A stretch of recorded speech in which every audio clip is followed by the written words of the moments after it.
All right, we're live on YouTube, and it's been a rough 24 hours. Let me tell you, I have dropped pretty drastically, and it's been a bad experience. I'm a little bit frustrated, but it is what it is. Hopefully, you guys can cheer me up, and we can push past this and maybe play a little bit better. I'm not really sure what to do, but it has been a mess. All right, I want to load up my decks and get started. I got some inspiration from a KM best deck list. I don't really know. I feel like I keep changing deck lists, and that's been my problem. This one here is called Push. A little different than what he was doing. I always switch up the decks and make them my own and kind of add my own flavor to it. So this is just kind of like a get ahead with good cards, and then use arrow and leader on the last turn to win. Kind of a mess. I'm not gonna lie, it's kind of a mess right now. So let's see, we got let's load that up, the snap deck, and I'm probably gonna play like I think that's the problem I've had in the last 24 hours is I've played like 9 different decks, and then it's just like I get frustrated, it's not working, and then I switch it up, and then I switch it up, and then I switch it up, and then I switch it up. And I don't take the time to be patient, and the slow and steady, I don't retreat enough, I don't snap optimally. I just feel like a lot of respect to the Marvel Snap content creators out there that hit infinite. My goodness, it is definitely not easy to get to infinite at all, and especially like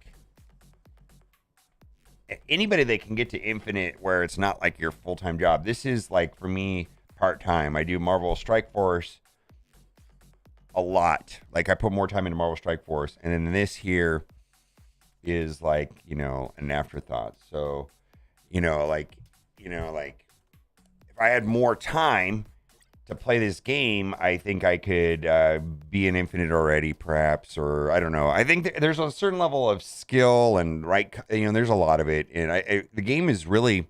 I'm a little bit frustrated. The game is really hard. It's about snapping at the right places, and definitely doing it right. All right, so we're starting fresh with this deck. And good morning. How are you guys all doing? I have not played this on Steam, so we have fresh stats, no stats on it, so we can track progress on it. Korg, which fuels Darkhawk. Black Widow, which fuels Darkhawk. Scorpion, just a good card. Lizard, just a good card. Mr. Fantastic. I don't know about Mr. Fantastic. That feels like such a weird card. Zabu, which fuels these 4 cards right here. Darkhawk, Shuri, Rockslide, White Queen, Arrow, Leader. The build that I originally saw instead of Black Widow had armor. I figure Black Widow is giving 2 power to Darkhawk and disrupting my opponent's hand. I don't know. Good morning. I used to follow you on Marvel Strike Force quite a while back before Archangel got too time consuming. I like how relaxed the play was with Snap. Ooh, I hope I can have relaxed play. Oh, did I load up the wrong deck? Oh my God, we're gonna have a fun day today. This is the wrong deck. This is my. All right, we'll play this one hand. So weird being on Twitch, yeah.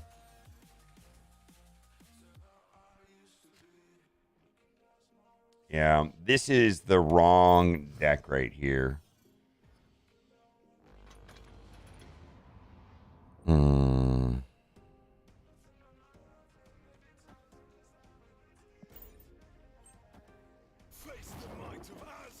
Yeah, I dropped from 99 down to 93. I might be in 92 after this. I loaded the wrong deck, which kind of sucks. Hmm.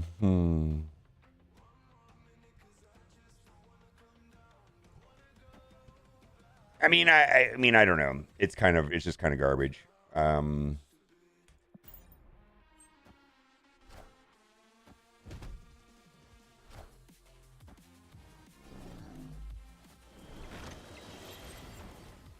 I feel like so we're off to a good start here.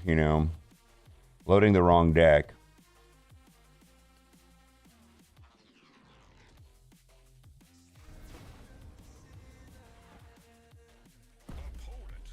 Yeah, we're gonna retreat.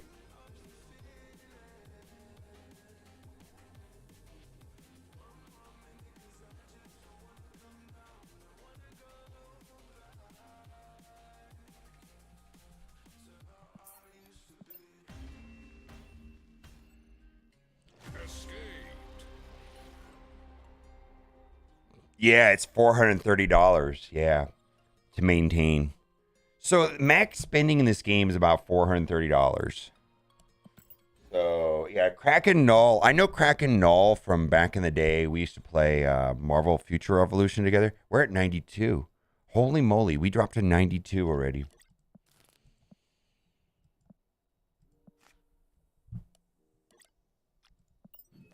We're at 92. This is going to be an amazing, amazing stream here.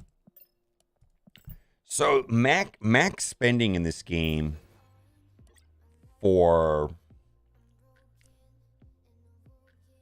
max spending in this game for playable cards. We're not talking about cosmetics. Is about $430. Let's say you just buy gold. You go and you buy gold, right? You go into the store here, you go down here to the bottom, you buy gold, 8,000 gold, $100.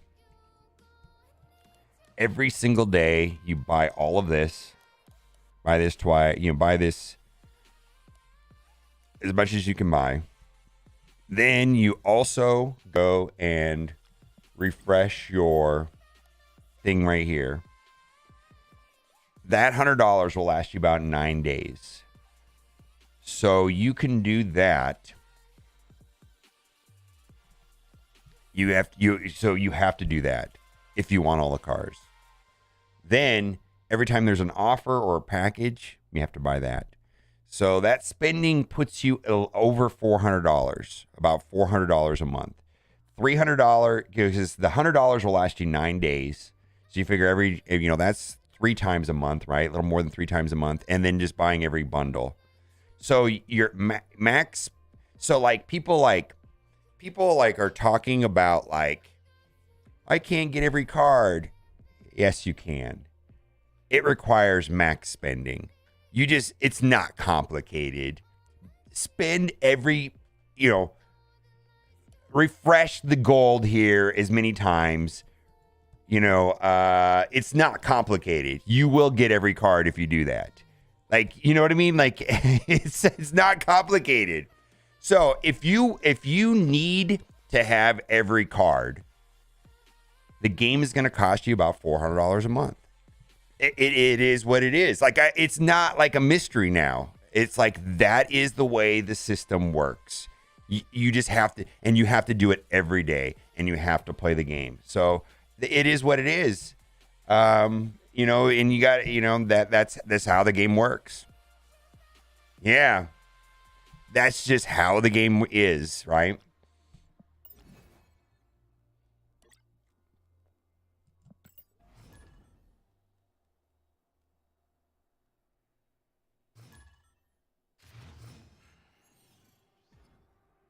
The grind is long. I know, man. I don't think people understand how you can just get stuck at you can I've watched some top tier streamers get stuck at a certain level for 12 hours straight. We're talking Dara stuck 12 hours at a certain power level. I mean, it can happen. I have over 4K gold and having a hard time waiting to spend it so I can progress my collection levels. The main thing I think that is very important, I think it's very important to... I think it's insanely important, actually. I think it's insanely important to max out your weeklies. Like, you have to max out your weeklies. All right, so this is kind of bad.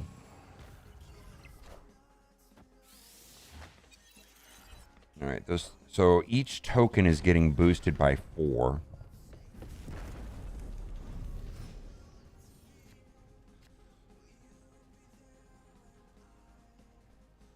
All right.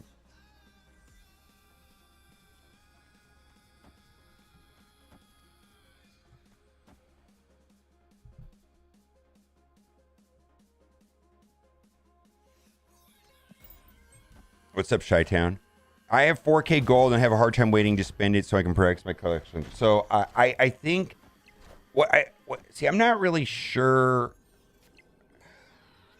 Can I win this? Like that? I don't even know. Let's find out.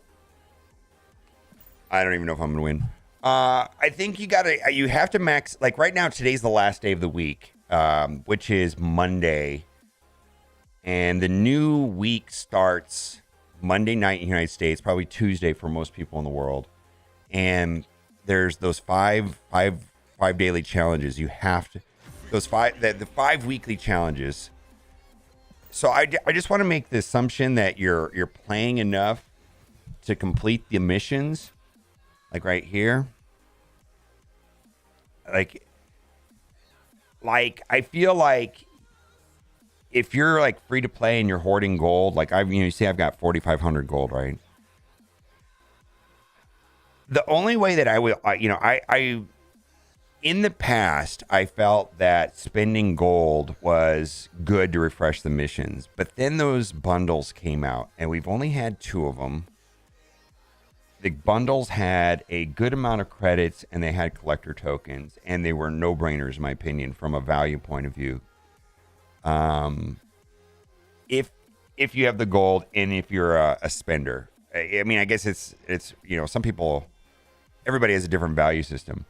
Like, and maybe the battle pass is a good value for you. Maybe the battle pass isn't good value for you. I don't know. It's like everybody's different, right?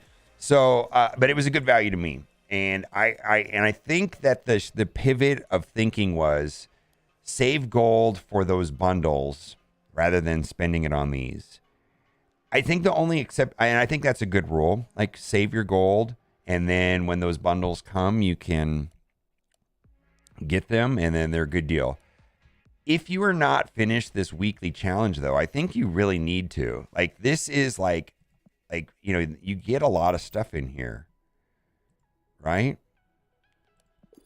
I think you want to complete this.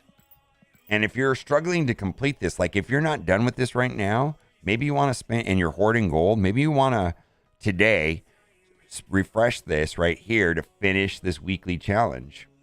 Does that make sense?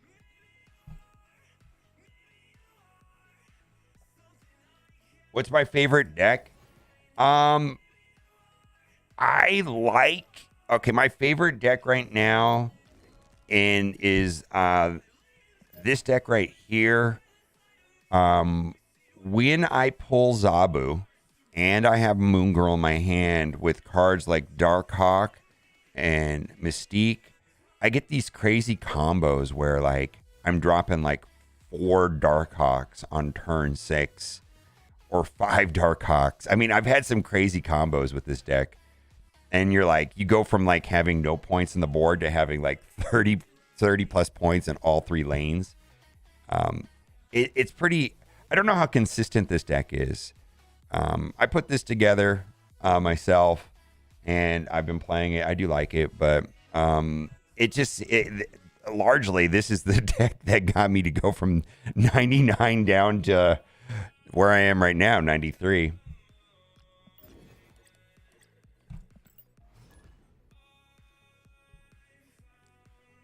My collection level is 2,500, so really only the cards that can greatly increase my deck are Series 4 and 5. Yep, that's where I'm at. That's the other thing, too. Like, I don't think everybody realizes that, in a couple months, everybody's going to be done with Pool 3, and everybody's going to be waiting on these Series 4 and 5s. Everybody's just going to be, hanging out together, with needing Pool 3 or Pool 4 and Pool 5 cards, or Series 5. Are we going to call them Series 5, or are we going to call them Pool 5? I don't know. I think...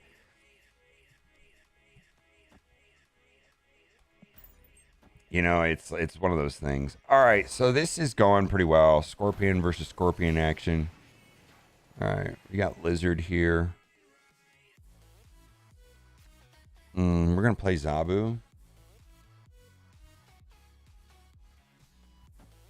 And then we're going to redraw right here.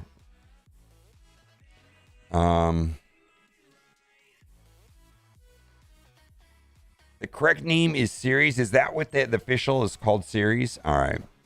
I can pivot to calling it Series. Black Widow is going to disappear, right? All right.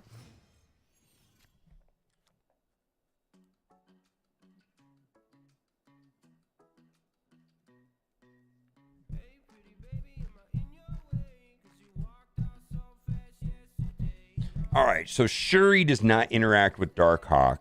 Shuri does interact with Rock Slide. Should I save Shuri? I think I should save Shuri. All right, we're going to drop Darkhawk, and then we're going to put Rock Slide. Maybe we'll pull into Arrow or something like that. All right. I wonder if they got Lizard or Shuri. All right, we're gonna do it like, oh boy, this is a mess. Oh my god, we're gonna be clogged. We're gonna be clogged. We're gonna be clogged. Oh.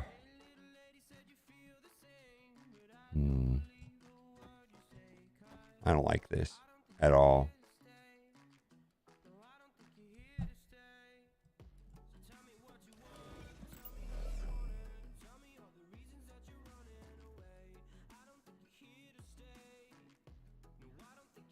I'm not going to place anything. Oh my god.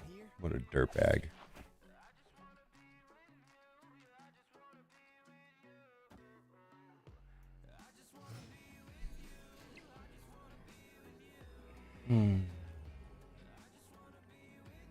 Actually, leader into middle is wins, right?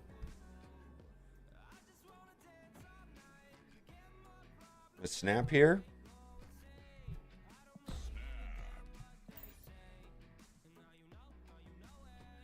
Yeah. All right. All right. Well, so far this morning, we've won 2 low cube matches. All right. With this deck. Yeah. Yeah.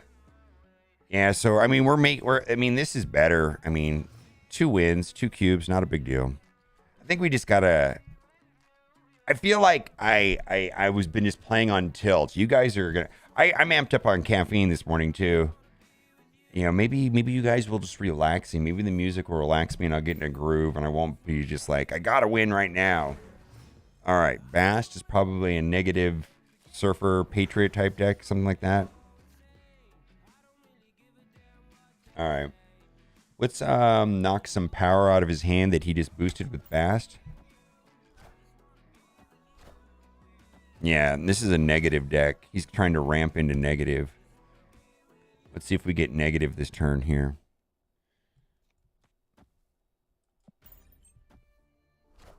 All right. Negative, yeah, that's bad. There's a 90% chance we're dipping out of this match unless something really weird happens. I mean,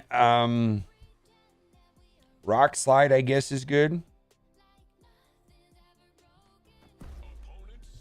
All right, we're going to retreat.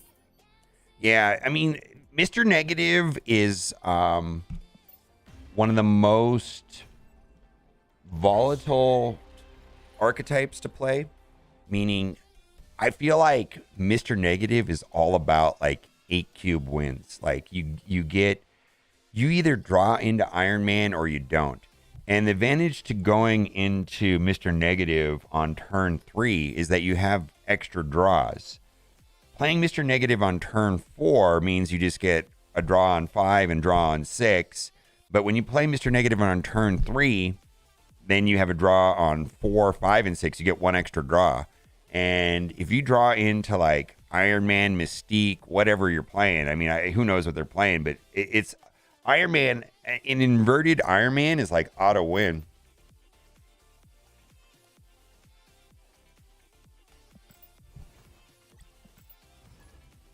Yeah. Wow, you went from 85 to 60? Okay, so you know exactly what I'm talking about. All right, Bar Sinister is interesting. All right. What have I found?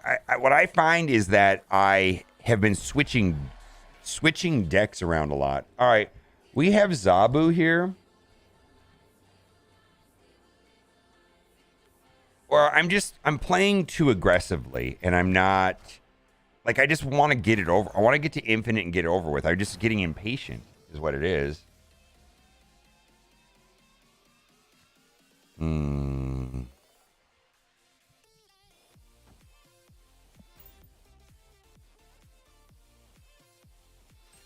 Yeah, I think, and what happens is, like, I think a large part of, it's not like your deck wins every time. It's not. That's not the idea. The idea is knowing what decks you lose to and what decks you win to. And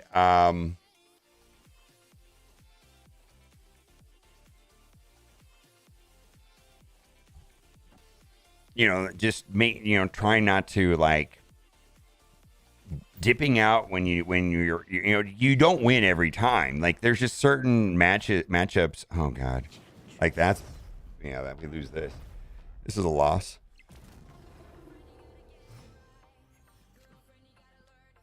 All right.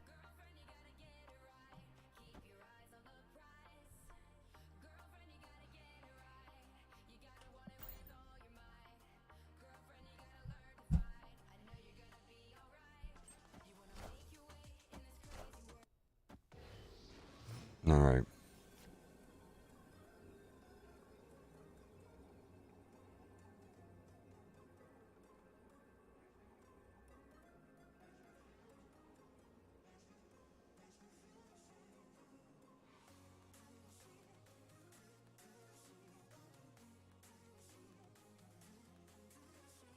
What do you think? Leader mid?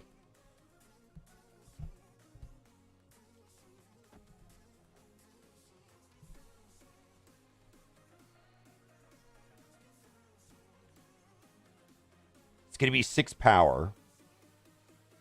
So if he plays a 3 power card in the middle, what is he playing?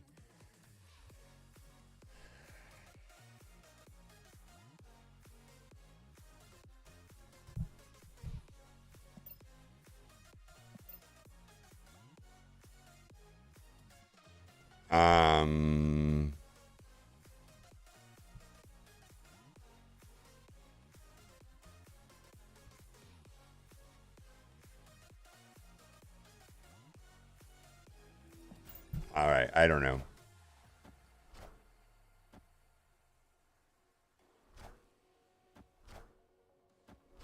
All right, we tie that location.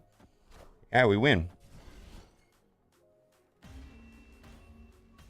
Oh, we got lucky there. Leader does not work with Bar Sinister. Holy moly. Good to know that for later. Leader. So the question was, why don't I play Darkhawk into Bar Sinister? That's why. Yeah. No, I know. Um,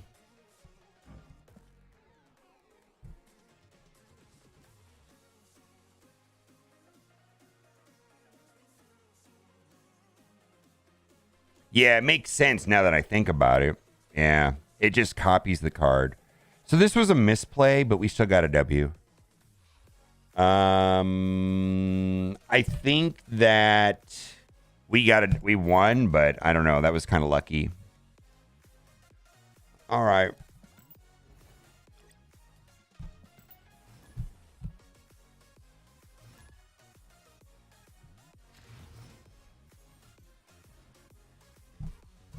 All right. Miniaturized lab. No cards can be added here, so that also applies to like movement. Sunspot's such a good card. Oh my god. All right, so do I drop this into raft or miniaturized lab? I feel like going for raft sometimes is a trap. Like then you like, especially if they don't go for it.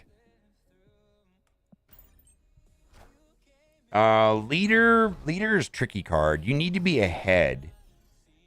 Basically, the whole idea of leader is that you win on turn 5, and leader and or arrow seals the victory, basically. So that the strategy of leader is to be ahead on turn 5. Lockjaw is an interesting card. All right, how do I want to do this?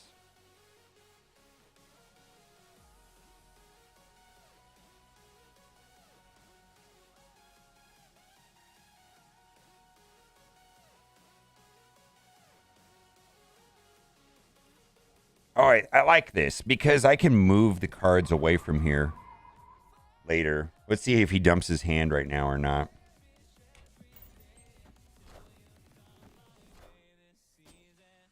All right, Jubilee.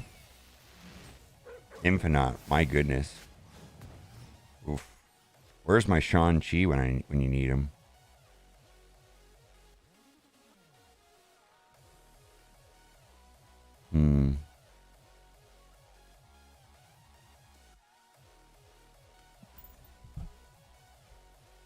Well, hopefully we draw into Shang-Chi and we can place that into New York.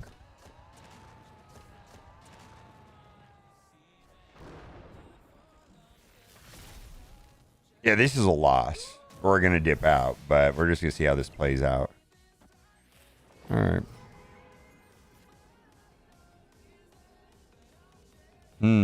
We don't have it.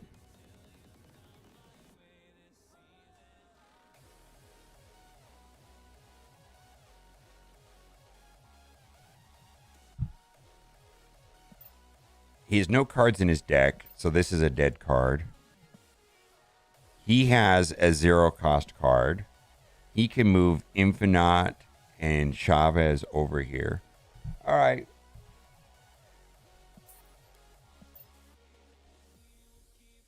Leader left is a win? I don't know, man. Movement throws leader off a lot.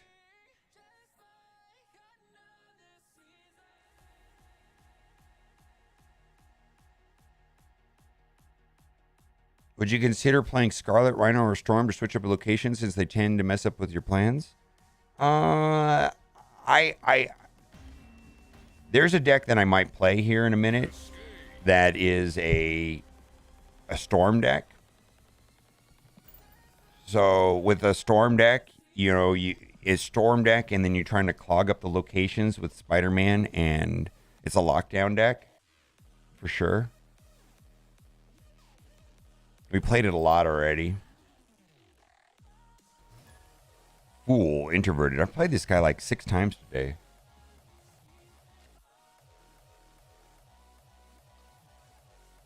Yeah, I don't think that's a W, guys. Leader doesn't play well with movement. You need to be ahead to win with leader, and I was not ahead. And it's hard to calculate the points when they're going to move.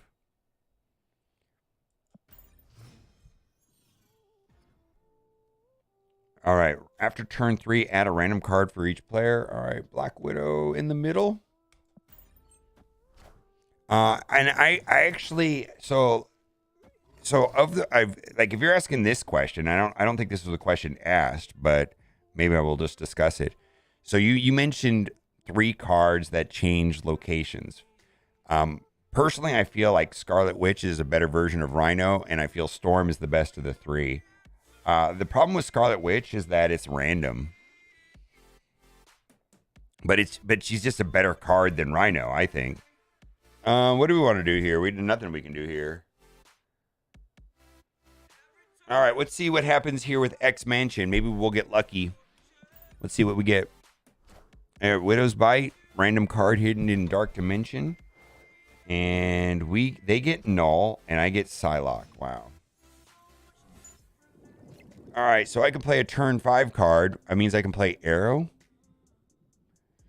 Do I want to play Arrow this turn? I don't feel like Arrow does anything. Maybe Arrow will mess up them trying to hide stuff in Dark Dimension.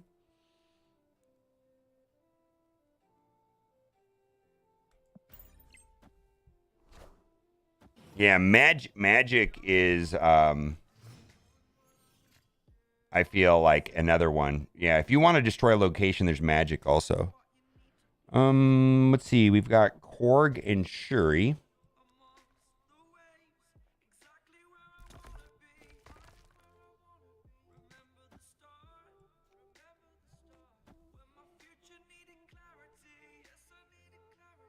Let's see what he does.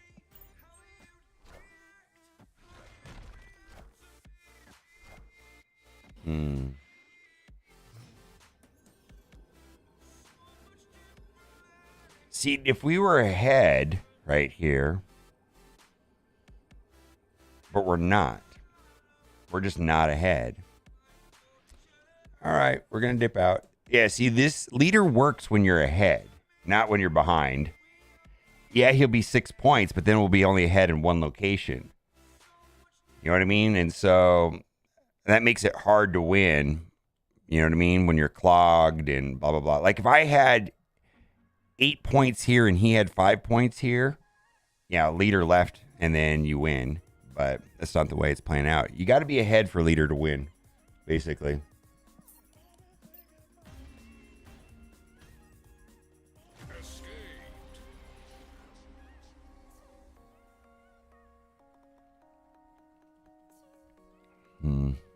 It's interesting. I wonder if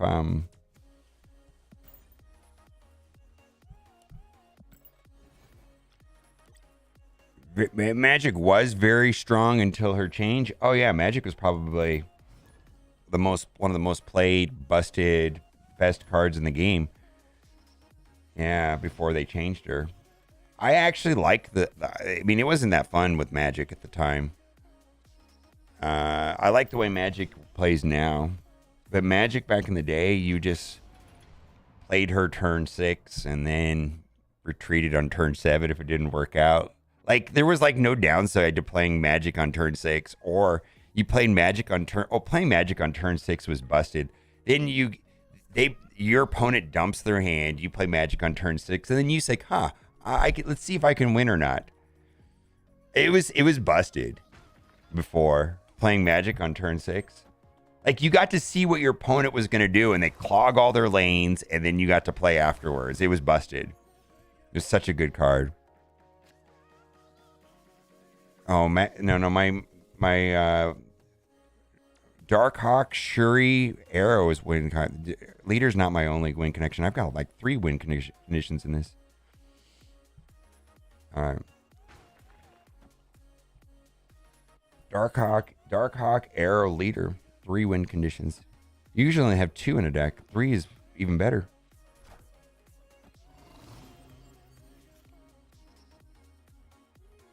What do I want to do here?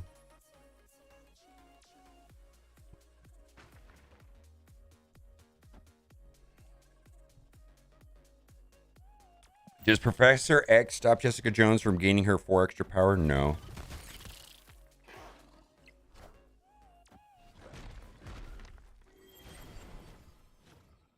right, they're playing like Surfer.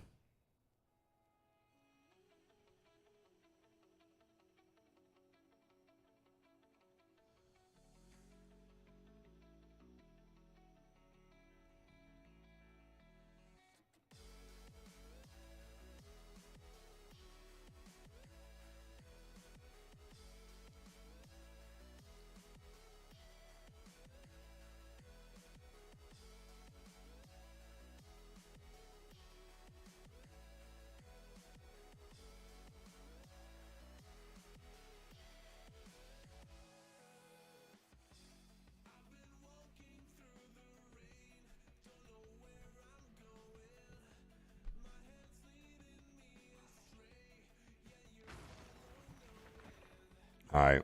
I'm not really excited about this either. Sarah, probably. Yeah.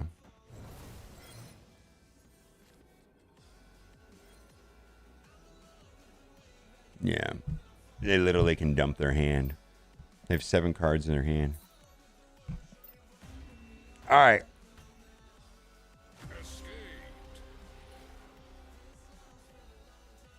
Magic was in the early form of Kang before he gets released next month, possibly for the new Ant-Man movie drops next month.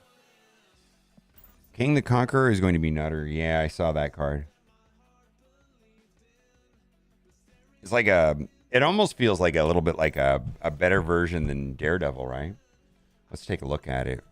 Kang Marvel Snap.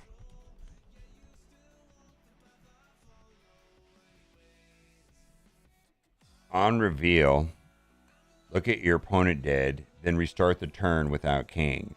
I mean,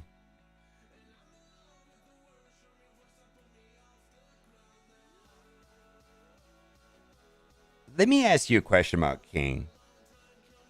Why wouldn't you want to play that? And why wouldn't you want to play that in every deck? Right? I feel like, I mean, is there, I'm trying to figure out why you wouldn't want to play this in like almost every deck. On reveal, look at what your opponent did and then restart the turn without King. I almost feel like leaving King on the board for 0 power would be a bigger penalty than... No, it doesn't feel like a worse Daredevil. Because you get to replay the restart the turn, and basically he's 0 cost and doesn't take up board space. Think about it like that. He costs nothing and he takes up no board space. That is one of the things in this game is board space, right? How much board space does this card cost? I mean, that's a big chunk of the game, right? He's going to cost nothing and take up no board space. I just feel like this is going to be like a card. I don't know. First of all, this may not be right, but this seems too good to be true. No. Look at what your opponent did and then restart the turn. My understanding is that their turn is done, like Daredevil.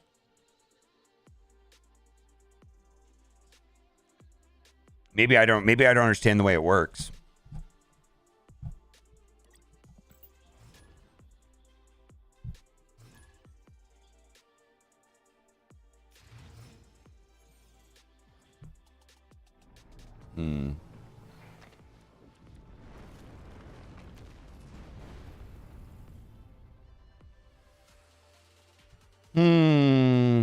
So this is kind of bad for me.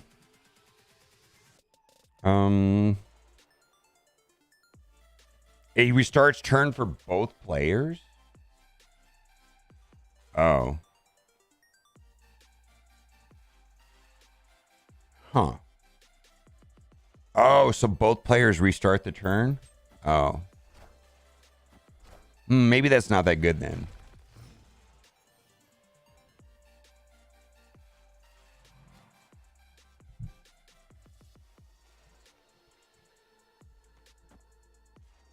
Yeah, that's not at all like I thought then.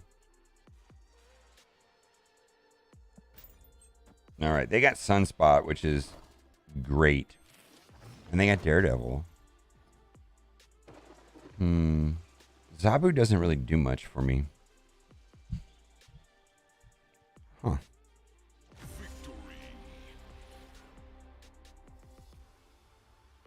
Yeah. So I guess babes basically it lets you see their hand. Actually that's not terrible either.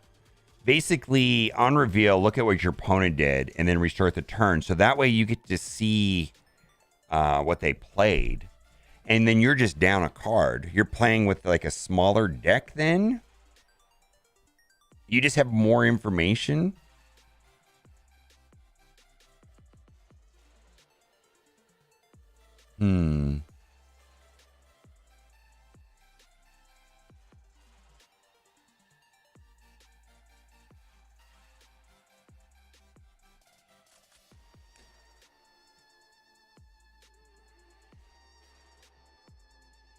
Yeah. All right. I don't. I think that's going to be a useful card, but it's not nearly now that we've talked about it. It's different than I thought.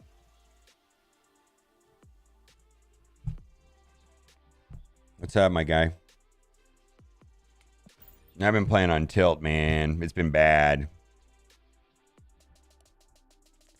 It can help you prepare to play cards like Cosmo Enchantress. Yes, 1000%.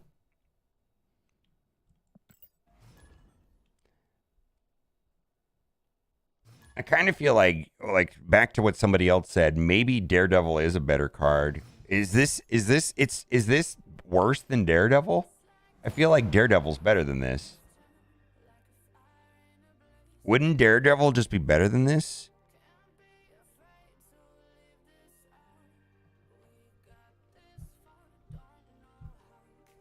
Yeah. Oh, dude. Yeah, I went from 99 down to 92 this morning already. I was at 99.3. 99.3.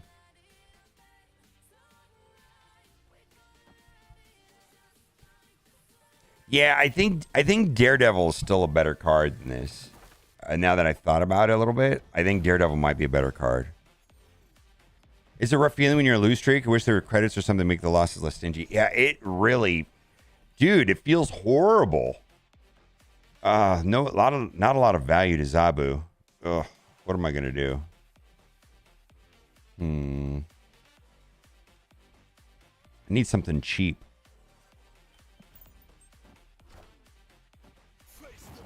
Or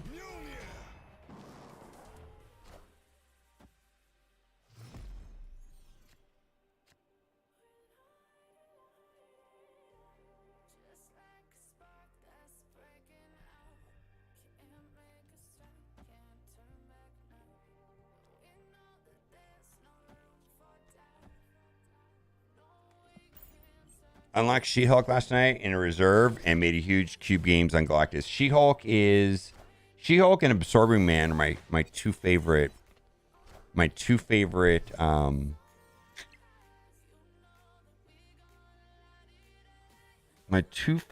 pool. What do I want to do here?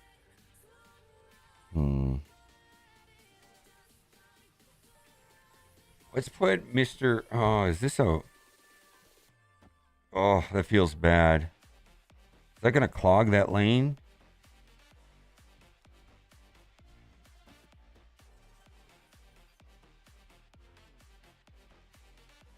All right, well, I have Arrow last turn, right? Let's see. Oh.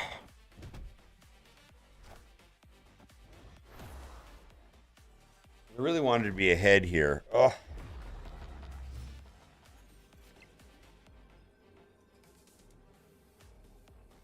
Yeah, this is kind of bad. I mean, right now, if Arrow wasn't leached, play Arrow and win.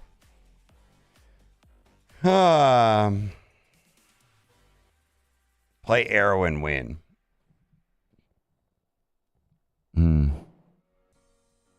Fucking leech.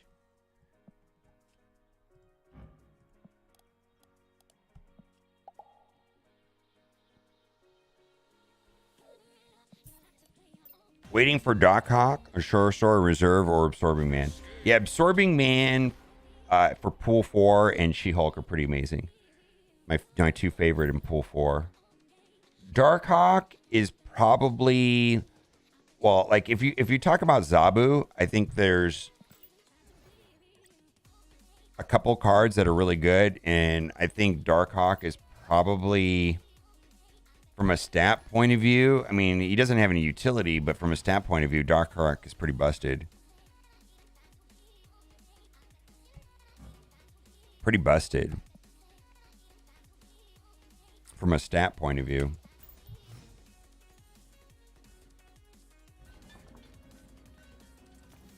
I see. Yeah. Yeah, Galactus is kind of, I feel like Galactus is like probably like lower cube games, right? I don't know. I mean, you win against Galactus. All right, so we've got some. This is always fun.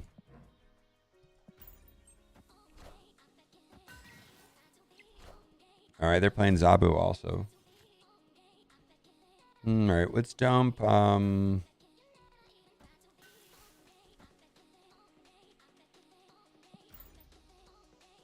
Yeah, I don't know. I've only played against Galactus. Arnold's got Galactus. I don't have Galactus.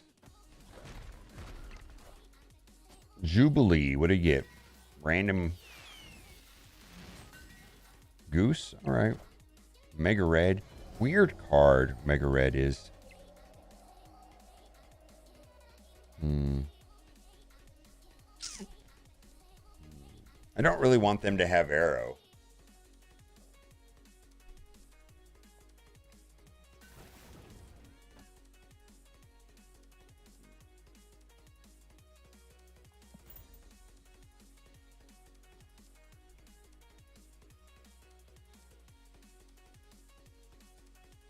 He made 110 last season with it comfortably. Yeah, Galactus is fine. Arnold got to what, 90 with it? Or close to 90. All right, Infinite, Giganto. We better be playing. Oh my God, Infinite. All right. They're gonna have to draw into something big. That's all I get?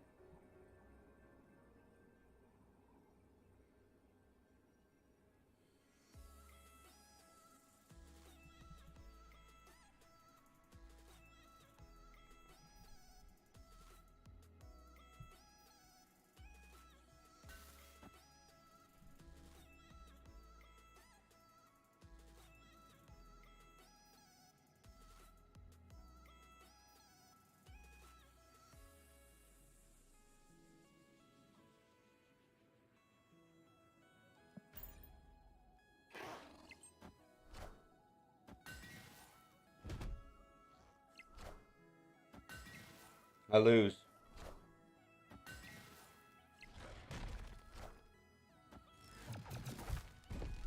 I didn't think that through. That was a waste of a cube. I actually just did not think that through. I didn't think about my lizard going to -3 and them getting 10. I actually just did not think that through.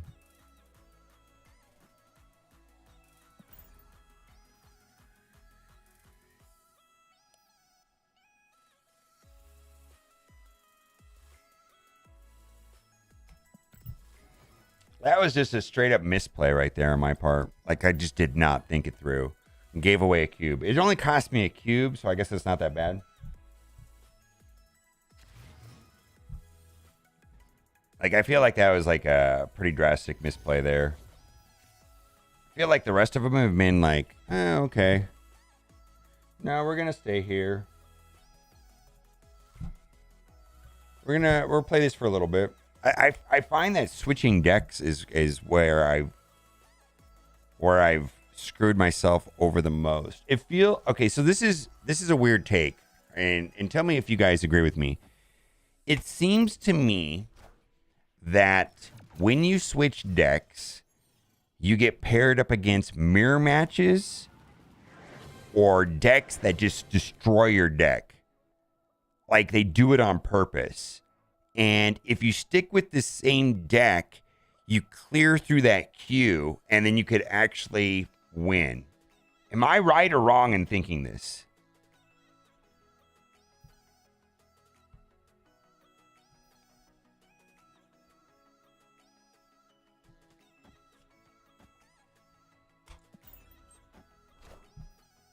Yeah, it feels like when you switch decks, you're like for the first 10 matches, you're screwed with mirror matches and decks that hard counter you. Until you get through that queue. No, they immediately switch to like, it's switching decks. It feels like the first 10 matches when you switch decks are kind of garbage. And you don't get into a run until after that. All right.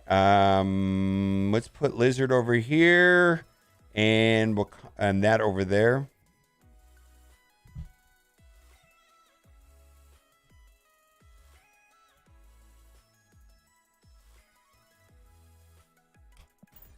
I usually fight the same 4 people in 20 matches. Yeah, I feel like I get a lot of the same people too.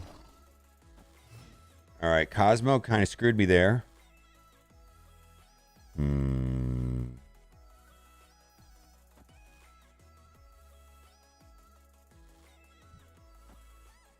They got to be scared of Shuri here.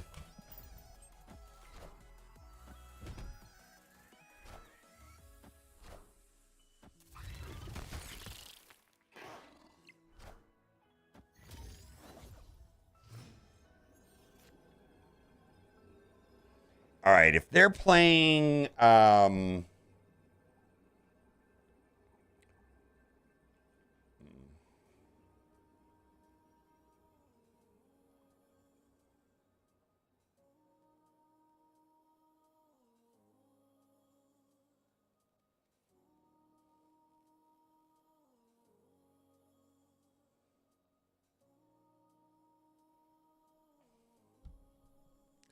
all right, so I can't really play Arrow there. I mean, I can, but then I lose the middle. I'm already losing this. If I play Arrow here, then I'm tied there. I don't.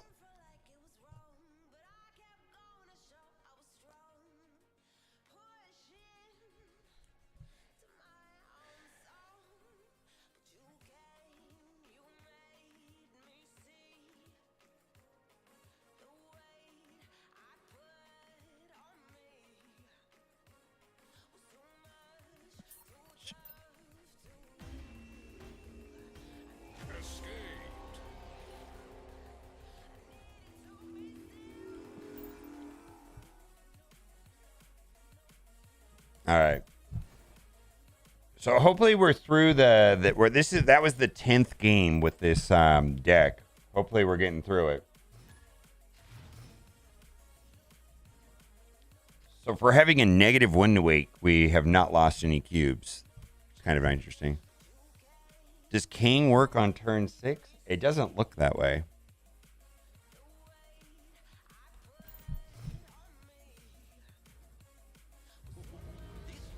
Oh my god, what garbage location.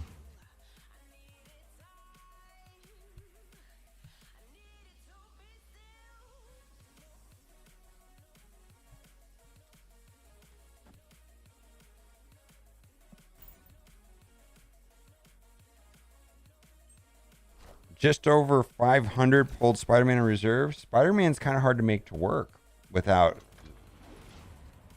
Zabu, right? I feel like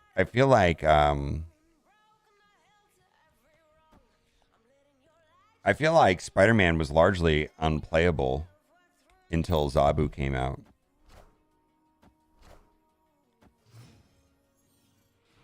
Yeah.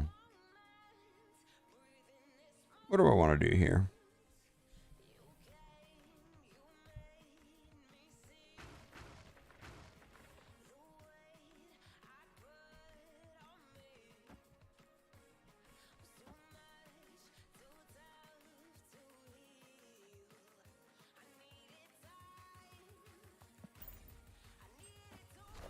Oh, what does King do? I just closed it down.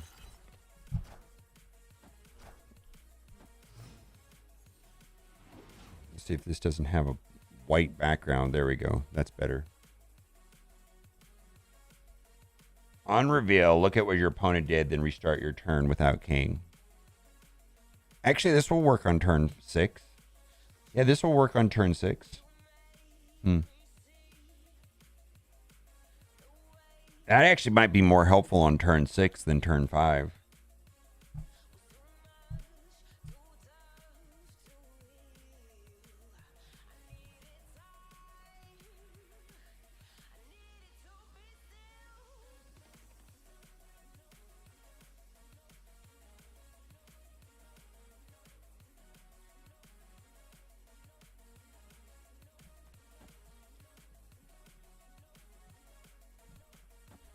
Should I snap here? Should I snap here? What's snap here?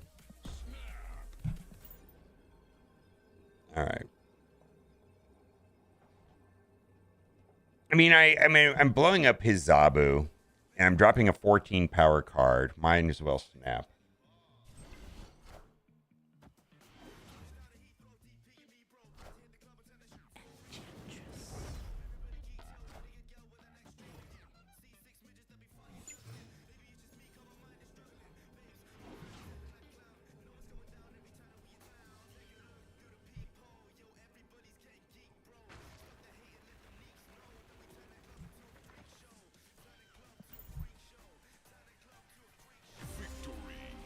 All right, 2 points.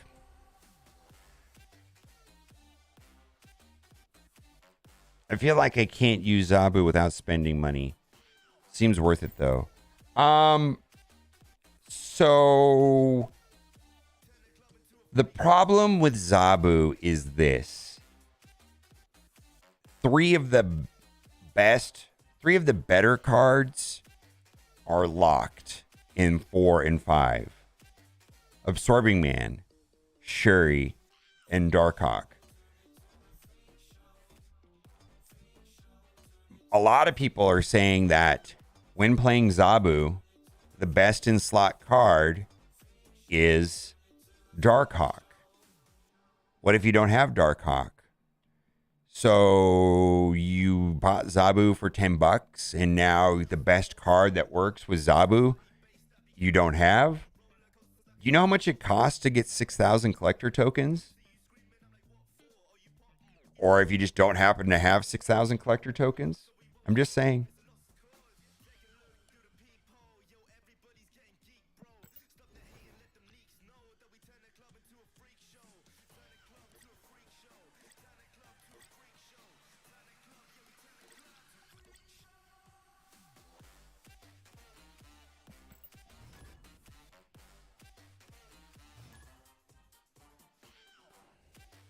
What's up, Space Monkey? How are you doing?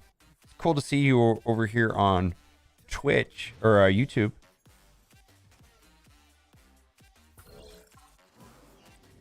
Oh, Batu? What do we got here? All right. Ongoing effects here are doubled. All right, so that means we can play Darkhawk there. Oh, but we're going to lose him. We're going to lose him right after we play him.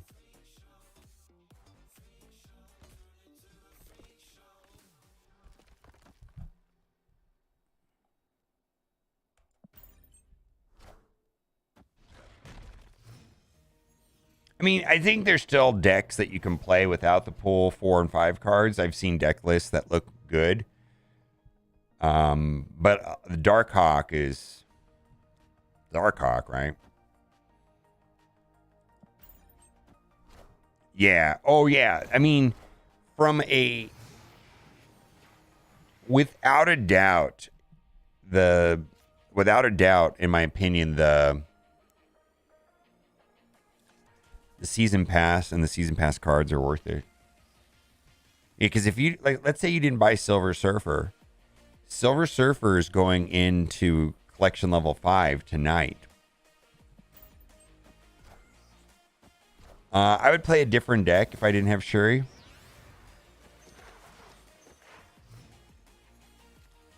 There's a lot of other Darkhawk decks.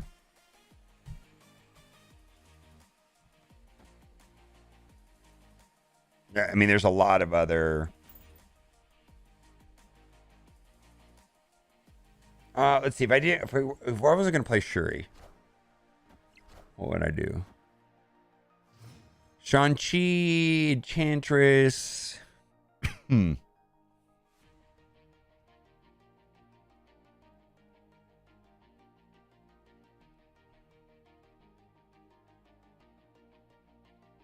All right. How is he going to screw me with Mr. Negative?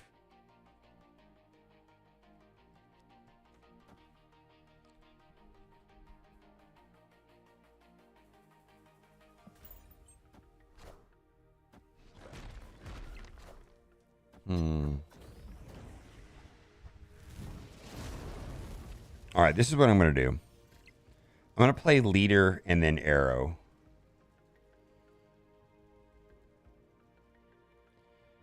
Yeah, that seems like the right thing.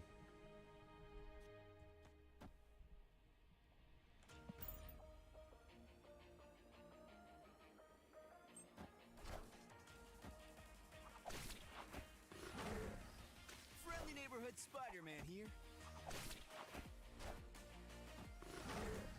All right. How do I lose this? Play Shuri right here, and I win, right?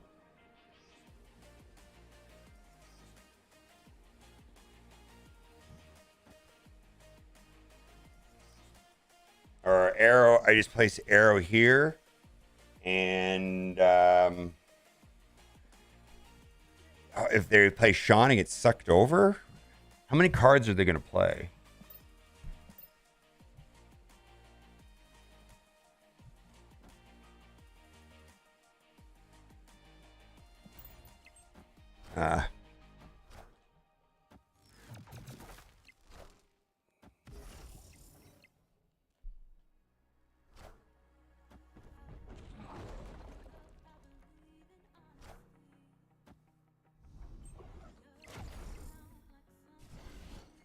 Wow, that was risky on his part.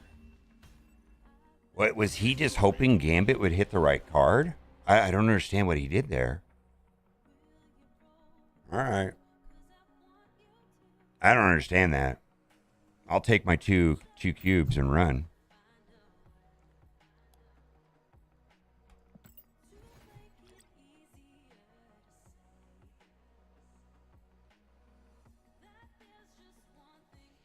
Yeah, if I was gonna play like a Zabu, a Zabu deck without Shuri, without this deck, let's see here. There's two other Zabu decks that I like that don't have Shuri. This one right here.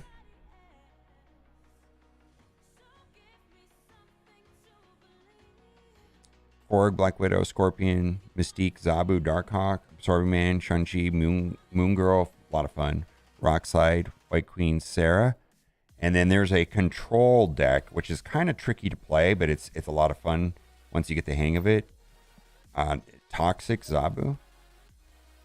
Korg, Black Widow, Scorpion, Storm. Storm is kind of the key card. Zabu, Darkhawk, Absorbing Man, Spider-Man. Those two right there are obnoxious on turn 5. And then Doom will let you cheat into your Storm lane. Very often on this deck right here, you can lock down all 3 lanes between Storm, Spider-Man, and Absorbing Man, so they can't play a single card on turn 6.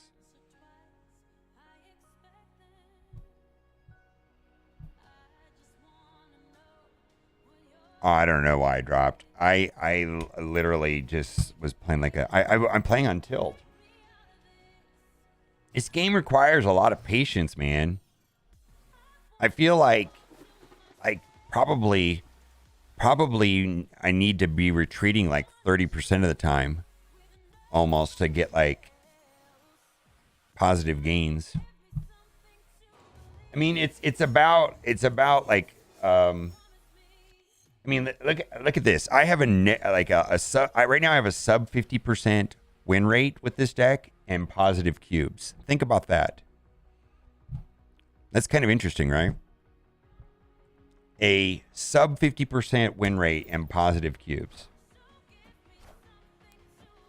I'm not excited about this. but it is some. It is. Well, what do we got here? Darkhawk does not interact with Darkhawk does not interact with Shuri. I won't be able to play Arrow on turn 5.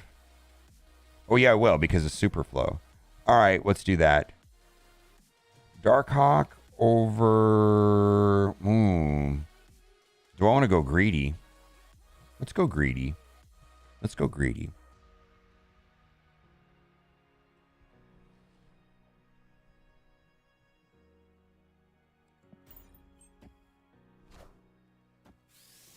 So they have leader. Yeah, let's go greedy. I feel like I could win this lane and get a free card and then still have leader, right? Oh, wait a minute. Huh. No, we're still going to play Arrow over here. We're going to play Korg. Oh, no, no, no. All right, we're just going to go greedy. Probably should snap here, but... Should I snap here? What's snap here? All right. I'm going to be up a lane, and then I'm going to have leader. And I'm going to have a free card.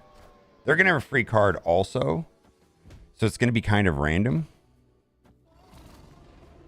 All right. Turn 6. Turn 5.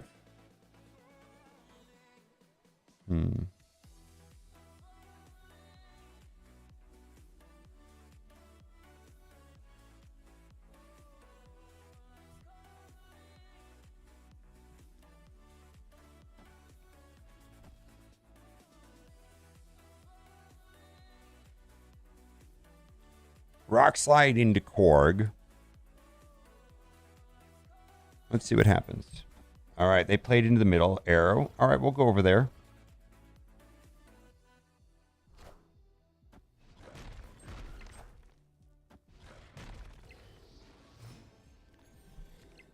All right, it sucks to not be ahead here.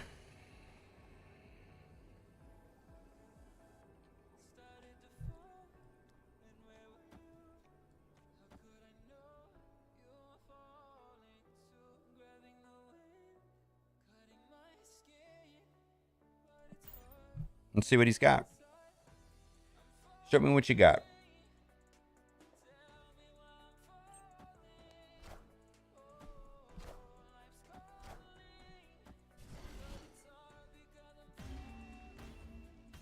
Leader on leader action.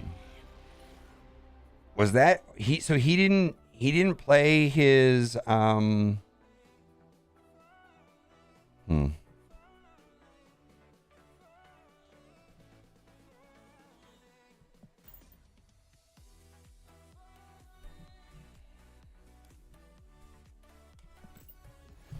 All right. Yeah.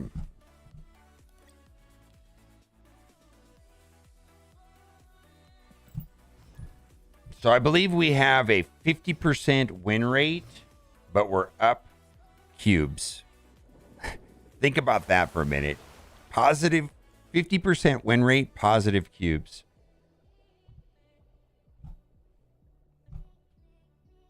%50 win rate, 7 cubes.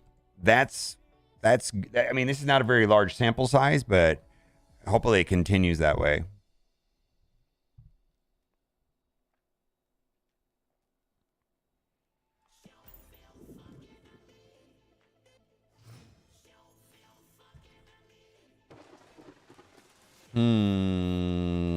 We're gonna. Black Widow actually kind of helps fuel the raft for them. Raft is such a minus 53 cubes. Not today. Not since I started playing this deck. I'm up 7 cubes on this deck. Okay, so they're playing Yondu, so that means they're playing probably Deathwave. All right, we're gonna play Zabu. Besides the Darkhawk, Zabu deck doesn't seem meta. I think it's harder to get to 100 with Zabu than without. Besides the Darkhawk Zabu deck, Zabu doesn't seem meta. Yes. I think it's hard to get to 100 with Zabu than without. 1000%. Yeah, with that Zabu without Darkhawk is tricky.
Yeah, they're playing death, like I said.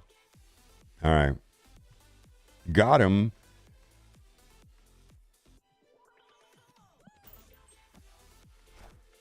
Mm.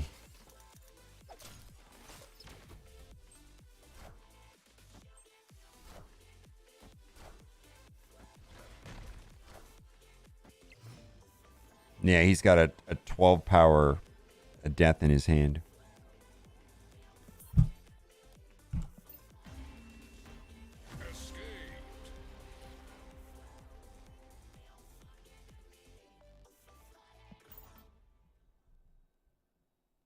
Yeah, so what they did is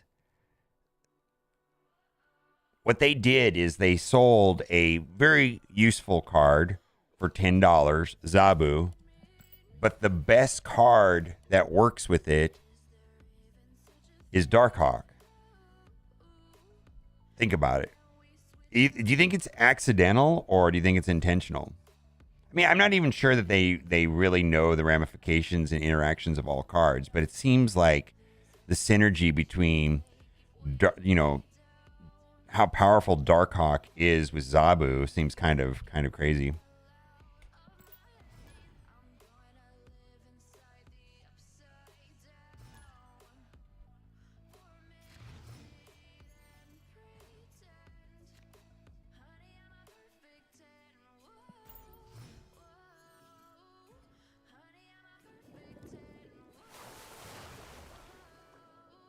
Yeah. Oh, Galactus is crazy. Yeah. Galactus is an amazing card. I wish I would have got Galactus instead of Thanos. I jumped the gun on Thanos, and I should have gotten Galactus.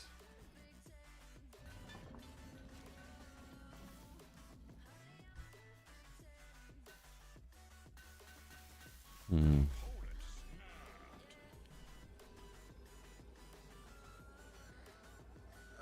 I'm not going to play this one.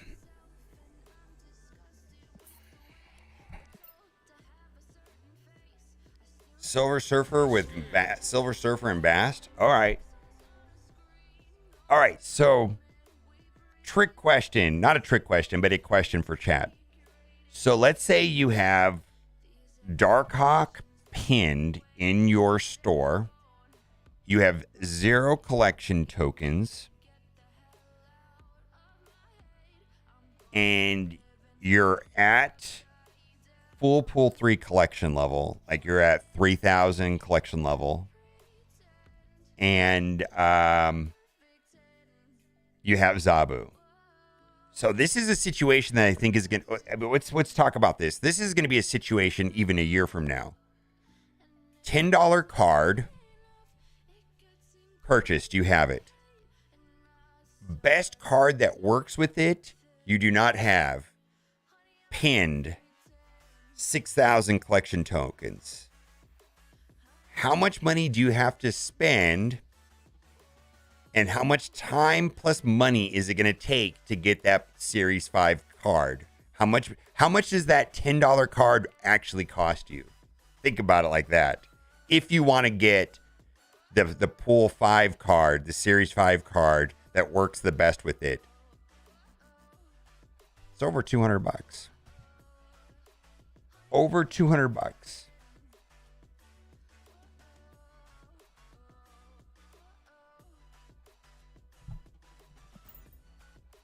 Think about it like that. And what if they continuously do that?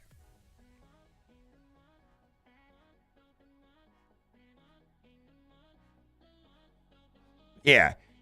Because once you're in Pool 3, once you're done with Series 3, you're going to get enough credits to buy one Series 5 card a month. Or you can spend another $200 and something and get 2 a month. They're going to be adding 4 a month into that pool. So you're not going to be able to get all of them. Yeah, so the thing is you probably need to hoard credits. And so I'm hoarding now. I'm hoarding for next month's broken card right now.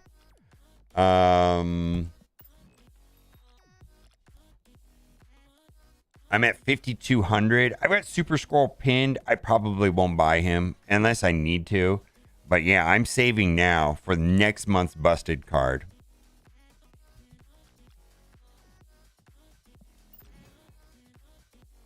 No, but if you don't have the 6,000 tokens saved for the busted card that works with the $10 card, get ready to shell, and you have to have it, and you want to climb to infinite right now, and you don't want to wait a month because that's how long it takes, a month. You want to accelerate that. You're basically out. You're going to have to spend $200. And still, the $200 will take you 2 weeks. Yeah, $200 in 2 weeks if you're at 0 tokens. Hoard. Oh my God. Hoard, hoard, hoard. Right? Hoard, hoard, hoard.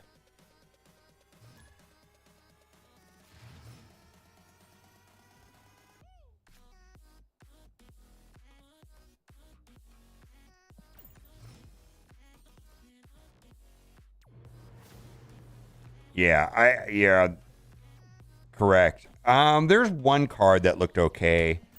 But most of them looked pretty mediocre. Dude, I can't even remember the guy's name.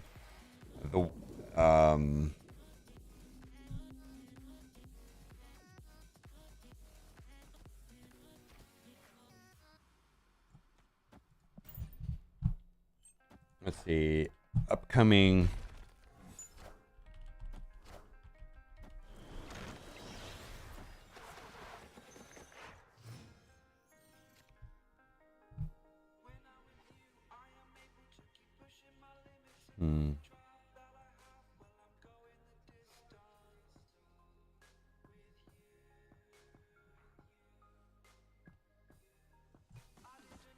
All right. Then at least I'll get a 12 power white queen twice. Shadow King. This might get used right here. This might have some play. We'll see. Set all cards here to the original base power. That could be interesting. We'll have to see.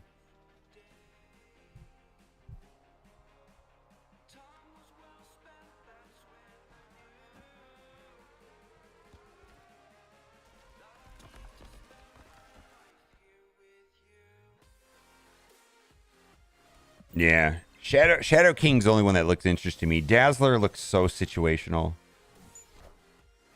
All right. So can I win with a 12 cost card?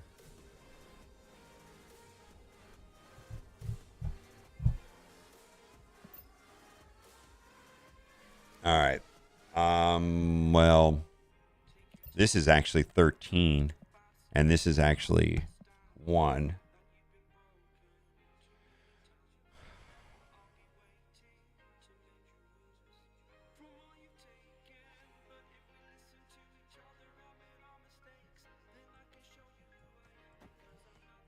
So that's 14 power.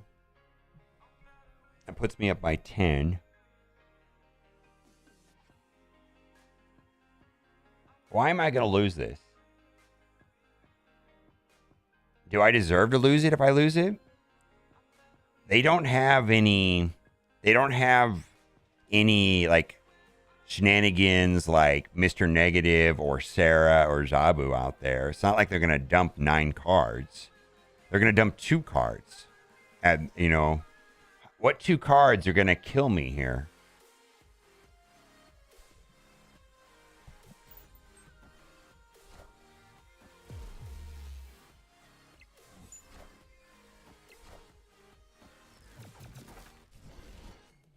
All right.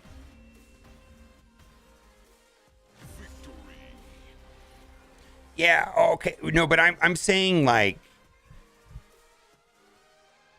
let's look at these cards real quick. All right, Silver Surfer's going in there today. Sauron, right? Sauron right here. Gonna be good in a one specific type of deck.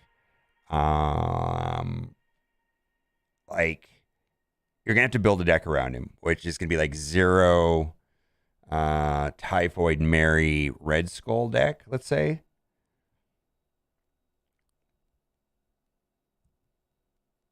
Ebony Maw.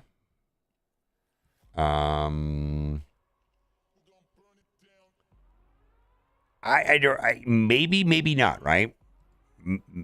This feels like a card that may get better over time. Like if they introduce more cards that have those negative effects. Like I guess Sentry would be a card maybe, but how garbage are those decks going to be if you don't play Sauron, right? Like are they going to even be playable if you don't get him?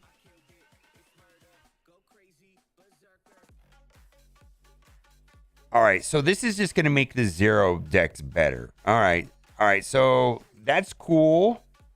So maybe that'll be a good deck. Maybe that won't, but it'll be one deck, right? Shanna.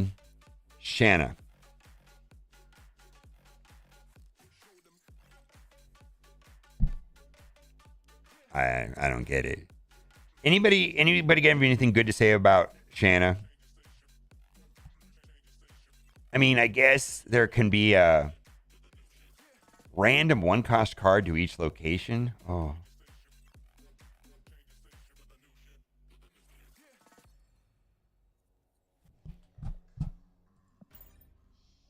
Yeah, this feels skippable.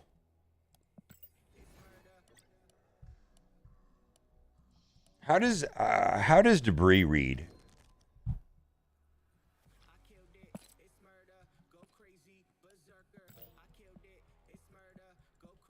How is that going to work with Patriot? Random 1-cost card? That's not going to work with Patriot.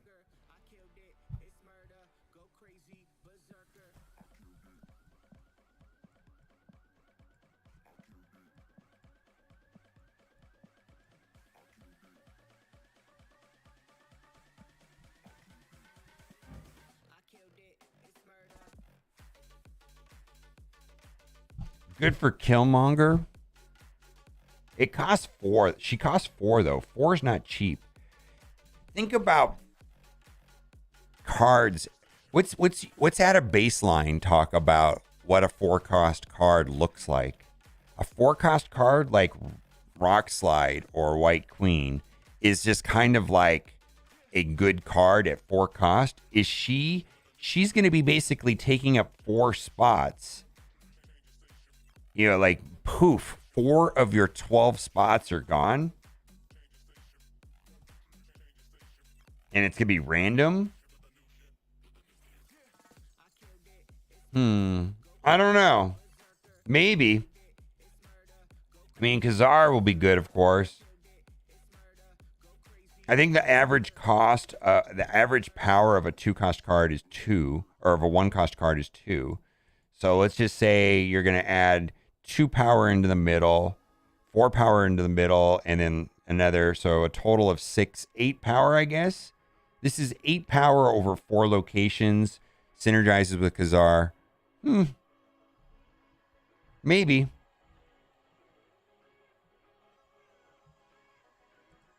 Dazzler. God, so specific.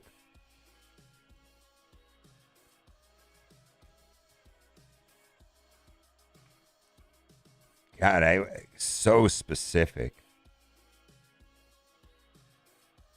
I guess that's gonna be good with Ultron. Ultron.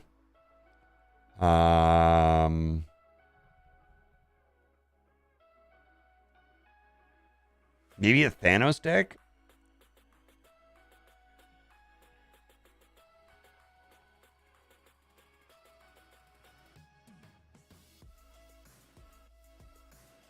When will new pool 5 cards come out to the current pool 5 cards going to pool 4? That is the $1 million question that everybody wants to know. And frankly, most opinions on this collector token system are hinging on that single point of information. Like, this collector token system could be complete garbage if they just never transfer anything down, ever. If they just continuously add cards into pool 5 and never start moving them from pool 4 to pool 3, or do it in an erratic way and hold. What if they only move the garbage cards down and they keep the good cards in pool 5? And hey, you want Sentry? Here you go, Sentry, pool 4. You know what I mean? Hey, M'Baku's going to pool 3. Yay! I mean, what if they? I mean, we don't know. We have no idea.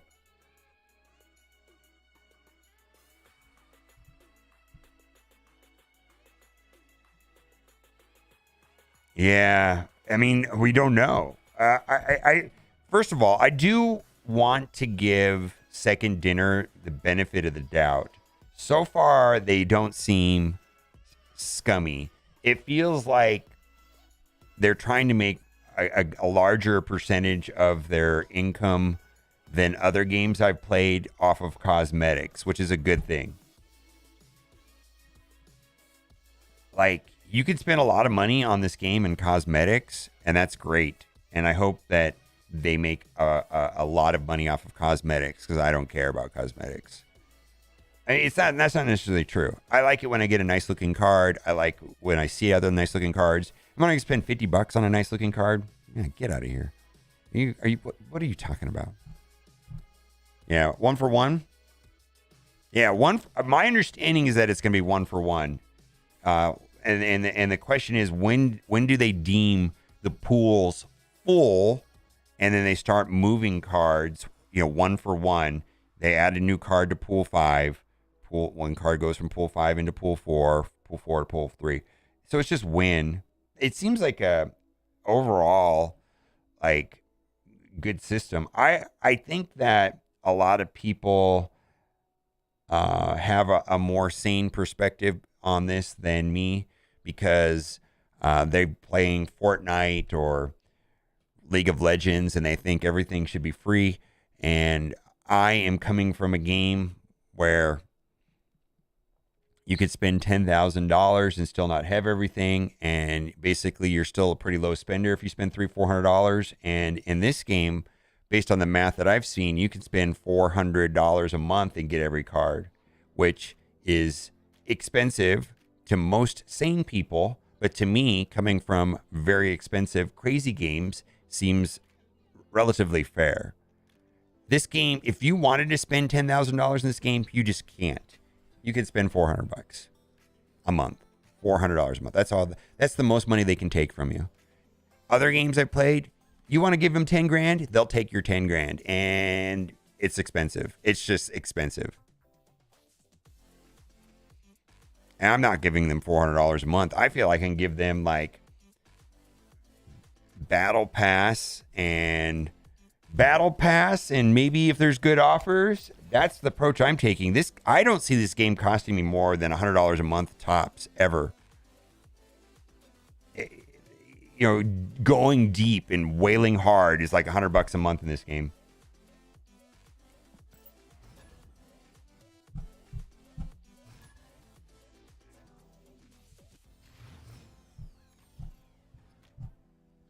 Yeah, buy battle passes bundles that are fair in price and value. Yeah, like, and the one thing that I'm aware of is that the battle pass.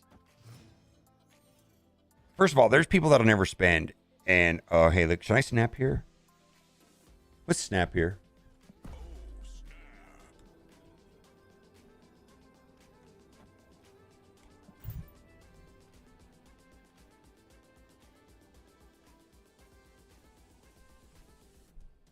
Same approach as mobile gamer. I bought Sunspot Pack, Apocalypse Pack, and Basic, paid to finish Pull 3, buy a Battle Pass, and there's no sin to pay more now that P3 is complete. Correct. 1,000%. Andrew, that's exactly what I did.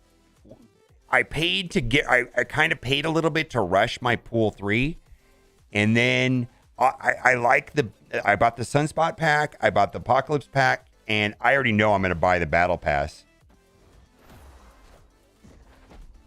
Yeah, I played Marvel Strike Force every day. This is a side project for me. I'm still deep into. Oh boy, that's bad. We're gonna put Darkhawk there, I guess. Black Widow gonna give me extra Darkhawk power, actually. Yeah. So it's only $10. Personally, I don't believe expensive. I think people are cheap. I wouldn't listen. Everybody's got different situations. I mean, some people are starving college students living off top ramen, and $10 is a lot of money. Also, not everybody is, in an affluent first world country. Like the other day, somebody told me that, I made the analogy the other day is like, hey, I feel like this is entertainment, and me spending $10, what? I can go to a movie, maybe, not really. And how many hours of entertainment do I get going to a movie versus buying the $10 battle pass? Like, if I look at it from that point of view, the battle pass seems cheap if I consider what I'm spending on entertainment. All right, how are they going to push power there? They're going to push power there with Sunspot. All right, I need a Rock Slide.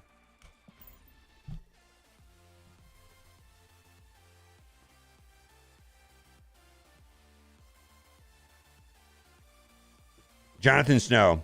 Yeah, I feel like there's nothing to buy, and I don't feel like even snapping free money for nothing because there's no reason to buy. Yeah. So cool. All right. So they're gonna have to not play cards to beat my Darkhawk. So I'm going to play Rock Slide. Oh, or should I play Shuri into Rock Slide? That's evil.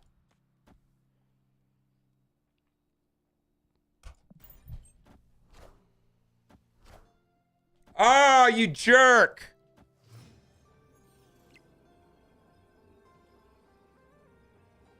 You jerk. I'm gonna lose this because of Cosmo.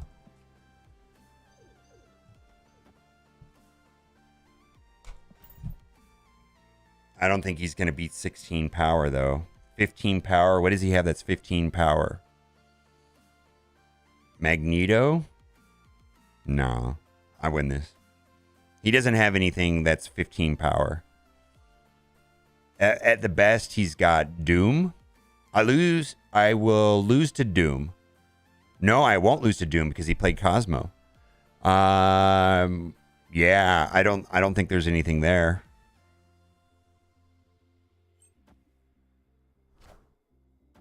Oof. No!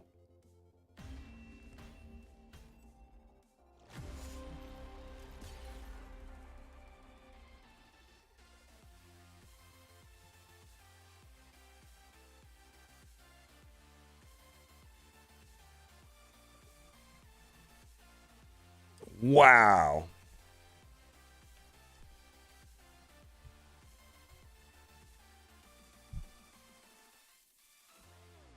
Wow. So even if I was able to play my rock slide, I would have lost. You know, because that would have went up 4 power. Yeah. So what? I would have won there. Wow.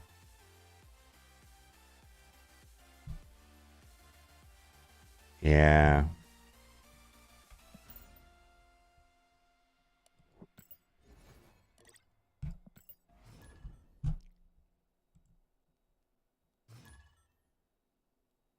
Wow.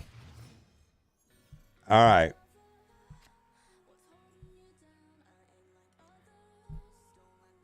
I almost bought the Gambit bundle because of the time I was missing him and Rogue.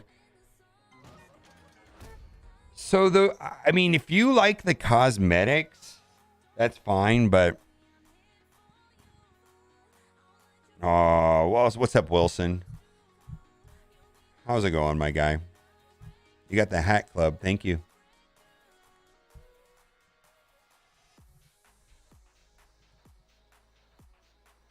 How come it doesn't show up on my notifications?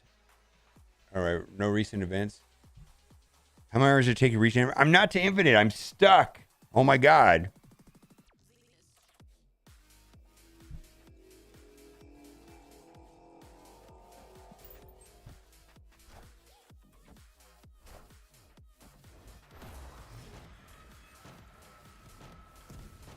No, but if you're but like if someone is struggling with paying $10 for the battle pass, just compare it to a movie. Right?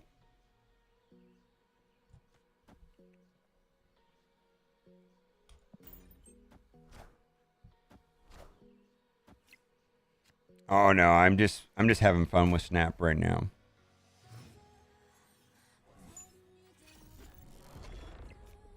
Oof, that's really good for Shuri.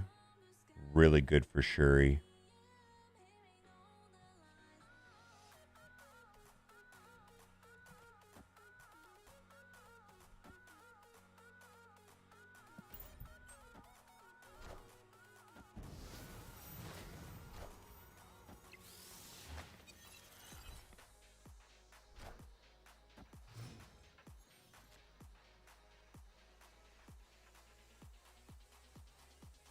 We're gonna pull this over.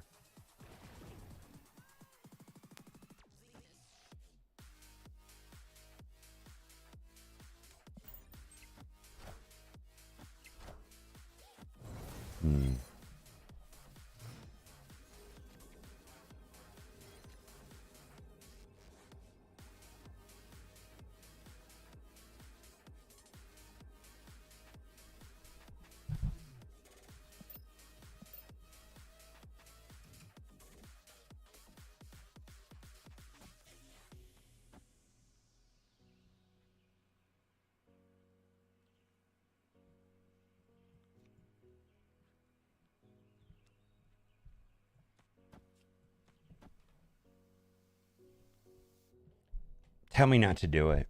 Tell me not to do it. Am I on tilt or what? He's got 5 cards in his hand. Tell me not to do it. Dude, he's going to drop. What is he going to drop?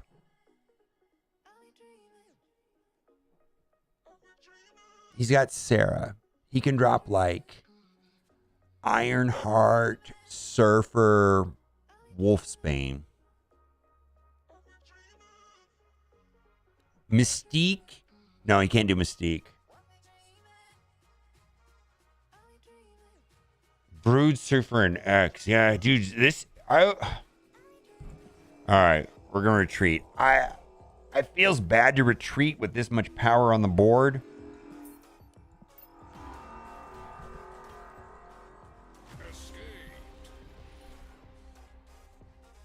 Yeah, that kind of sucked because Darkhawk was going to be 5-11.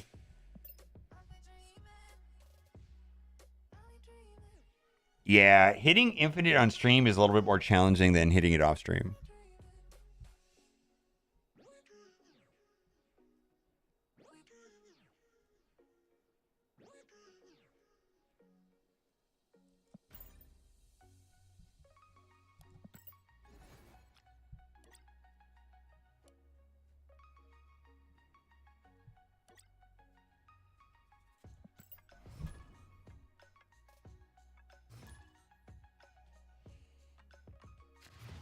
Most streamers I know hit infinite off stream.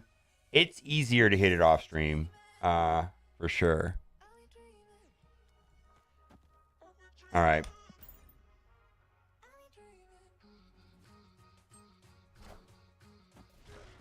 I feel like it's super competitive and I'm not as focused when I'm streaming. And then there's always the potential of a stream sniper, I suppose. I mean, it's hard to say. You never know.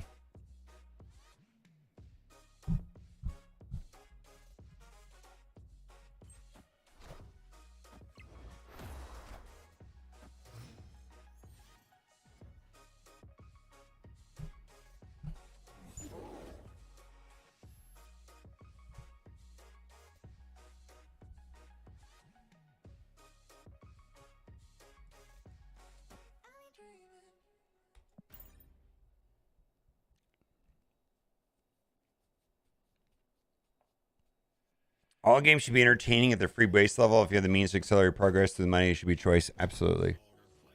I feel like this game is good free to play. I'm just saying you get a lot of value for $10. All right, so the Shuri will go up. We're going to get Shuri. No, we don't want to do that. We want to do Shuri there. And let's see here. Deck fix, that's going to be 5. We didn't really push a lot of rocks.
All right.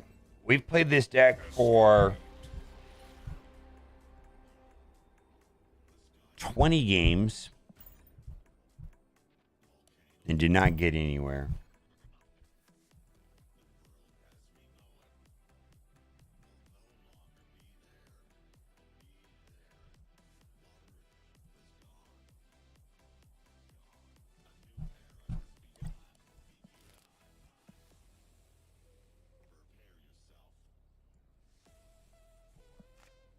Let's do Reddit. Let's do Reddit and then we'll switch decks. Let's do Reddit.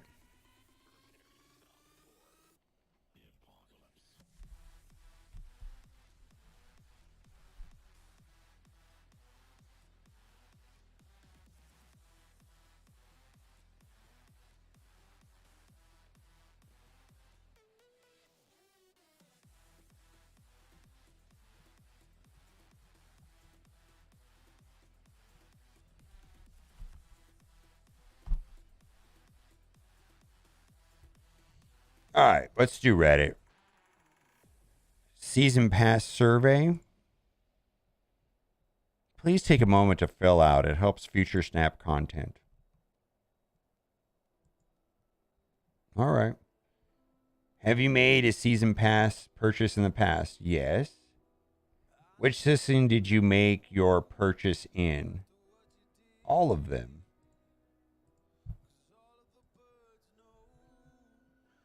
Why did you make the Season Pass purchase for a specific season? I wanted the new card.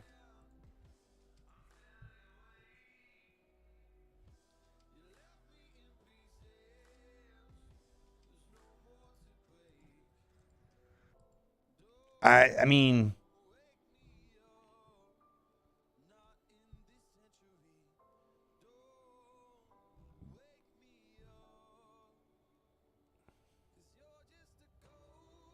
let's record this.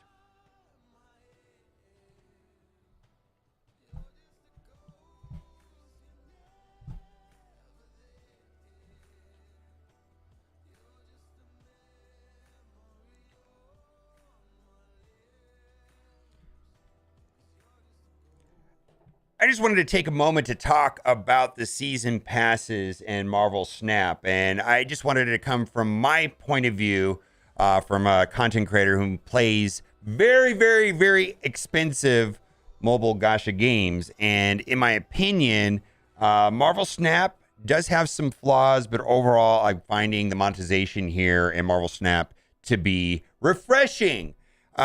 Basically, just to put it, like even if you spend $0, you do need to be aware that other people do spend a lot of money on the game. And I've played other games where other players can easily dump $10,000 a month into the game to get an advantage over you. But in this game, you really can't spend more than $300-400 a month. And even then, it's going to be challenging to get all the cards unless you actually play the game a lot. Let's talk about the season pass. Now, I do like the season pass, but I think there's some controversies to it a little bit. Like, I very much like Zabu. I very much like Silver Surfer. And I think they're good cards, and I personally bought them just to get the cards. And I also think there's a tremendous value with all the other stuff that comes through it. Not necessarily the cosmetics and things like that. Some people do like the cosmetics. But the reason why I think that the $10 is a good value is that I get a lot of entertainment for that $10. And if I compare it to like going to the movies or something like that, I can't even go to the movies for $10 and that just lasts a couple hours or whatever. I'm going to get a lot more entertainment off of buying the season pass than I am, let's say, spending that $10 on, a burger and fries. I mean, I went to Five Guys and it was $13 or something just for the burger the other day. My goodness. Anyway, so I like the $10, and the only issue that I have is that typically there are very good synergies with the season pass cards, and those cards are in pool 5, and that's a little bit concerning because I don't know if it's intentional and it's going to continue. And the examples I'll give to that is that last season there was Silver Surfer, and there were some good synergies with Bast, and there was a deck that worked really well with Bast. And then also, which is a little more subtle, but this season is a lot more obvious. We've got Zabu, and the synergies with Darkhawk and Absorbing Man and Shuri are a big deal. And 6,000 collector tokens for, times 2 for 2 of those cards is kind of a lot. Once you're in pool 3 and you've completed pool 3, you're going to be getting enough collector tokens for 1 pool 5 a month. And if you want to spend another $200 or so, you can get a second one. So that is what it is. But I want to do this season pass survey. This is on the Marvel Snap subreddit. And I'm a little bit different than some people. A lot of people like cosmetics. I did buy all the season passes. Which season pass did you make your purchase in? I bought Symbiote Invasion, Wars of Wakanda, Power Cosmic, Savage Land. Yeah, I bought all of them, right? And why did I buy? It's because I wanted the new card. I wanted gold, credits, and boosters. Some people like variants a lot more than me. I mean, entire monetization schedules in other games like Fortnite and League of Legends are based off of cosmetics, and it's just not a thing for me. And I do like getting good-looking cards, and it's fine. Now, for me, I do not like and purchase those $50 bundles that have largely cosmetics. The only bundles that I'm willing to consider myself personally are the ones that include collector tokens and a large chunk of credits. There have been 2 of them so far, and the purchase price was in gold, and I actually had to buy some gold to complete it. But that was the one for Sunspot, and the other one was for Apocalypse. Now, the other ones, you're basically buying the cosmetics, and the cool thing about that, if you really like the cosmetics, is that you will get a variant that is exclusive, and you will be able to play the variant even if you don't have the card. But your collection will eventually get all those cards for free. Pool 3, you're going to get all the Pool 3 cards, and you have the option of accelerating that process, or you can wait, I believe, from scratch to beginning. If you're playing daily, you can do it in about 5 months free to play. That being said, everybody at some point, if they play the game daily, is going to have all the Pool 3 cards, and it's going to come down to what is going to availability going to be of Pool 4 and Pool 5. And a lot of the discussion about whether or not this collector token system and the pool or series 4 and 5 is good or not largely determines on when they decide to start moving cards from 4 to 5 and from 4 to 3. Right now, what we know the idea is going to be is that once a week, they're going to be adding a card into Pool 5. So like this week right now, Silver Surfer is going in there, which was last month's Battle Pass. Silver Surfer now will be inside of Pool 5. And then at some point, once a week, they're just going to keep adding cards into Pool 5. But at some point in the future, when these pools are full, there's going to be some sort of ratio 1-to-1. Like they're going to add a card to Pool 5, but then they're also going to drop a card from Pool 5 into Pool 4, and then from Pool 4 into Pool 3. And this sounds like an okay system. And a lot of people saying, well, I can't get every card. Well, that's not true. You can get every card, but you have to spend a lot of money. There are players out there right now, Kraken Null, for example, who does max spending, and he has every card in the game. And what max spending is you spend $100 on gold, and then you buy all of the credits, you buy all the refreshes, and that $100 will allow you to buy max refreshes and max credits over a period of 9 days. And you can do that 3 times a month, and that's about $300, and then you buy every offer. And so it's about $400 a month if you want to have every card. And Kraken Null has every card in the game. And I asked him on Twitter, I says, what would it cost for you to continue getting all of the Pool 5 cards as they come out? And I said, would it cost you about $430? He says, more or less, yeah, about $400 a month, $400 a month. And so that's what it is. That is the controversy of this game. If you want all the cards, you're going to have to max spend, because otherwise there's going to be a deficiency. But here's the thing. Not every card that goes in Pool 5 is good. So for me, this is a big deal because now I don't have to bother with it. And I'm actually playing this game and having a great time. And I feel like I have every card that I actually want just by buying the Battle Pass, the Season Pass, and the high value offers, which is usually priced, the ones that I've bought are in gold. And I had a stockpile of gold. If I look right now in game, I have 4,500 gold. So the last time that the offer came around and there was a really good offer and the offer was gold and it had credits and it had tokens. It's the ones that have tokens that are the really good ones. It was really simple for me. I just spent a little bit of money to get the extra gold. And like right now, if they came out with an offer tomorrow, which none are scheduled, none are in the data mine, but if it costs 6,000 gold, well, then I would just buy the 1,500 gold. And I'm not spending any gold on anything at all. I'm just saving it for those offers. Now, I do feel that it's very important to finish the weekly challenges. So the weekly challenges for me reset on Monday evening. Depending on where you're in the world, that probably is Tuesday. And it's pretty easy to finish these weekly challenges. But if you're not finishing them, maybe on the last day you want to, I could say that there's a reasonable thing is to spend gold finishing it off so that you absolutely want to make sure you get through this weekly challenge, which is pretty easy to do if you play a little bit every day. If you play 30 minutes to an hour a day, you're going to be able to finish this without any problems, from what it looks like to me, as long as you're getting through all of the missions. So other than that, I feel like the best thing, other than making sure that you get the weekly challenges done, is to save your gold and make sure that you have enough gold to buy the offers that I was talking about. And then lastly, hoard. Like, what if the next season pass card is super, super busted but it's only busted with a new Pool 5 card, and you really want that card. And so this is where I think hoarding the collector tokens is a thing. So right now I'm working on hoarding until I have enough, at least want to get over 6,000.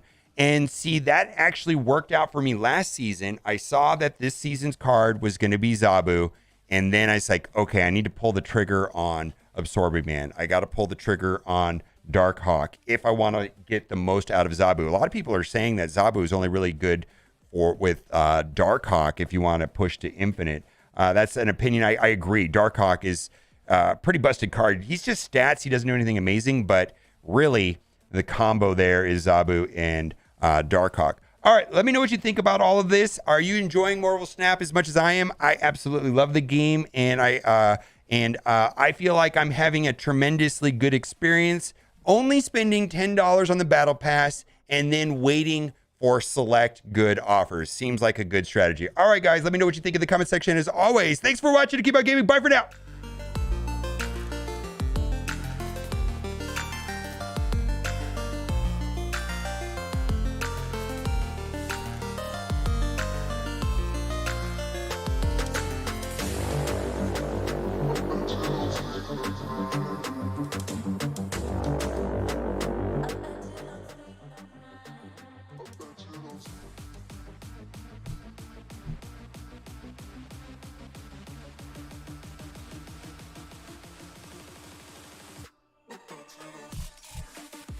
All right, let's put the video up.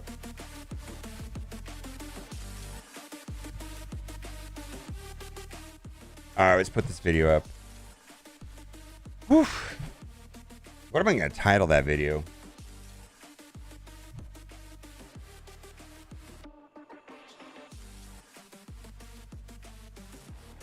That's a lot of words, man. I just...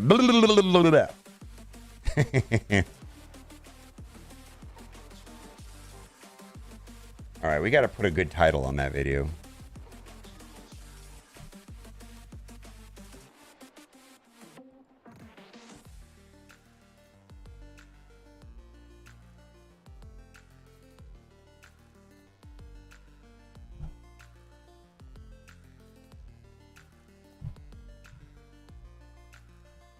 All right, I know what to do.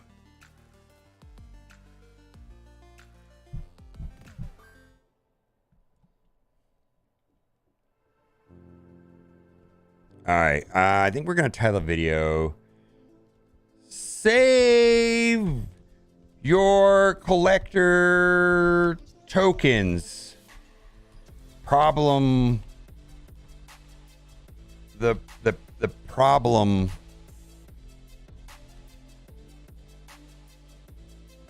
with battle passes.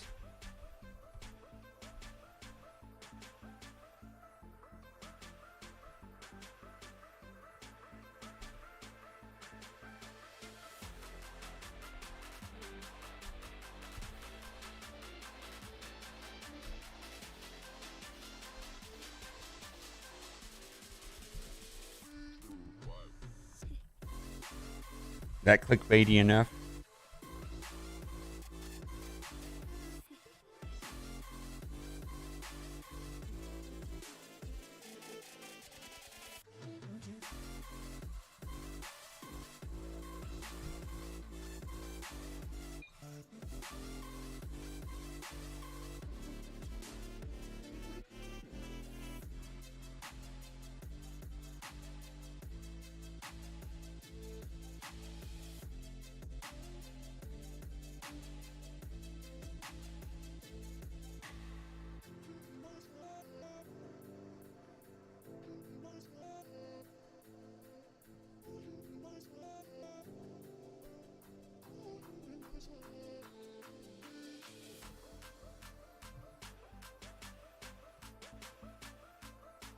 Is Super Scroll good? I don't know. I haven't pinned, but I don't think I'm gonna buy him unless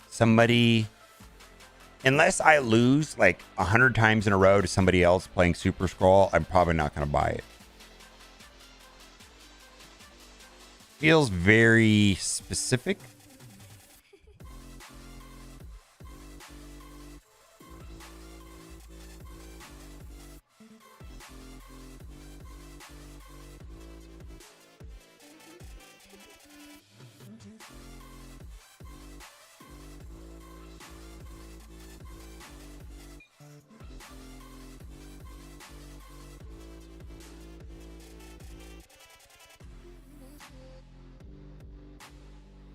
was the last time you pulled a new card out of collector reserves? How many collector reserve was between new cards?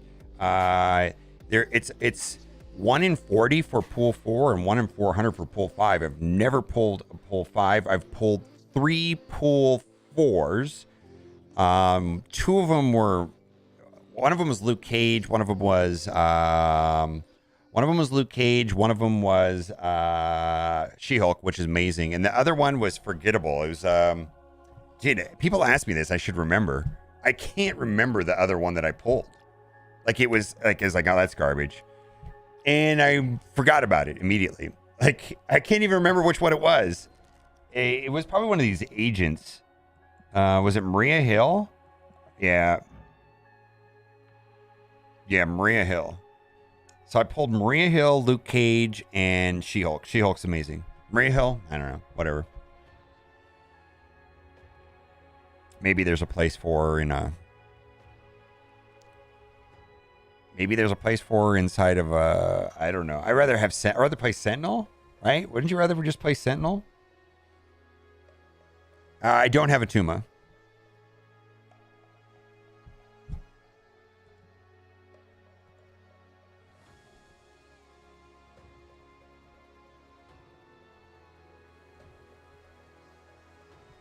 As full as far, and then I also cards that I've purchased.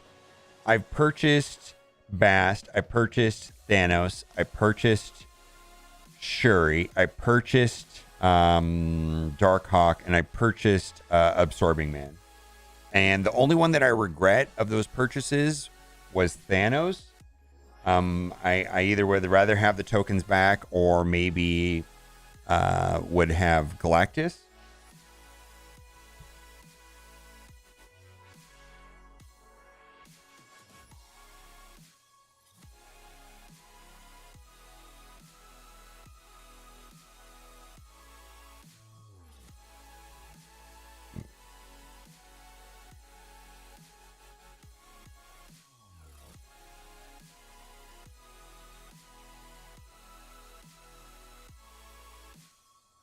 There's a value, and how much did you spend? I just made a video about that. I don't know. Did you see the video when I was recording it? I don't know if you just popped in right now or...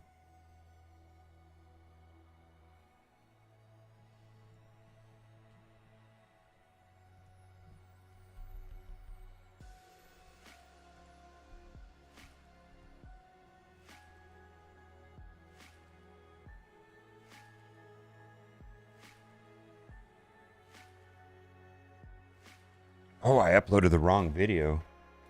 Shoot. All right, we got to start this over. I uploaded the wrong video. I uploaded my offer review from yesterday.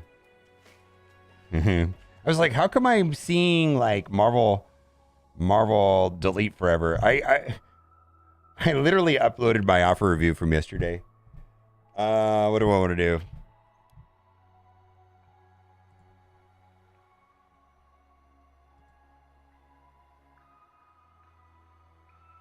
Sunspot, Nightcrawler, Iceman, Scorpion, Psylocke, Electro, Marvel, Arrow, Leech Leader, Magneto, Doom. What is your collection level?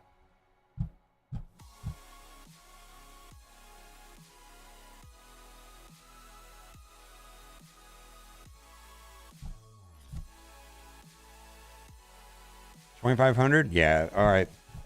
Yeah, you're that sounds like a good build actually.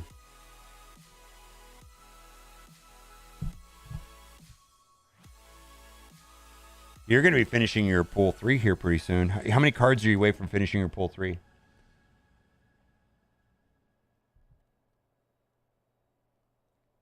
Wow, 2 videos in a row, exactly the same.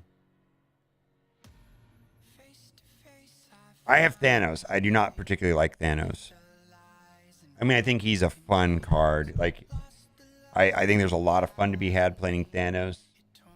And it's innovative and quirky and interesting, and you can win. I don't know how competitive it is. It's kind of clunky.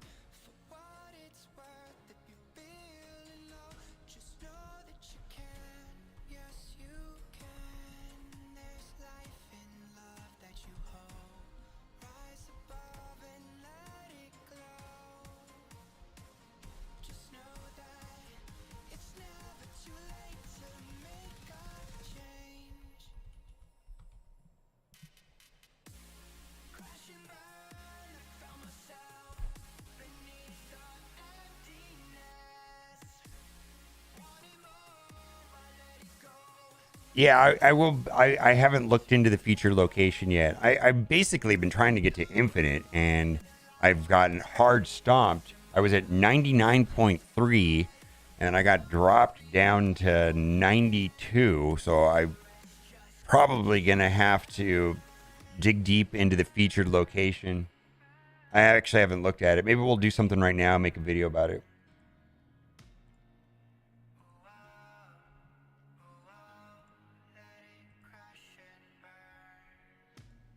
This one for the person who feels alone. All right. This one for the hero who has no home. This one for the one who live for hope. Changing better days. Pick your head up.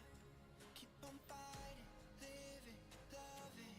But She-Hulk is your first collector purchase. I think She-Hulk's amazing. I got She-Hulk right out of a collector reserve, and I was ecstatic. Absolutely ecstatic. One of my favorite cards. She's very good and useful in multiple situations, multiple decks. Like, she's just quality card.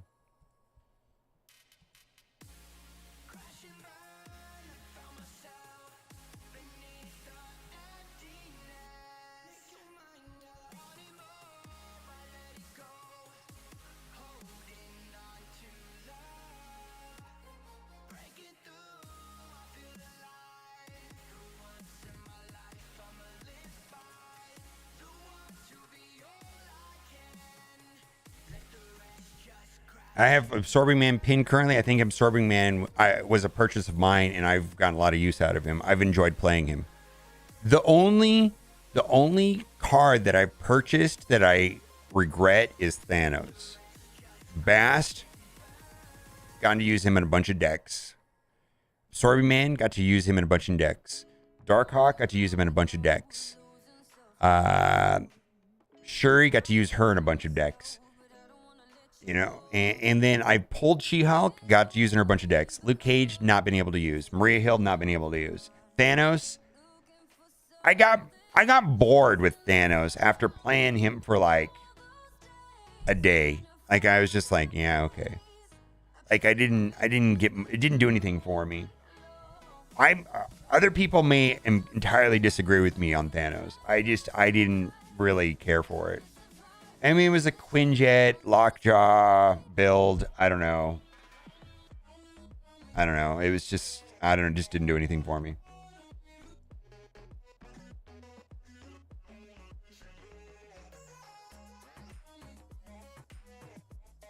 She-Hulk is magic because you can skip turn 6 to play for free in Infinite. Sure.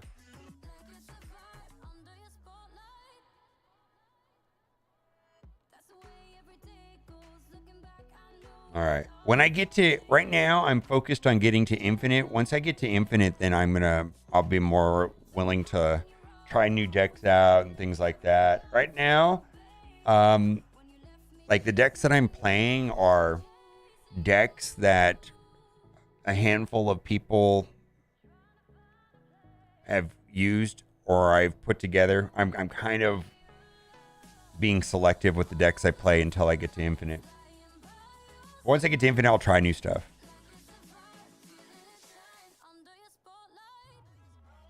All right, let's create a thumbnail. All right, and I was so close. I was like to 99.3, and then I just started playing poorly. I don't play optimally. I know that there are a lot of places for me to improve, specifically when I retreat and when I snap.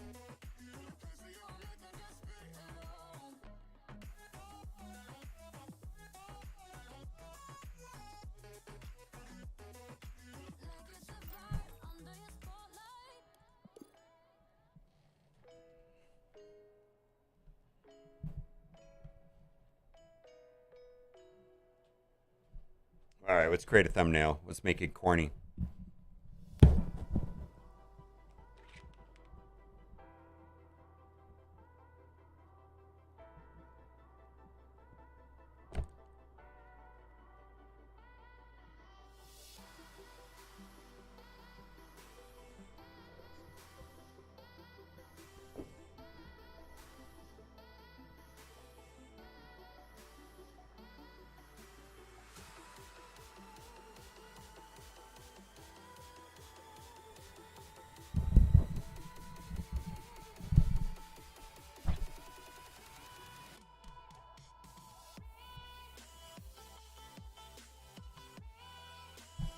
All right, we're back. We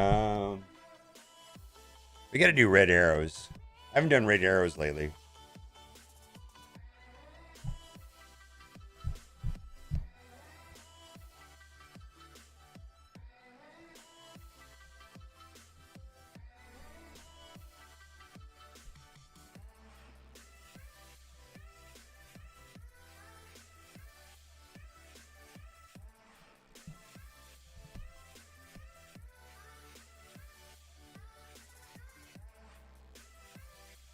All right, Control T.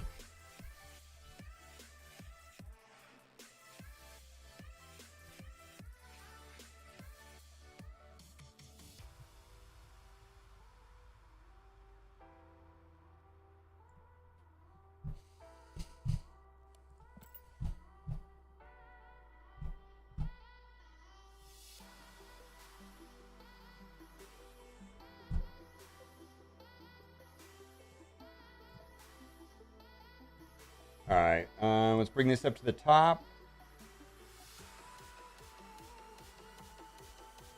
And then we're going to copy this location, Control J, click that.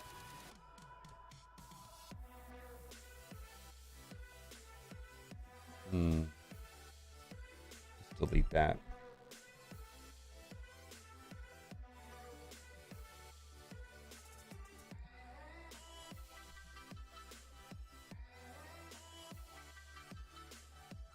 Control J.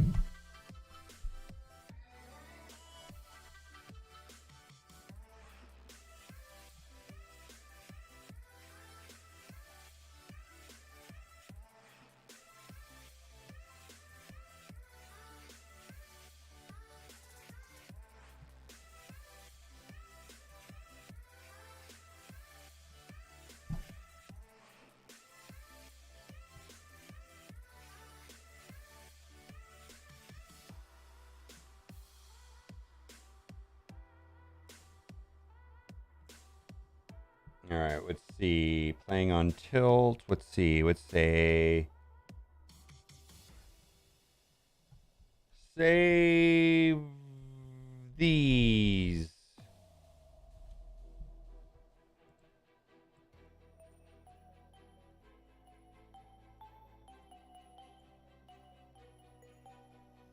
Control T.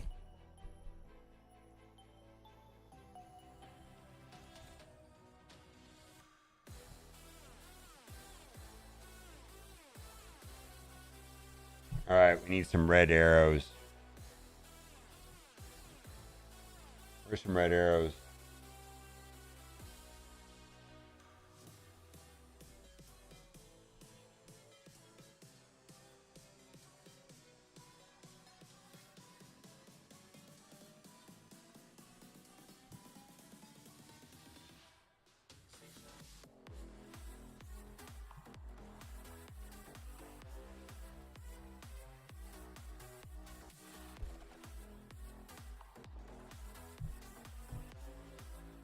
Let's see, let's erase this at the eraser.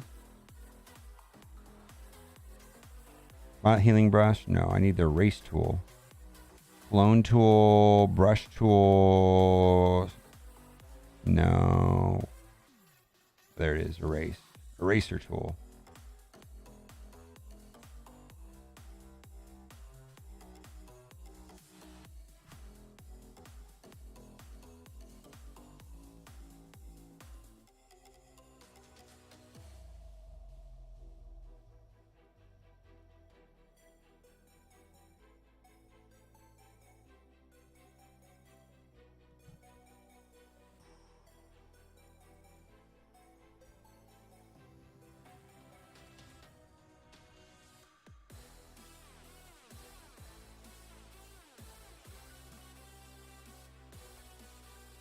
All right, I screwed that up. Well, let's see here.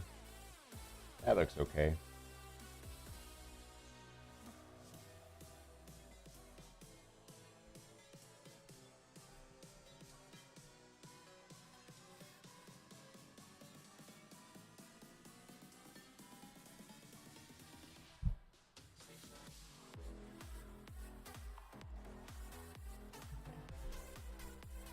We're going to put a lot of red arrows. How many red arrows do we need? Control J.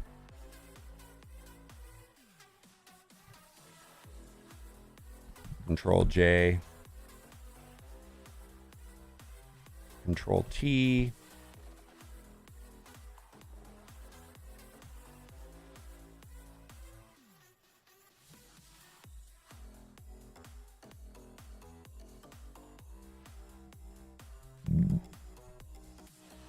Control J.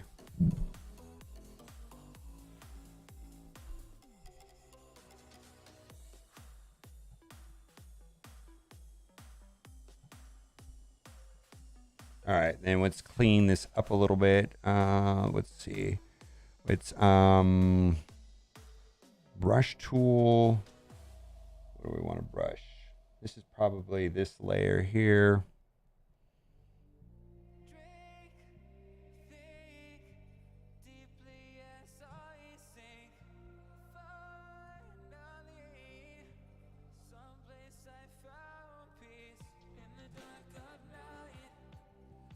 There we go. Clickbaity as all get out. Yeah, probably. Good. That's what I wanted.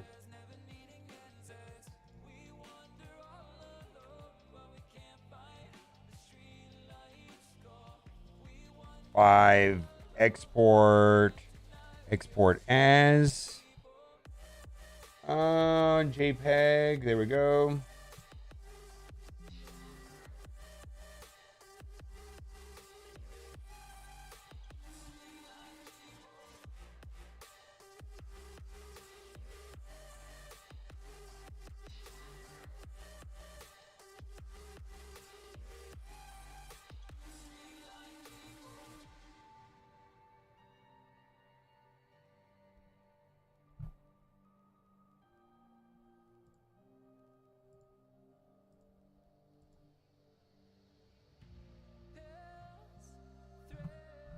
All right, video is live.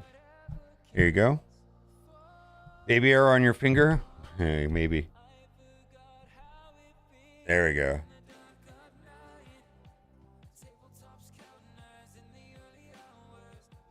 I mean, you can do whatever you want with that information. Here's the thing. Please understand, you're gonna get all the pool 3 cards no matter what you do.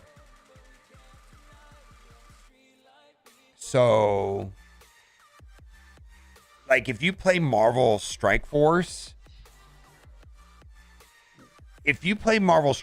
right? Would you tell somebody to buy Wolverine shards? Think about it. You're gonna get him for free if you just play the game every day for a couple months. You're gonna get all the pool 3 cards no matter what in just a matter of time. Does that make sense?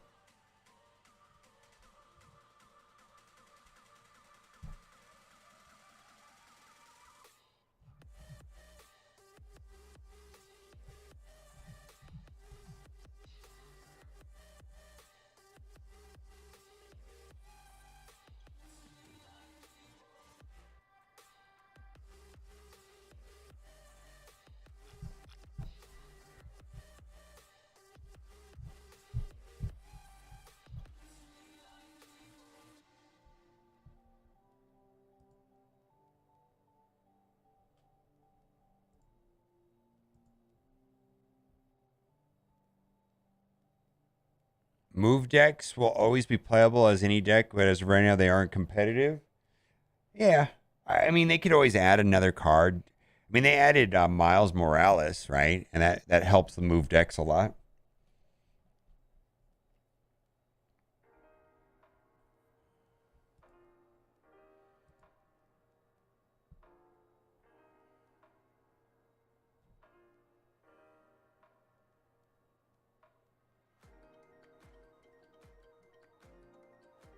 Yeah, the move is telegraphed. Like, you just know what's going to happen. And you can do the math. You know the Heimdall's coming.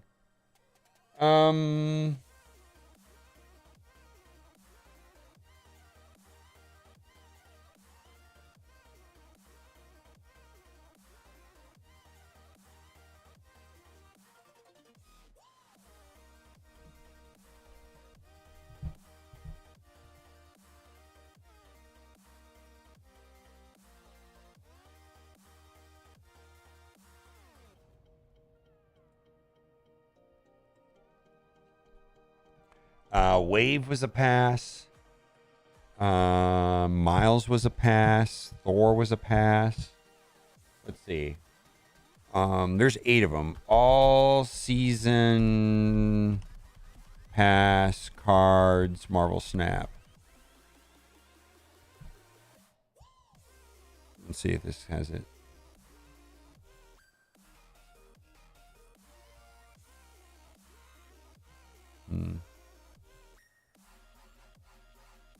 I know Wave was one. Wave, Miles, Black Panther, Silver Surfer, Zabu, Thor, Nick Fury. We're missing somebody else. There's one more. Daredevil. Yeah. So, yeah. Daredevil, Thor, Wave, Silver Surfer, Black Panther, Zabu, Nick Fury, Miles, and Black Panther. Black Panther is fun. All those cards. None of us is smart of all of us. Yeah, I know, right? I think all of those cards are pretty important other than Nick Fury. Nick Fury's the only garbage one there. All of those cards are pretty good. Wave, Thor, Nick, Miles, Silver Surfer, Zabu, Black Panther, Daredevil. All of them but Nick Fury. Nick Fury's the only one that's kind of bad. It's kind of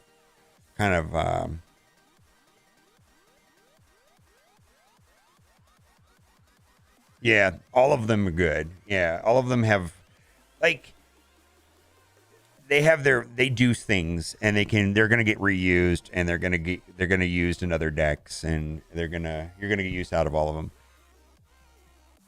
So typically the season pass cards have been impactful and useful cards. Wave, amazing card. Silver Surfer, amazing card. Black Panther, situational but amazing card. So on and so on. I don't know. I feel like they do that.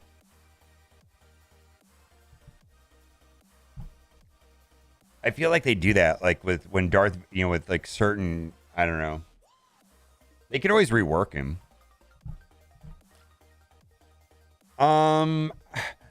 This is the only card worth that I would consider buying, even though I'm not going to. Like I said, if for some weird reason in the next week I get destroyed 9,000 times in a row by Super Scroll and everybody plays Super Scroll, then I will consider purchasing him. But other than that, there's nothing else that I want. The only card that I'm remotely interested in is Galactus, but I kind of hate Galactus players. I actually hate any player that beats me. So that's not the point. But in particular, there's certain types of cards that kind of annoy me, and I often play them myself. Galactus, Daredevil, Spider-Man, Leader. Those are all cards I just kind of hate. And I don't know. I just don't feel like playing Galactus. I wish that I had Galactus over Thanos, but I don't know if I want to buy Galactus. I hate any player that beats me. Yeah. If you're playing a logical, good deck, you're trash. I hate you.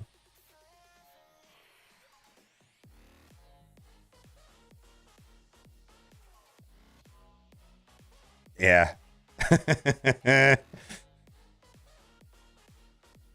Don't you think Galactus is a better purchase compared to Scroll? Yes. Yes. I would recommend buying Galactus over Scroll for sure.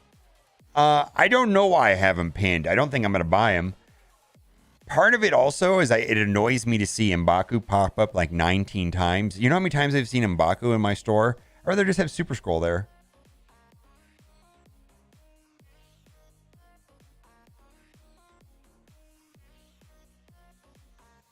Cosmo, Arrow, Wave, Leech. Leech is especially annoying.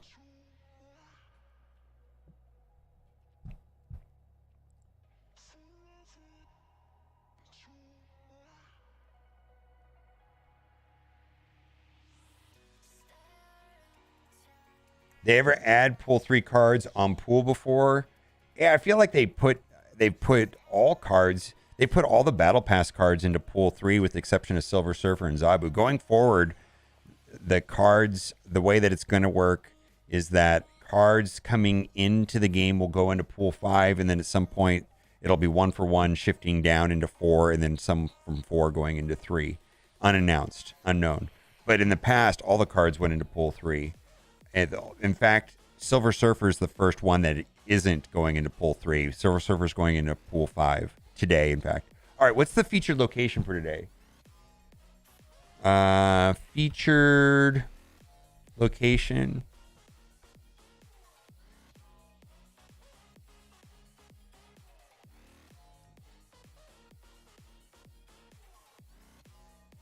Altar of Death.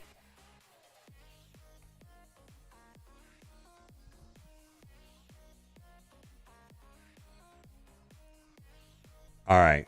Altar of Death. When you play a card here, destroy it to get +2 energy next turn.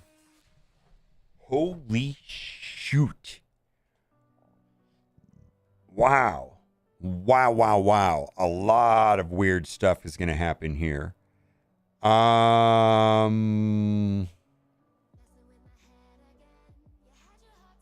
feel like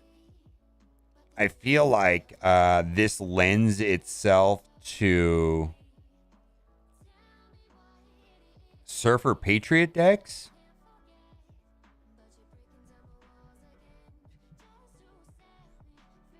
Or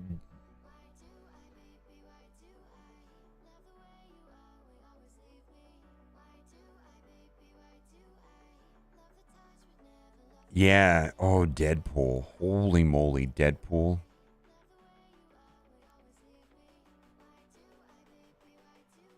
Deadpool, Deathwave, any destroy package. Armor just to counter it. Storm to counter it. Death will be a free card.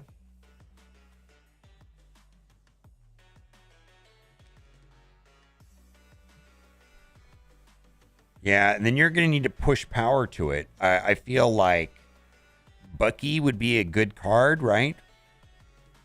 All right, let's build a video about this. Why don't we make a video about it? Altar of Death. I don't like the way this looks behind me.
Yeah, play White Queen.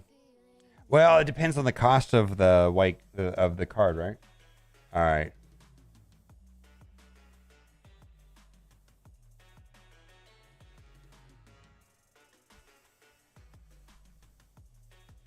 All right, let's just make a video about it.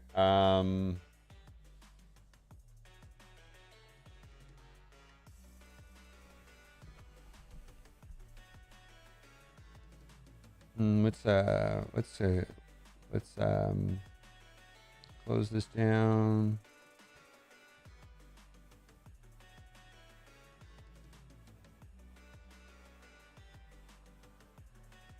Let's see if anybody's talking about it on Reddit.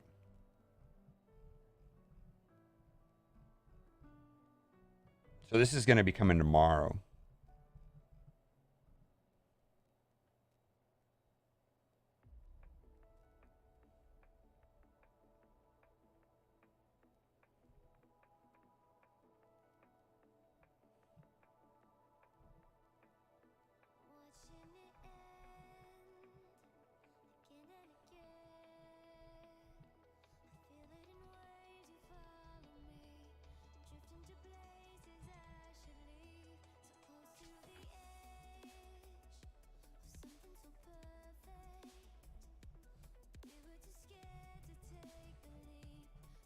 Yeah.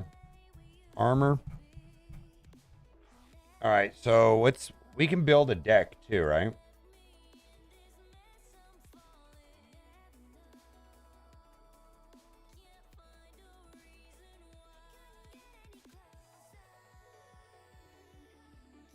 All right.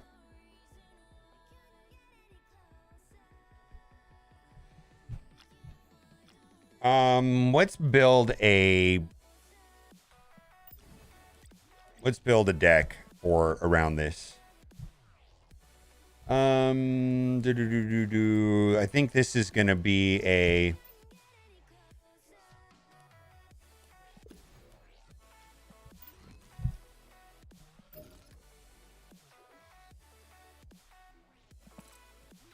All right, so Hood, great. Nova, great. Yondu, maybe. Right?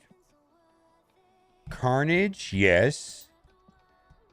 Bucky, 100%. Deadpool, sure. Venom, yes. Deathlock, yes. And then I want to throw in the She-Hulk. She-Hulk. Death.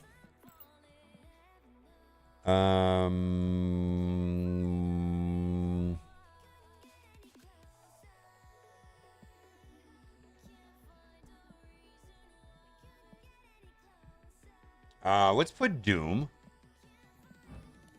And then Wave.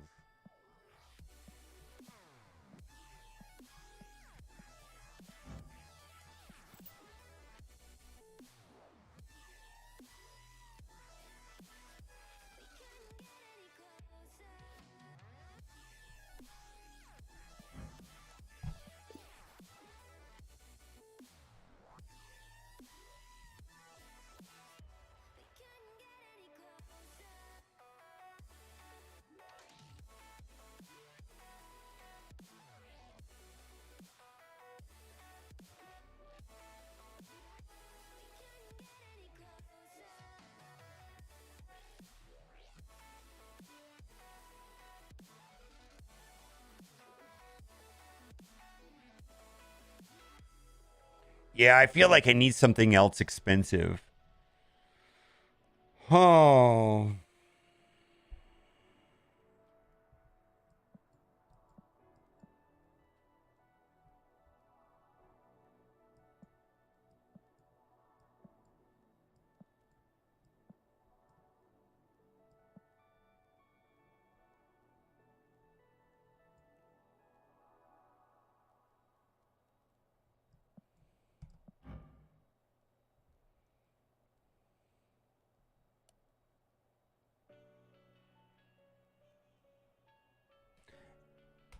No, the purpose of these destroy cards is to clear up space on the other two locations that are not Altar of Death.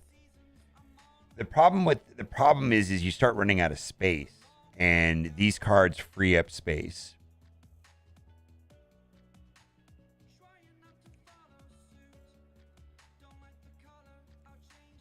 I kind of feel like Taskmaster would be interesting. Arnim Zola would be interesting.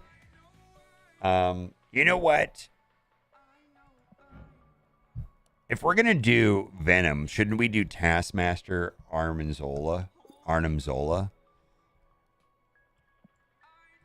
Because we're gonna have a bunch of extra energy, right?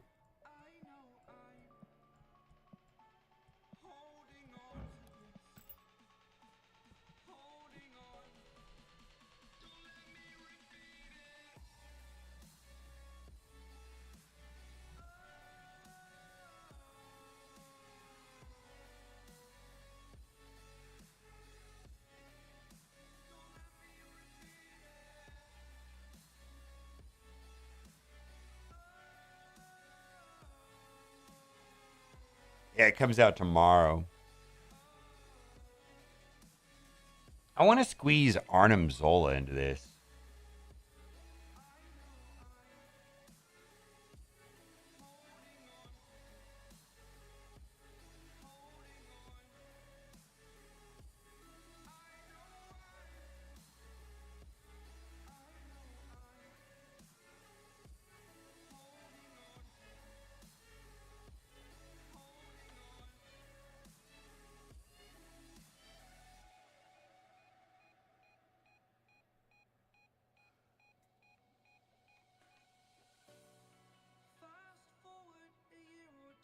Yeah, it's the same concept. No,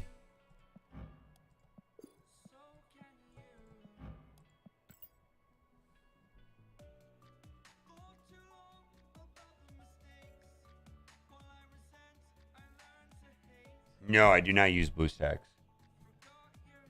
All right. Altar of Death 1.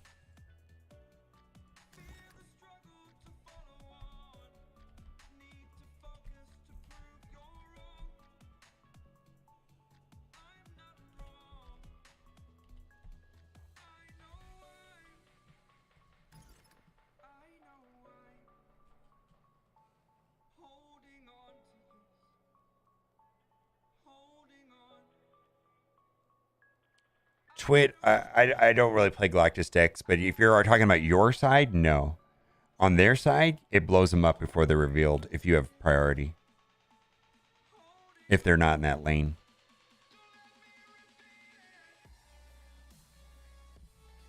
So the other question is does this deck work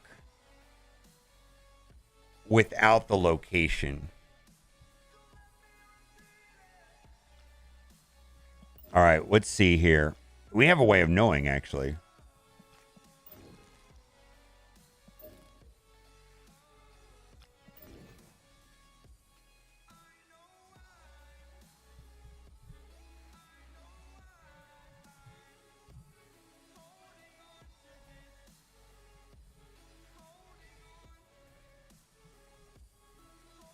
How do I refresh this faster? How do I refresh the data?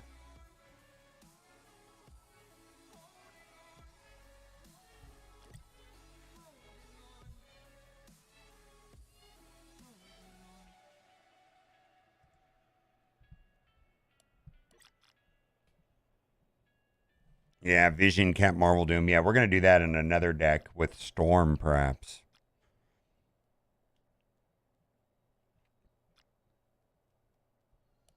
How do I get this data over here? Hold on. I have to play a match for it to reset. So here is the traditional Deathwave deck right here.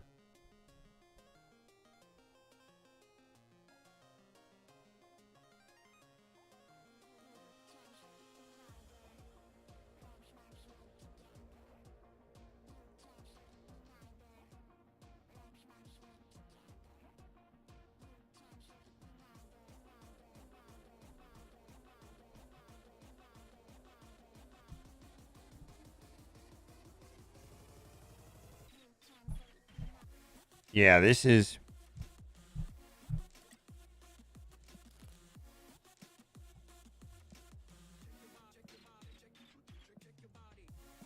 like this deck right here is a known deck that wins right here.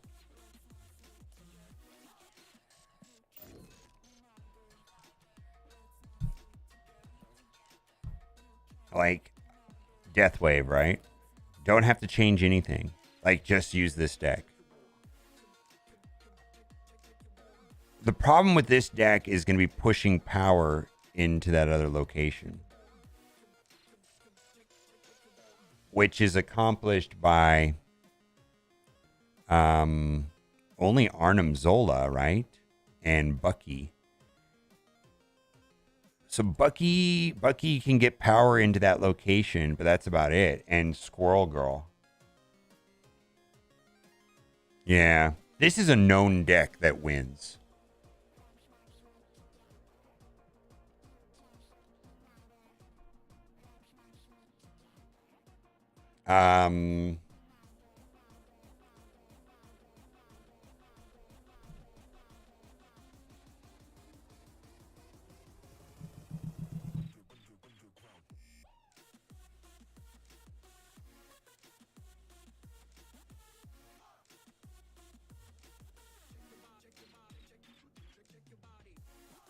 I don't think Wave is going to work because everybody's going to get all that extra energy, and then the cost of the cards are going to be reduced to 4, right?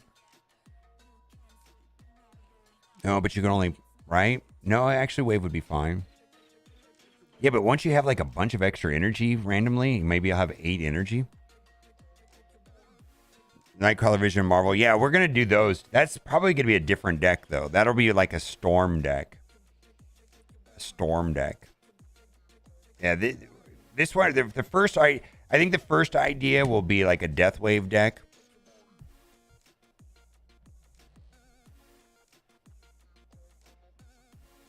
Yeah, Captain Marvel moves on her own. I think you're better off with Vision than Captain Marvel, but let me grab something real quick.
Yeah.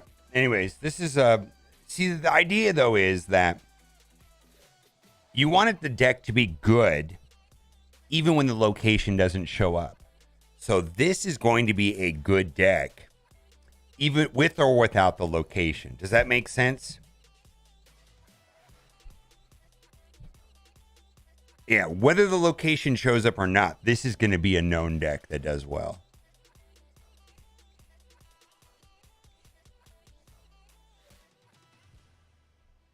This deck, I played it like a bunch. I got to Infinite with this deck last season. It's a great deck. Yeah.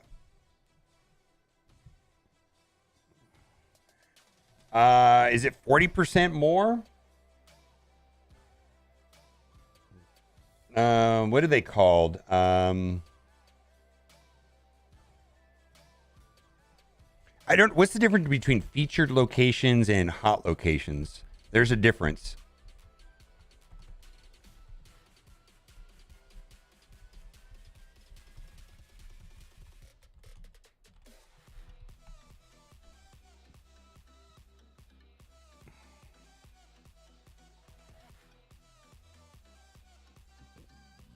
All right.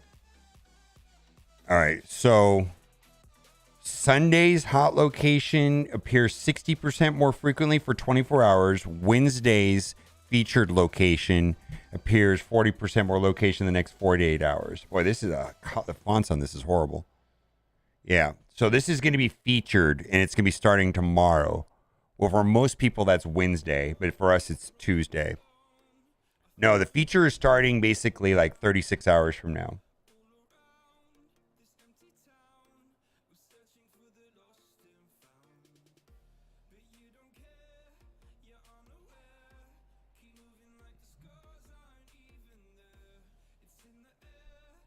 It has to, well, yeah. The one on, okay, so the one on the weekend appears a lot more frequently and it's for one day.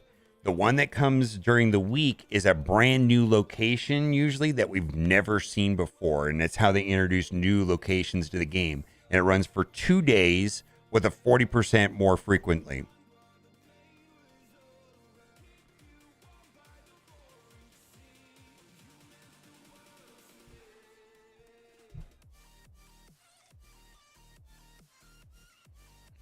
All right. So I think Death Wave would be fine.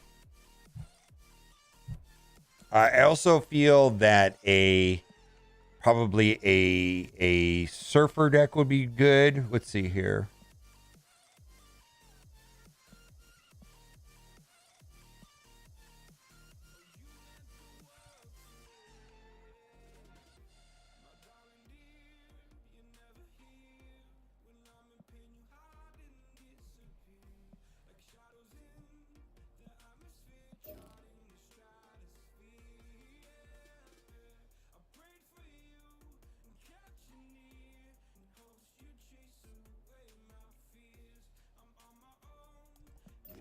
No, let's not do that. All right, let's build a.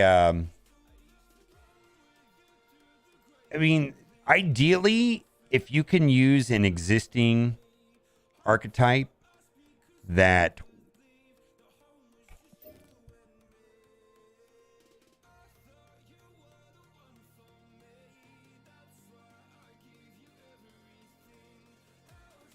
yeah, look at this. Nova works with that location.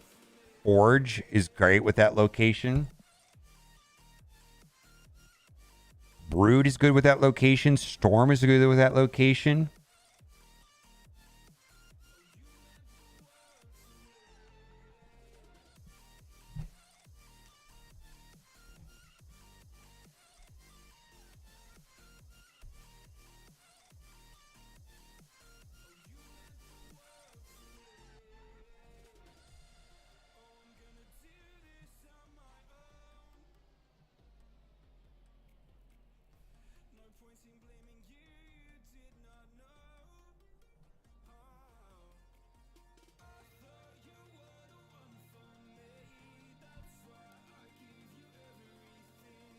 All right, this deck will be good there. Also, this deck will be good there. Storm, Doom.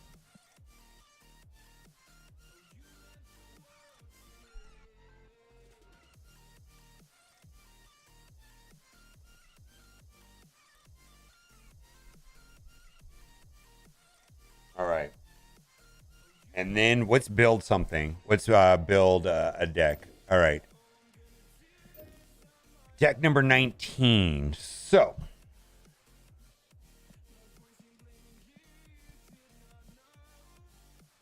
cards that are good and you don't care if they get blown up.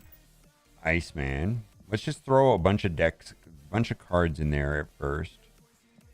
Like, we got to start off with good cards, like that you just don't care if they get blown up, right?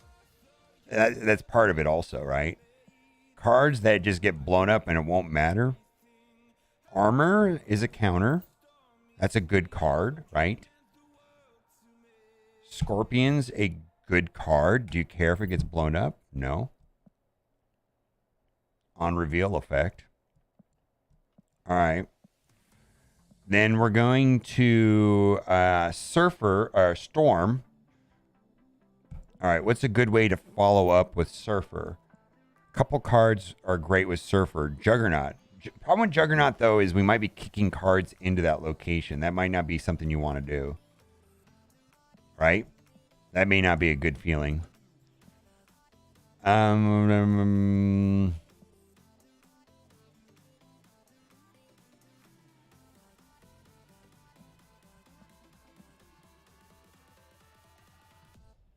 Let's think about this.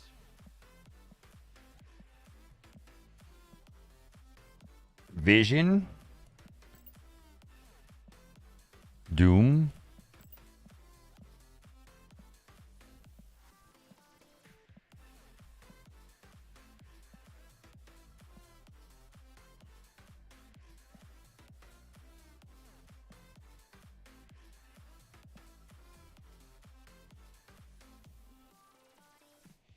We're going to play Vision. Might as well play Shuri.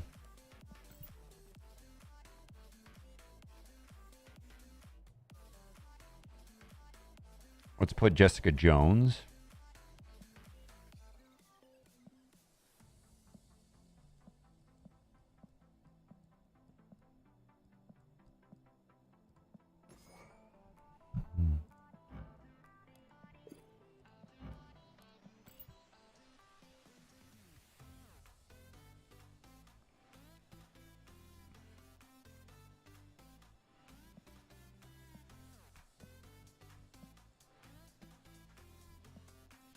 I feel that like Mr. Fantastic is just a good card.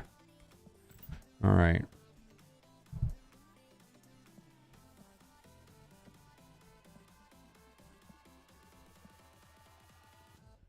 Jubilee would be good in that location, right?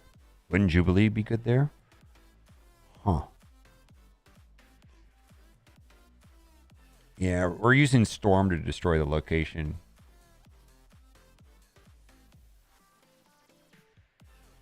I've never lost to a Rhino player. Claw? I think a Claw, if we're going to play Claw, then we would want to play like Spectrum.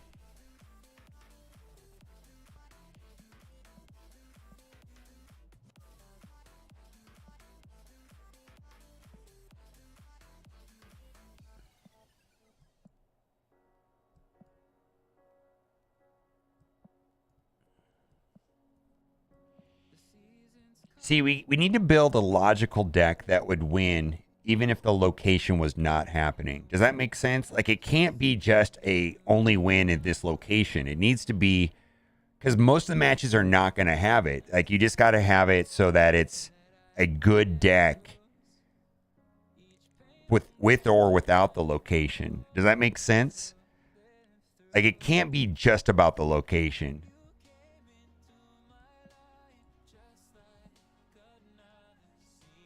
All right.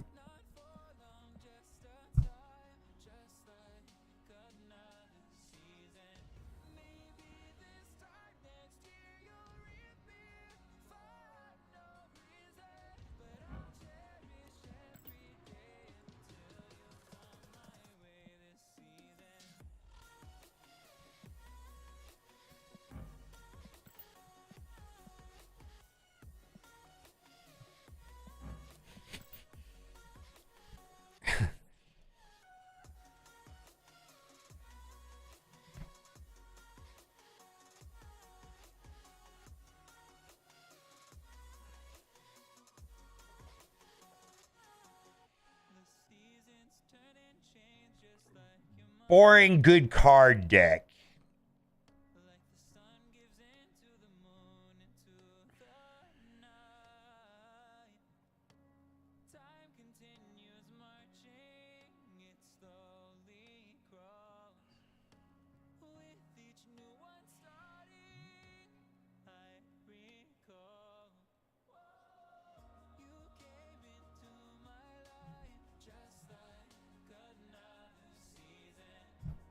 All right.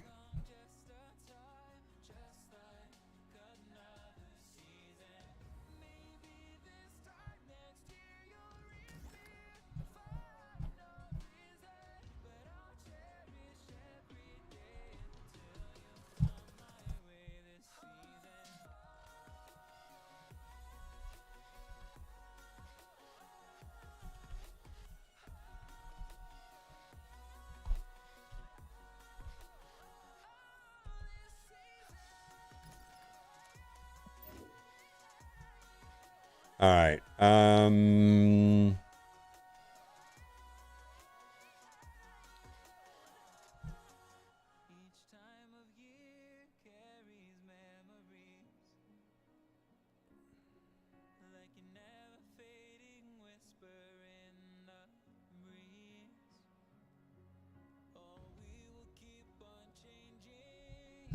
All right, let's just bang out this video.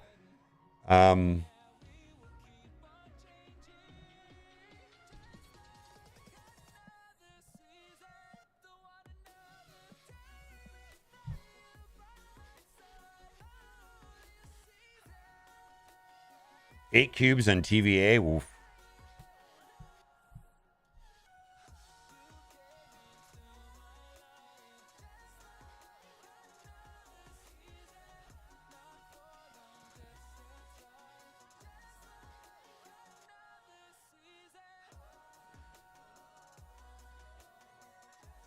I think Jubilee would be a good card to work around too.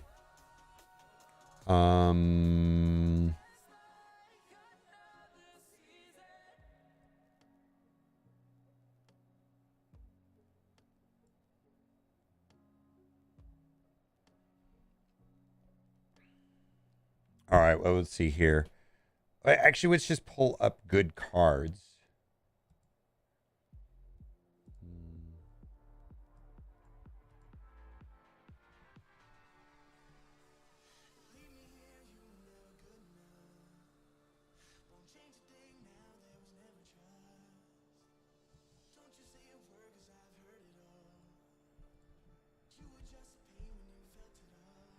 All right. Cards. Let's see.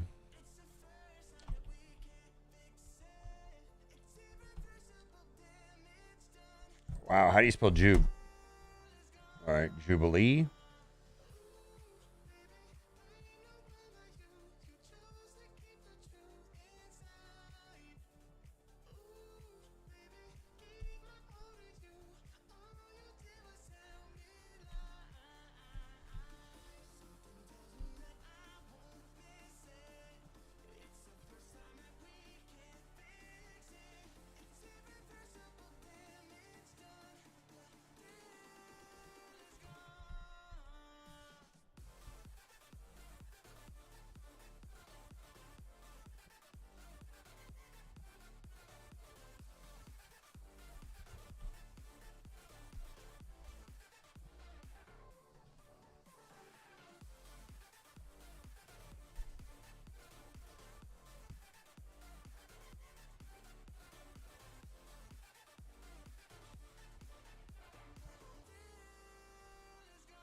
What other card? Just throw. Let's see. We got Vision.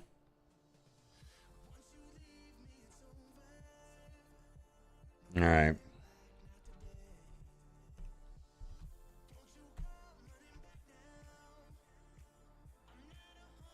All right. And then let's talk about Storm.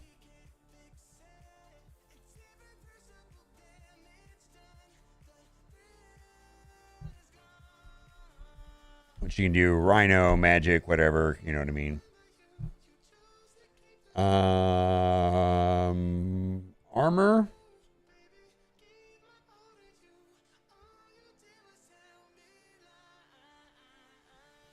Control V. Armor. Armor.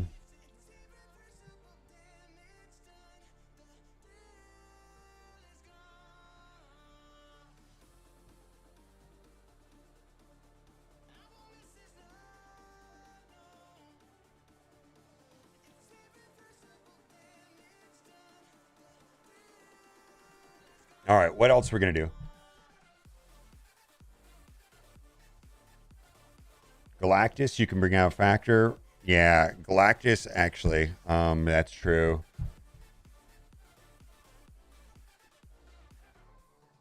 Yeah, you're 100% right.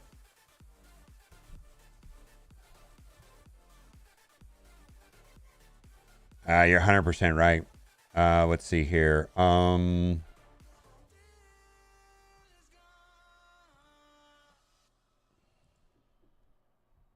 Galactus.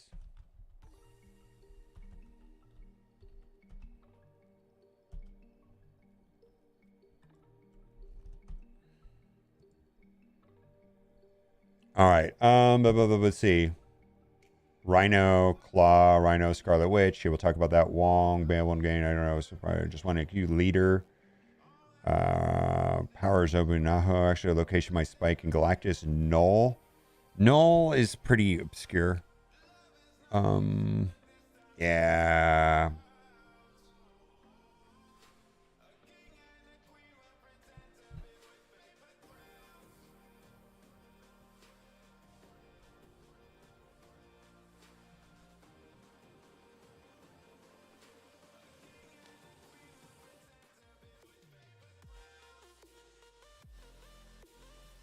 Oh, I just saw your message. I don't know what he said. Um,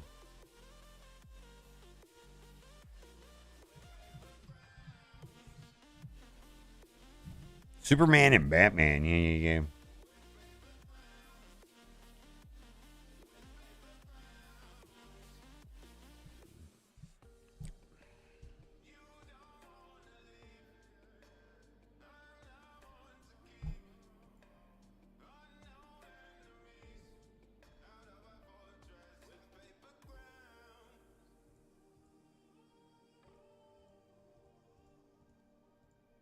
Yeah, Mule Type Bringer, you missed it the other day. Like, YouTube's a different animal than Twitch. I got snappy the other day. Oh my god. I almost didn't publish the VOD. It's just a different animal here. Yeah. Enchantress and Zabu with that location? What is Enchantress going to do? I don't understand what Enchantress and Zabu is going to do there. Zabu I see use, but but Enchantress specifically, what does that have to do with that location?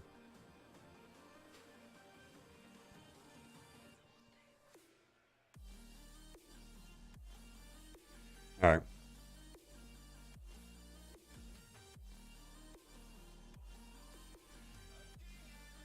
Such off armor.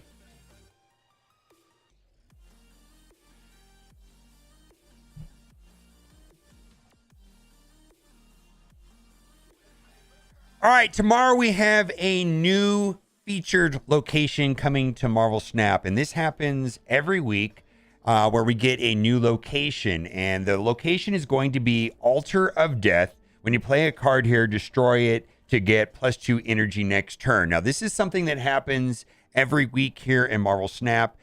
For me, it is Tuesday evening. Probably for most people in the world, it's on Wednesday. We get a new featured location. So it's a brand new location that appears 40% more frequently for the next 48 hours. Now, this location is kind of a invasive one. Like, it's not a passive location. It's actually kind of have to have a deck that complements this location. Now, because it appears 40% more frequently, you don't want to have a deck that just is good only if that location shows up, but you need to have a deck that actually wins even if the location does not show up. Now, this is different than the hot locations, which happen for me Saturday evening, for most people all day Sunday, and that is for 24 hours, and that is 60% more frequently, and that is typically an older location that we've had in the past. So I've got 5 decks that I want to try when this location goes live tomorrow.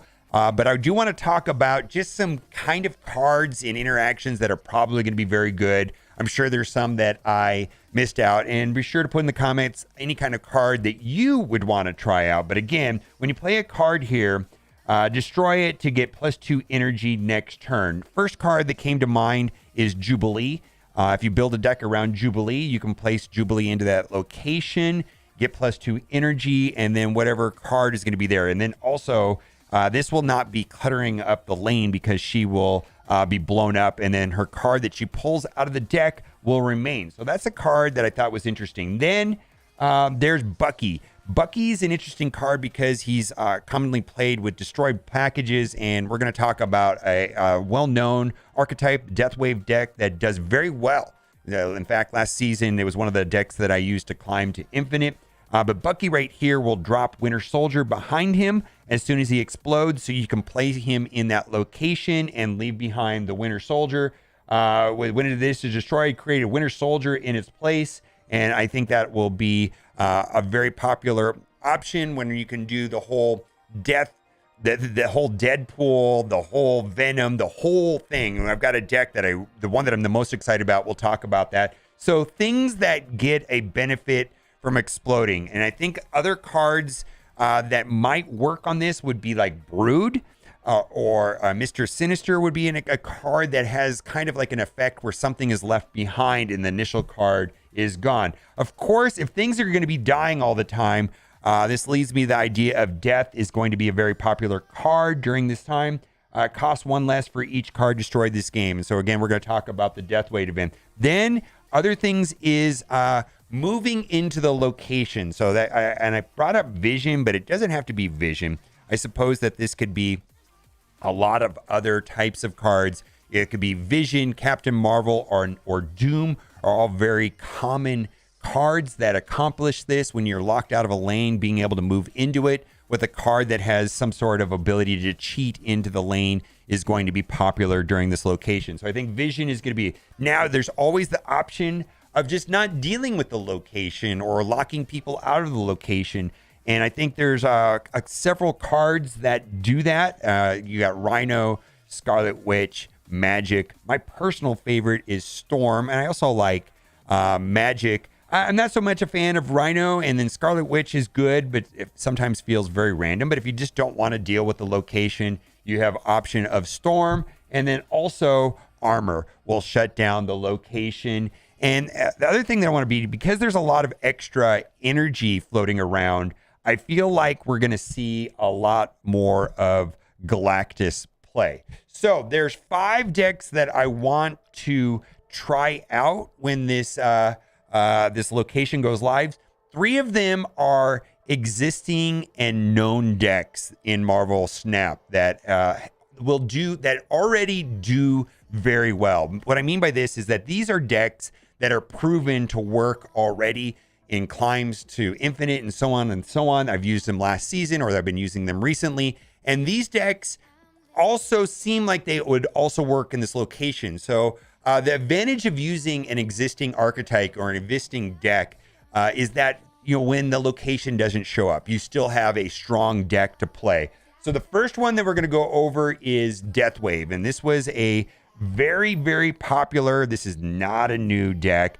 And there's a lot of things that work in this existing deck list. And then there's a lot of opportunities to also change out items in this deck if you want to do it differently. Hood, you can drop Hood into that location, he'll explode, and then you'll be left with the demon. Squirrel Girl would allow you to cheat 1 power into that location. You can play Squirrel Girl in a different location, and then you'll get 1 power. Yondu might replace, but you could put Yondu in that location. Not only will Yondu get destroyed, but then also Yondu, this is kind of a weird card. It says remove the top card of your opponent deck. It actually destroys that card, and it counts towards death. Then we've got right here Bucky, which we talked about. Put it in that location, it explodes, and you're going to be left with Winter Soldier.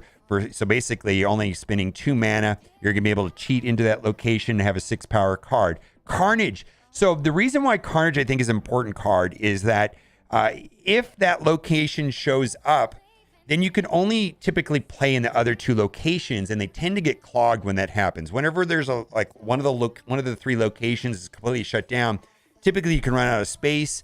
Carnage fixes that problem and also destroys things in your deck, fueling again death. And then we've got Killmonger, reveal, destroy all 1-cost cards. I have mixed feelings about using that within this location, but this was a card that works, but we'll see. Now we'll talk about Wave in here in a second. Deathlock frees up space. Arrow, just a good card, and Leader, just a good card. And the idea with this deck is to play Wave on turn 5, and then that will typically lock your opponent out, and they'll only be able to play 1 card. But if you play Wave on turn 5, you will have not spent 2 mana, meaning your She-Hulk will cost 2, and then you're free to play Leader or Arrow, which are just good cards. And then typically at that point, Death will have her cost reduced, and you're typically put in a situation where on turn 6, your opponent can play 1 card and you can play 3 cards. The next deck that I wanted to play is called Surf Sera Control. And there's a couple things in this deck that work with this particular location. One, Nova, you can just drop into that location on turn 6, let's say, and give 1 power to the rest of your cards. Very easy. Forge, you can place Forge in that location. He usually is just clogging up, taking space anyways, and give +2 power. Typically, you want this +2 power to go to Brood. Brood, right there, can go into that location and give 2 bodies there. The primary Brood will explode, but the other 2 will remain, and that is fantastic. Goose will lock up the other locations. Think about it. If people are going to be playing expensive cards, there's a lot of free energy and power going to be going around, and Goose is probably going to be very useful at this time in keeping people from paying their cost 4, 5, and 6. And there's only 1 card in this deck that conflicts with that, and that is Sarah. Then Storm. Storm can just destroy the location and foil your opponent's plans for trying to manipulate that. And then we've got Cosmo, which is just a great card that disrupts on reveal abilities. It seems like most of the good cards in the game are on reveals. Juggernaut is double-edged sword, and the reason why Juggernaut is in here is because he synergizes with Silver Surfer, and we'll come back to Silver Surfer at the end. But typically you play Storm on turn 3, follow up with Juggernaut on turn 4, and it kicks out. Now, the problem with Juggernaut is sometimes it's a little bit awkward and it can be a dead card. Let's say you play Storm turn 3 and then you draw into Juggernaut later. You don't want to push your opponents into the lane that you already are winning and have locked down. Polaris can suck cards into locations, and that's kind of an interesting thing. This actually is a very disruptive card, but the main reason why you run Polaris is that she's a 3-cost card with 5 power, and she has a nice, cute interaction. And then Maximus is just a quality card, high power. Your opponent draws 2 cards. A lot of people ask, is this a big downside? I don't know. Like, I feel like I've played a lot of Maximus, and I don't know if I've lost because my opponent drawing 2 cards, but it doesn't feel like I have. I feel like having Maximus and being ahead and having initiative and then being able to play Cosmo before my opponent does to disrupt their plans seems important. And then, of course, Sera is cost reduction, and then Silver Surfer is fueling all of this other goodness and giving all these other cards. So that is a deck I want to try. This is a deck that works. This is a deck that I used to climb to Infinite last season. So this one I want to try.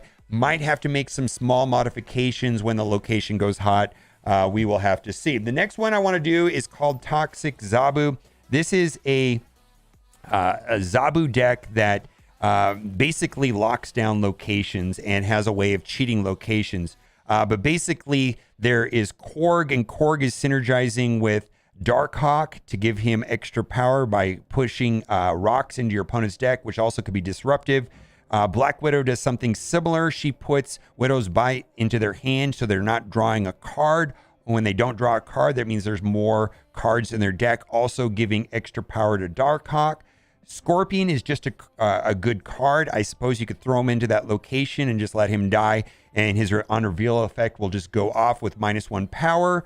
And then there is Storm, which can be used to lock down that lane or get rid of that lane if you don't want to deal with it. Zabu with cost reduction to your 4-cost cards.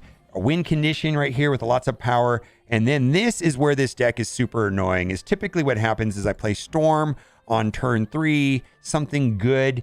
Maybe Rock Slide, Zabu, or Darkhawk behind Storm to win that location, specifically Zabu. And then on turn 5, place Spider-Man into one lane and a copy Spider-Man with the Absorbing Man, effectively locking them out of all 3 locations. Good card, which synergizes with Darkhawk. Good card that just gives you a card in your opponent's hand. Just a great card. Also 6 power. Doctor Doom to get the bots into the location that are locked out of. And then America Chavez makes the deck more consistent and also gives power to that lane. Now, that card may not be optimal with this location, but I know that this deck list works. So these 3 decks that I just showcased here are known decks that work right now, whether or not the location shows up or not. Now, I have 2 other decks that I want to talk that are more specific to the location, and I want to try them out. This one is based off of Destruction and maybe even Venom, getting a very strong Venom and fueling that into a Taskmaster, and then even an Arno and Zola. Again, Hood works well in that location. Then you'll have the Demon in your hand. Deathpool will just get bigger and bigger and bigger, blowing him up every turn. I think this is going to be one of the more fun cards with this location, just throwing him in there, exploding, getting 2 energy, get 2 energy all over the time. Nova, we talked about. Bucky, we've talked about. Carnage, we talked about. Venom will consolidate space and make one big creature that you could do one of 2 things to, which is kind of fun. You can either use Taskmaster to clone him, or you can use Arnim Zola to push them into 2 other lanes. Of course, one of the lanes being locked out, which is fantastic. Then we've also got Deathlock, Destroy, and then we've got Wave, which also works with She-Hulk and Death, like the Death Wave deck. So lots of interesting things there. Now, the last one right here is a little bit more generic. This one right here is based around being able to get power into that location and being disruptive while at the same time playing good cards. Iceman can just be sacrificed, and Iceman is one of the most notoriously good one-drop cards, along with Scorpion. We've talked about Armor being able to shut that location down. Mr. Fantastic is just a good card and can push 2 power into that location if you're not able to get into it. Storm can destroy the location. Maximus is a good card just to get the 7 power. Shuri, so much fun. Shuri and Vision are like one of my favorite cards to play together, to push all that power to Vision, to make him 14 power and then be able to push him wherever you want to go is a lot of fun with Shuri. Jessica Jones, typically you can play Jessica Jones after you play Storm, and that'll give you an 8 total power, and then you'll be set with getting that location locked up. Arrow, just a good card. Leader, just a good card. And then Doom, also an amazing card, which push power into your location. What kind of strategies are you going to try when this location comes out? I don't know which one's going to work best, but there's a lot that I want to try. Looking forward to playing the Altar of Death when it goes live sometime tomorrow. All right, guys, let me know what you think in the comment section. As always, thanks for watching and keep on gaming. Bye for now.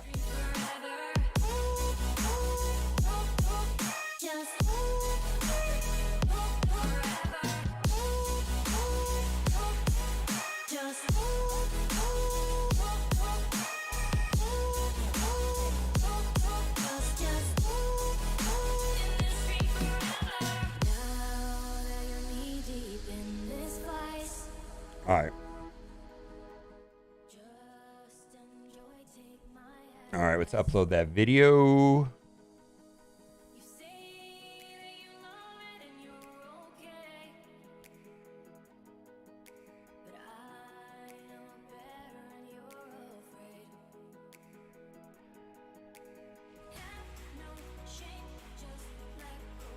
All right. Just needs a handy Dan thumb, I know, right? All right.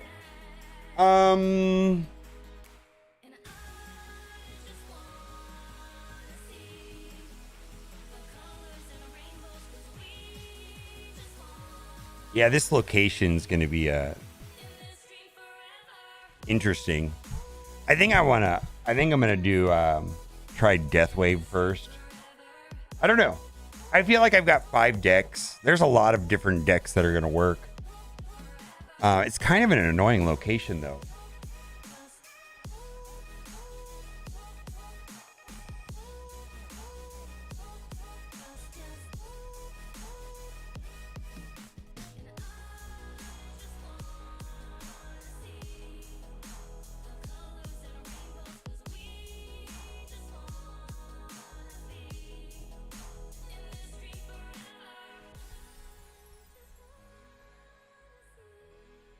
All right.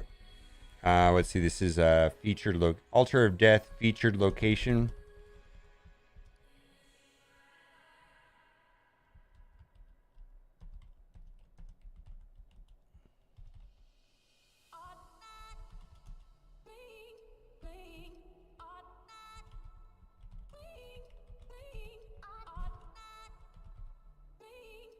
All right.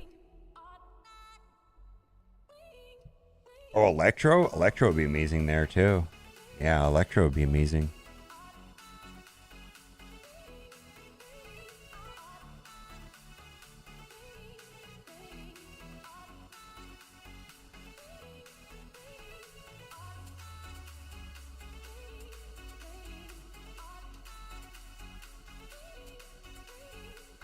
All right.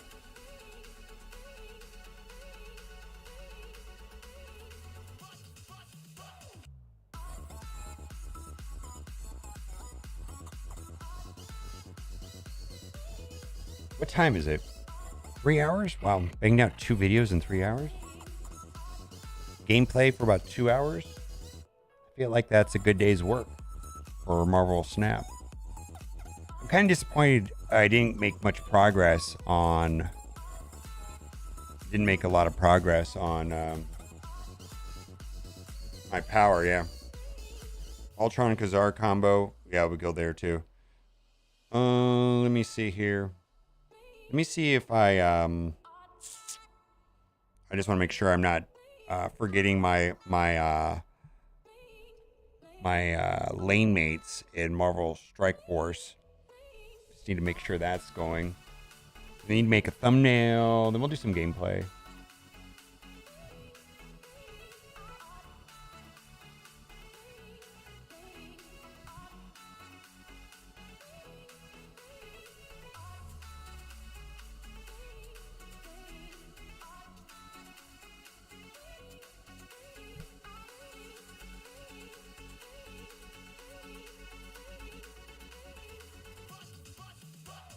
All right, 12 minutes, I guess.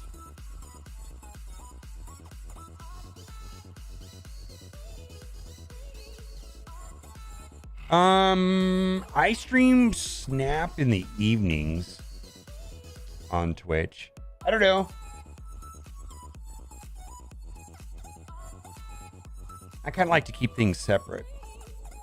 YouTube for Snap. Maybe I'll start streaming. I don't know.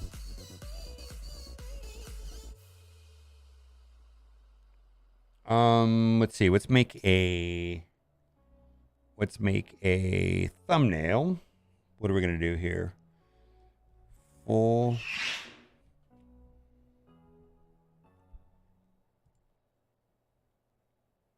Feature location.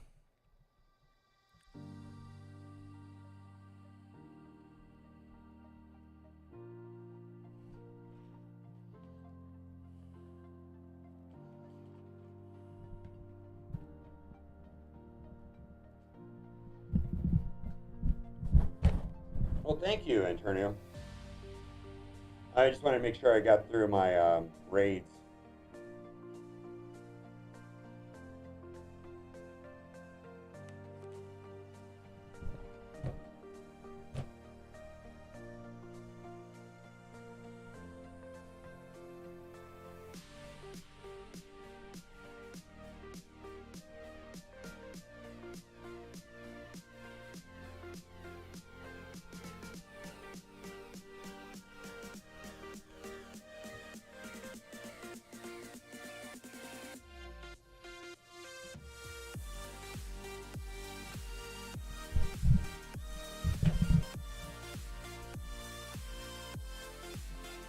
Yeah.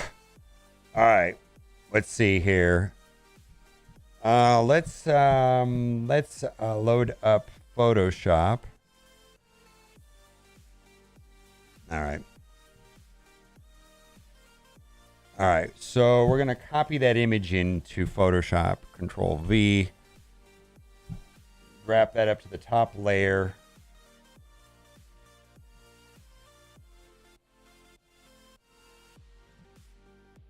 All right.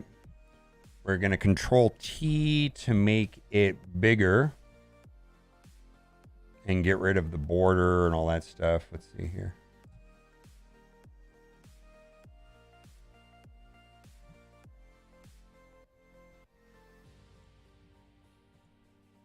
All right. Let's Control J to copy that location. And then we're going to remove the background. All right. Let's see. Let's put the Snap logo somewhere in there. There. And then let's see. Let's put some text. Put the text at the top, I guess. Save these. No. Let's do.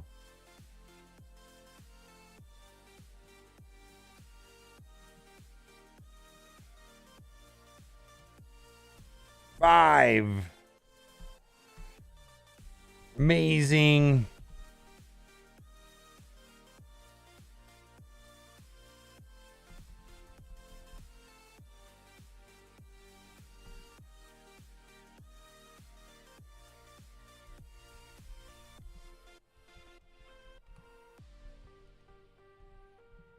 All right, let's all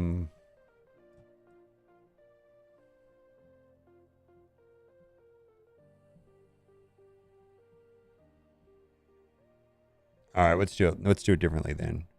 Let's go back. Let's just put across the bottom, I guess. It'll be fine. Oh my god, it's I'm getting some delay, some lag. Come on. Delete, space. Then let's make it just along the bottom. Control T. And then we'll move the snap logo on the opposite side. 5 amazing decks. No big deal. And then let's move this snap logo to the other side, just so it's a little bit more, less lopsided.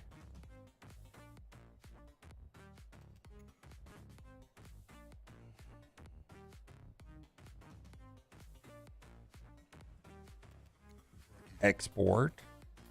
Export as a JPEG. Save. Yes. Woof. All right. And let's see.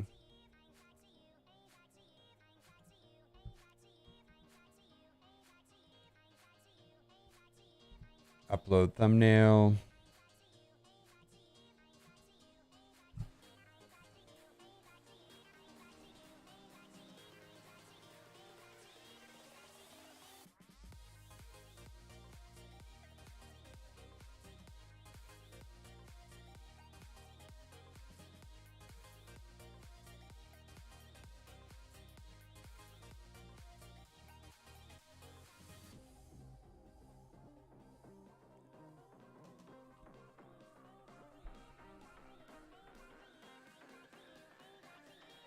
When is the patch coming out? Unknown. This week. It's supposed to come out last week, and it got delayed to this week, but they didn't say. I hate to say this, but like, so Ben Bro says, "Hey, patch coming out soon," and then he's like, "Whoopsie, yeah, it's not coming out right away." And that's typically why developers don't say anything. Is because then people get disappointed, like when things get delayed, because things do get delayed. Then the patch notes got released anyways, so we kind of know what's coming. And then he confirmed that those patch notes were mostly accurate. He did clarify that the leader nerfs might be a little bit more than what was stated in the South Korean patch notes. So, yeah.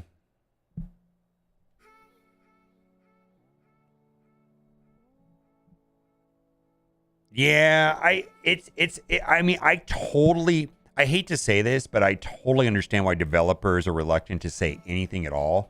Like, they will just say nothing because then they're in this situation where they got us excited about a patch. It's not coming. We don't know when it's coming, but he already said, "Oh yeah, it's coming. Oh wait, we've got a problem and we have to delay it." And we don't know, and so there's some pretty significant, I think, important adjustments in that patch. Nova, let's see, Nova, Arrow, Leader, Galactus get their power reduced by 1, and then cards that are getting boosted, kind of obscure cards, so hopefully they get more play. Hazmat, Black Cat, Groot, and somebody else, another Guardian. I can't remember which one. Groot and Drax are going to get some changes. And that's about it. And then there was a lot of like bug fixes and like minor changes. But, you know, I think what we're really waiting for is, and then he clarified that they might do something else to Leader. I think most people felt that the Leader changes are not enough. That the 1 point will make a difference, but not a big difference.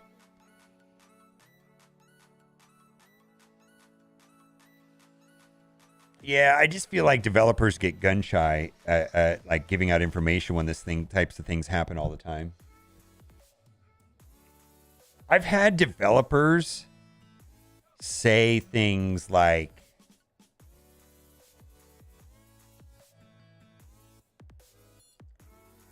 I don't know. I feel like they're fairly good and transparent. Yeah. The Leader change was underwhelming, I agree.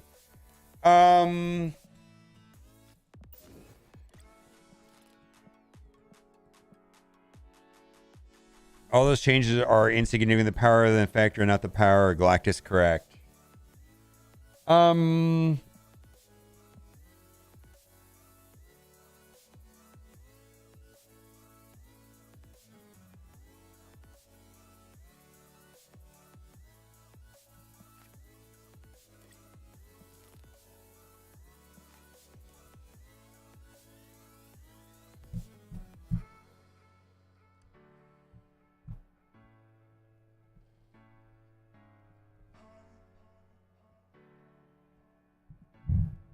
Oh yeah, I actually think they're doing a great job with communication, and I right currently it feels like they have some level of not only integrity but competence.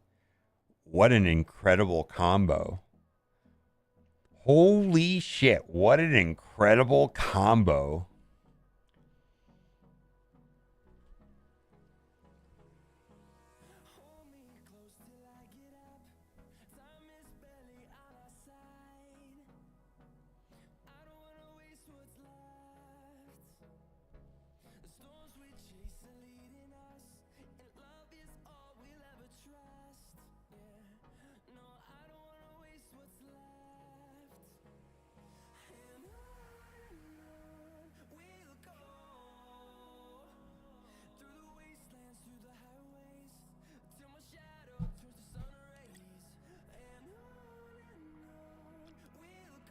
All right, let's load up this little deck.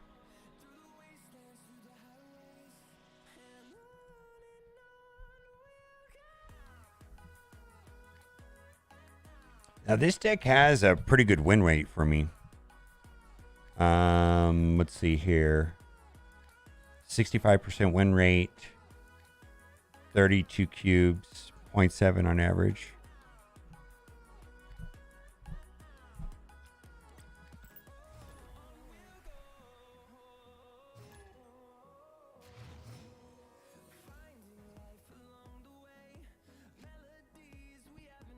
All of these changes are insignificant. Given the power of the effector, not the power of Galactus. I don't disagree. Specifically, Galactus and Leader, yeah. So, when... Let's snap here. I played this guy a bunch. When Second Dinner does nerfs, I feel like they've done a good job of allowing the card to be still playable.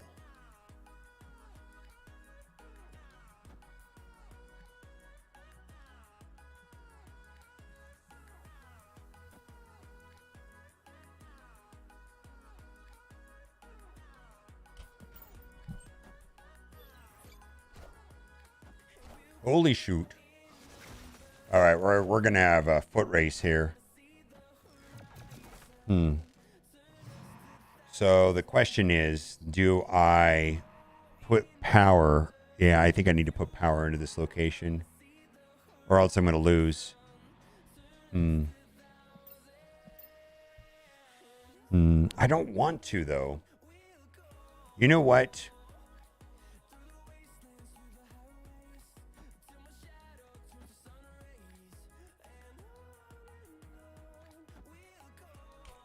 Oh, that's enough power. Please be enough power. Cool. It is enough power. Fine.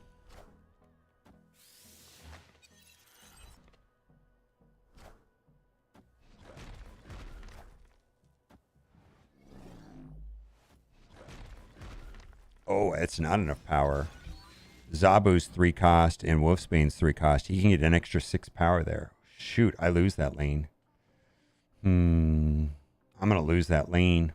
Well, I mean, I can get 3 more power. Wait a minute. They're going to get 6 power, right? 6 power, and then I can get 3 power. All right. Maybe we're okay. Maybe we're okay.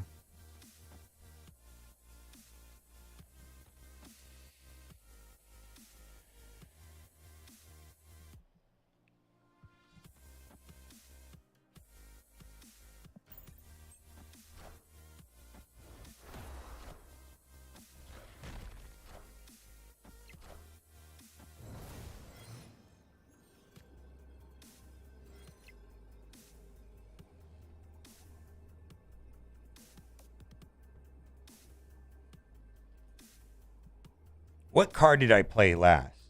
Did I play Darkhawk last? I played Darkhawk last. Holy moly.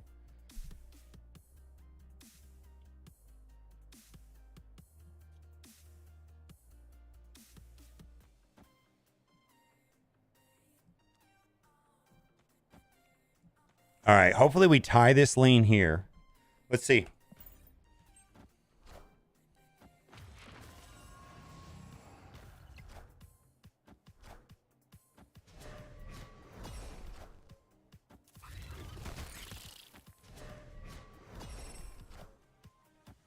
Double hit Absorbing Man. Wow.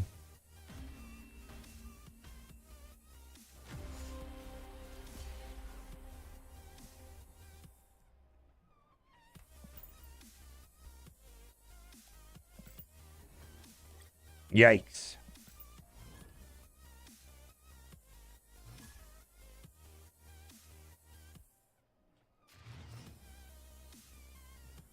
Yeah, that was crazy lose. I'm okay with lose. I mean, I should have known better. I mean, they had Zabu, Sera. I just, the Absorbing Man thing threw me off. I was planning on Silver Surfer, but not Absorbing Man. They must have drawn into it because I didn't pull Absorbing Man with my White Queen. All right, they've got Polaris.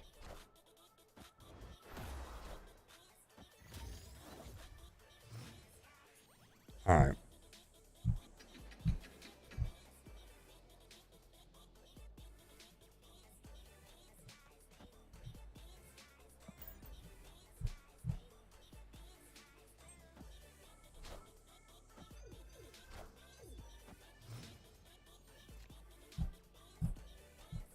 Hmm.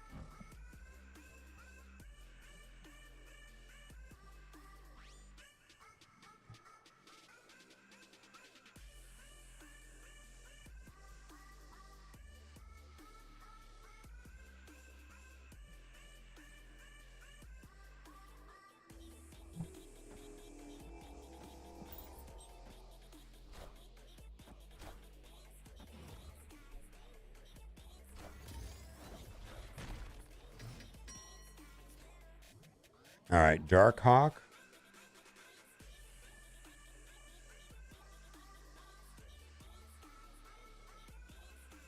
How can I play two Darkhawks next turn? Moon Girl Absorbing Man will give me enough for a Darkhawk.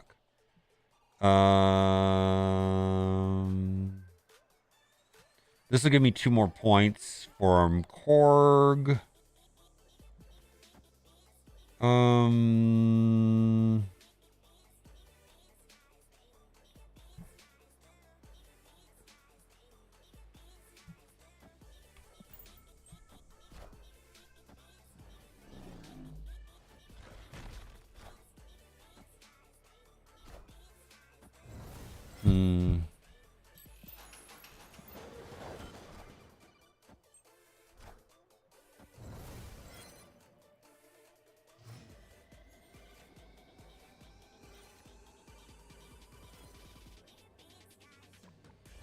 Yeah, we were going to have an ugly hand right there. Yeah, we were going to have an ugly hand there. Multiple Darkhawks, multiple White Queens. That was going to be ugly right there. And their Several Surfer got dropped into their Cosmo. Their win condition. I pinned Absorbing Man. Happy with the decision. I think you're right. I think you're good with that. I'm at 1300 collection power of Zabu Surfer. Sarah might copy this guy's deck. Yeah. I think Absorbing Man is fun. Absorbing Man's fun.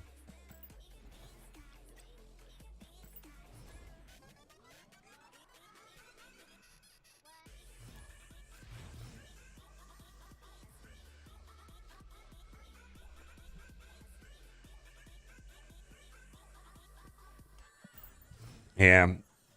All right. All right. What do we got? Black Widow.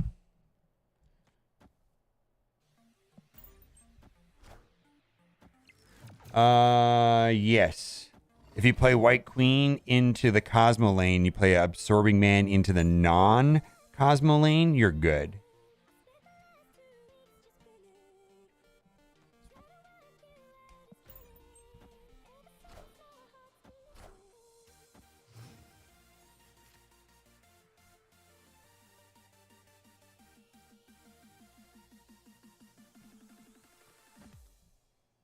Hmm.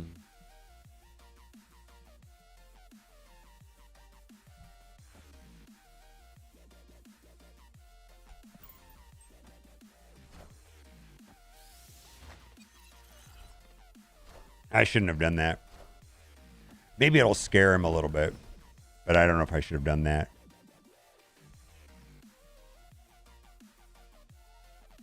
I mean, he doesn't know that we're drawing dead. Does he not know we're drawing dead?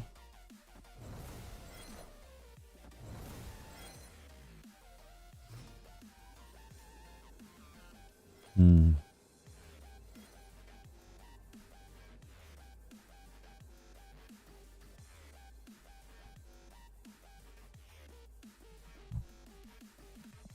He can play 3 cards. 1, 2, 3, 4.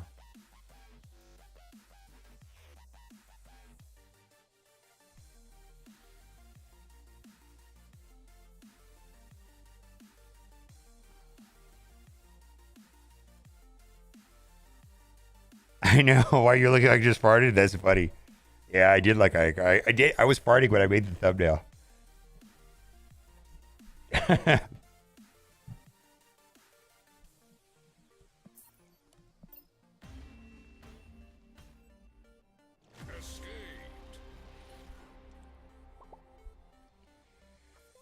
uh Wow, this is kind of garbage.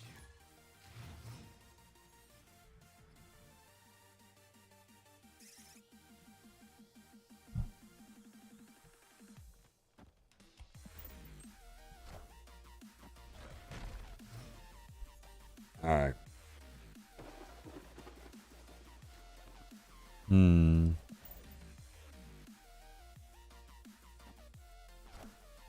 Yeah, Absorbing Man is a interesting card.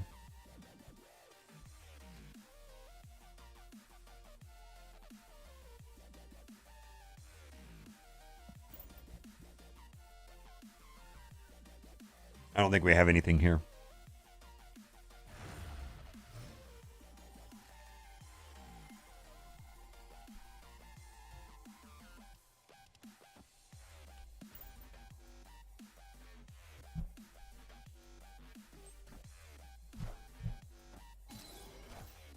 Rescue?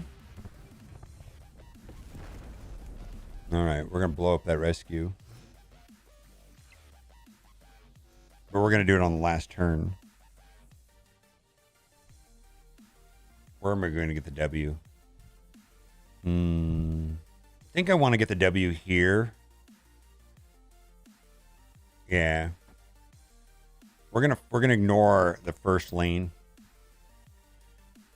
He has to play into it. to get the points, and then we can blow that up with Shang-Chi. What's snap right here? I think we got a good plan. Oh, I didn't snap early enough.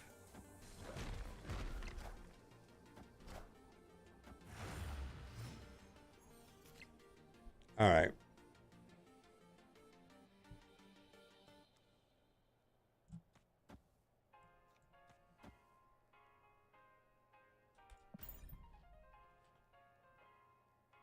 He's not playing Professor X, though.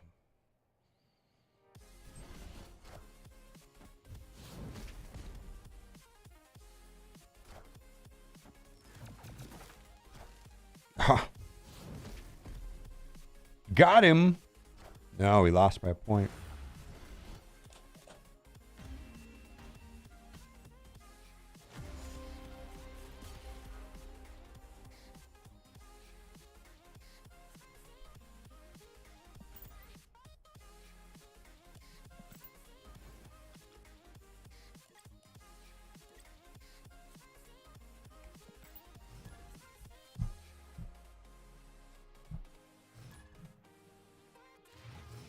Wow. Wow, wow, wow, wow, wow, wow.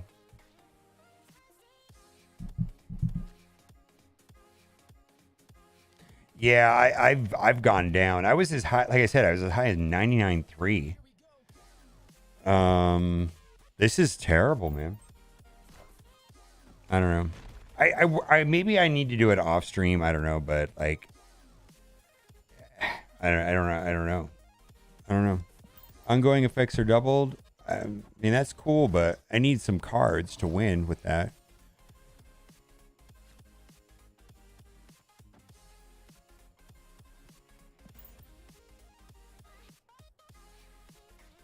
Yeah.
All right, I got a 1 in 4 chance. I draw like a god hand here.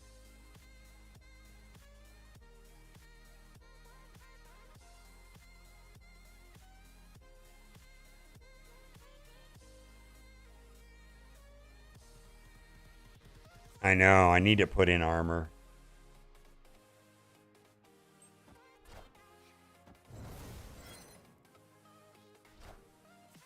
I am Iron Man.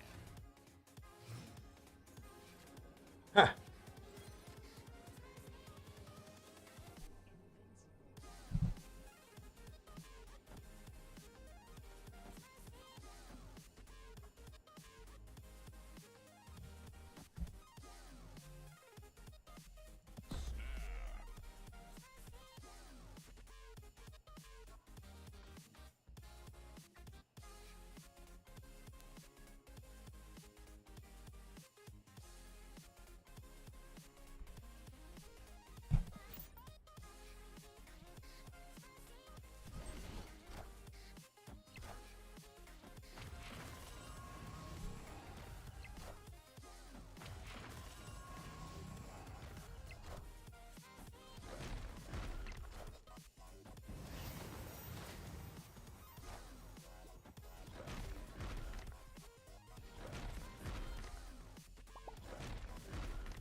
Holy moly.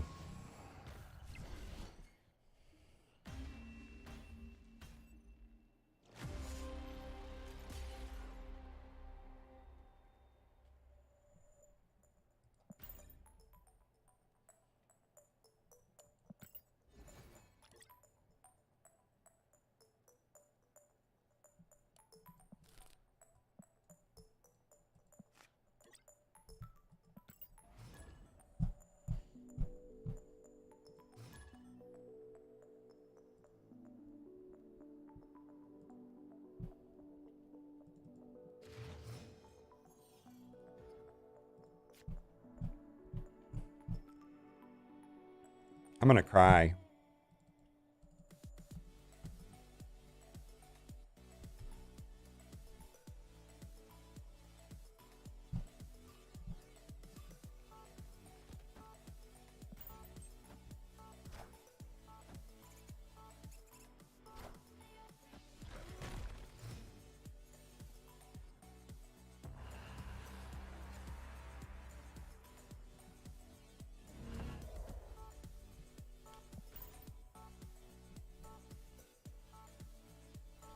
Yeah, Sarah might be overkill. I don't know.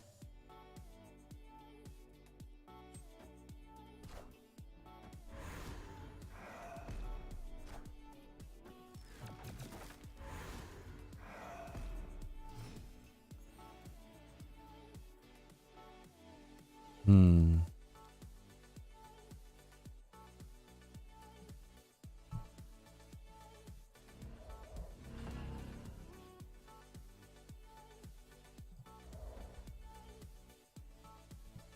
This is kind of mean.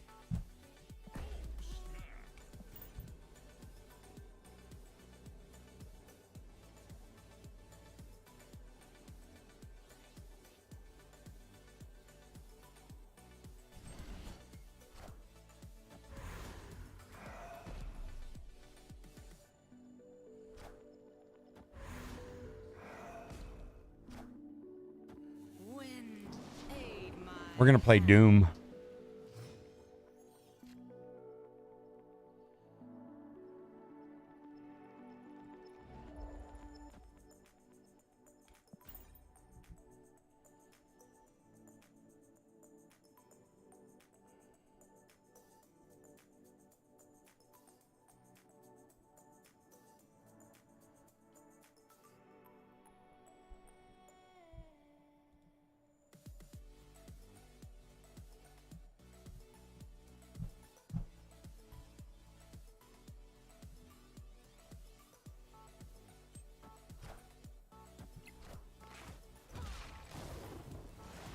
Yeah, it's not enough. I don't think.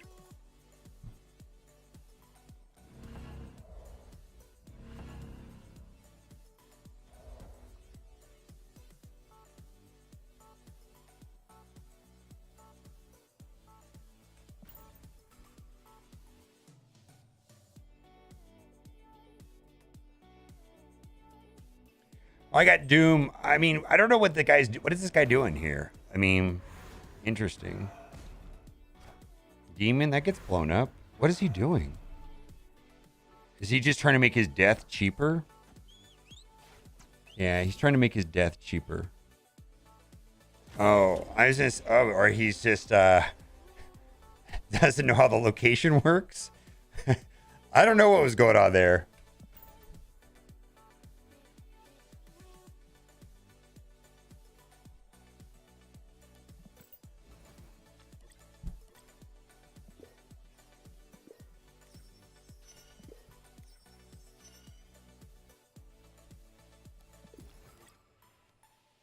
Yeah. Yeah.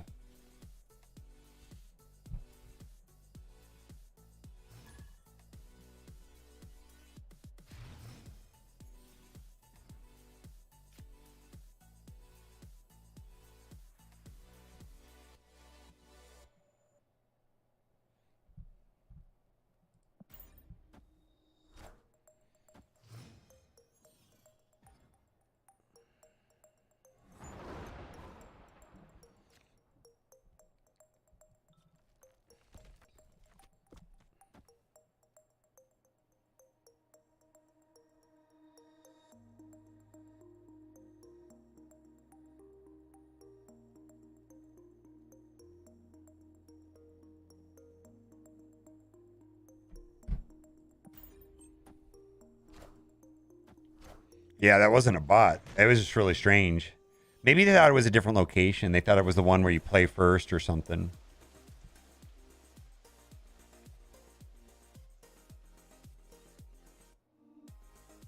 All right, we're gonna do raft.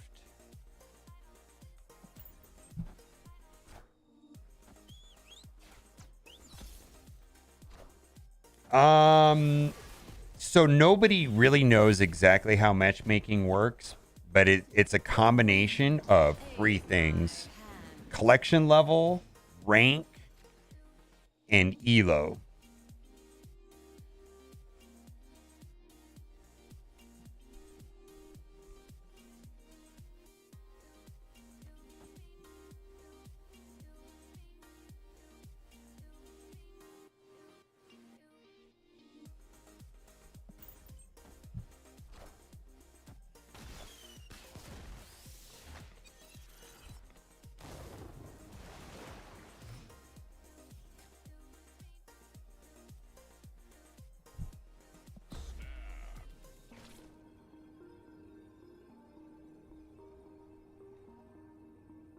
Did he blow up? Did he blow up my Chavez? He blew up my Chavez, right? Oh, never mind.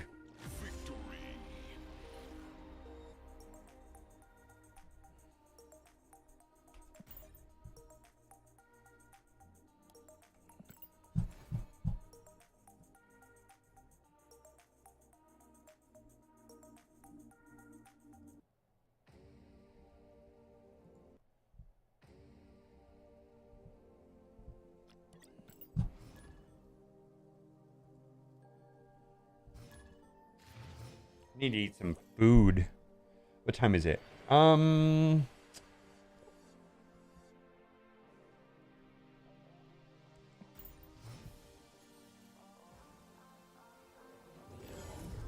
Power granted to other locations. All right.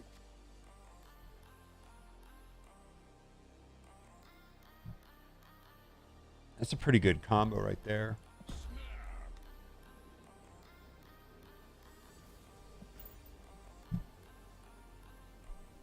It's a pretty good combo. Feels pretty good. Oh, that sucks. I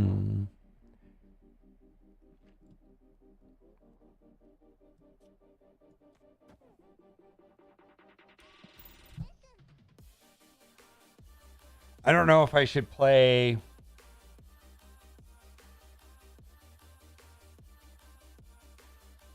No, I'm definitely doing that.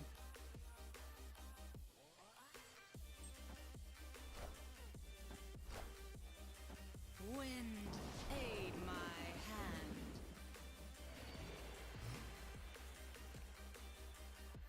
All right. It doesn't really matter.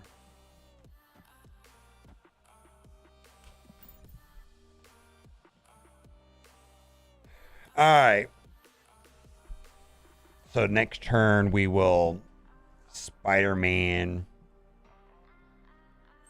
the middle. Friendly neighborhood Spider-Man. Oh man, you're garbage. You're absolutely garbage player.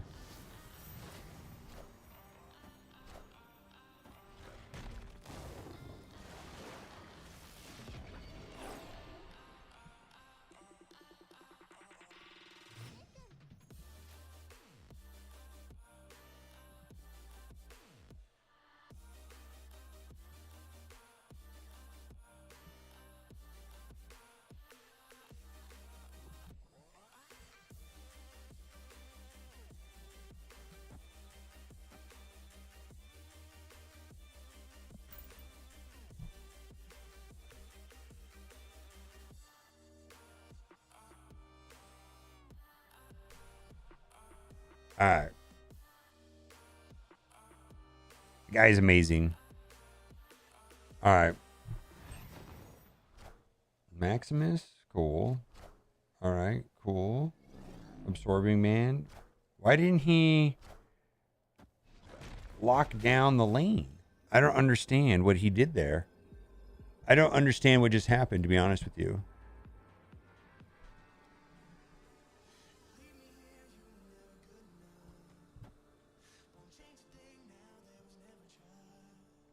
Absorbing Man.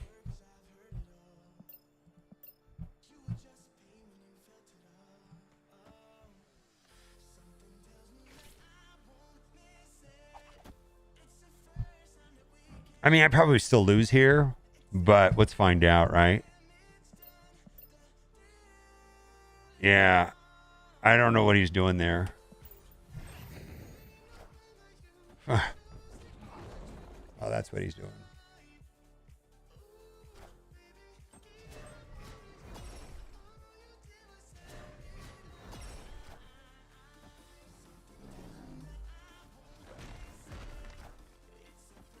Friendly neighborhood Spider-Man here.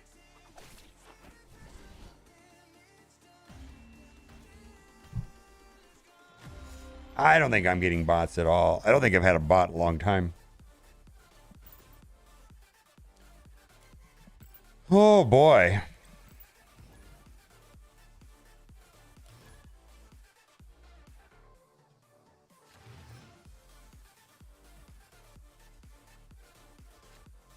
What's up, Sage?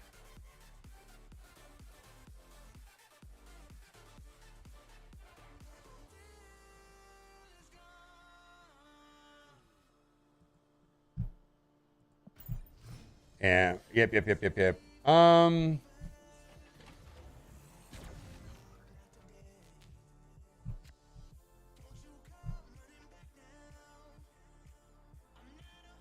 Zabu.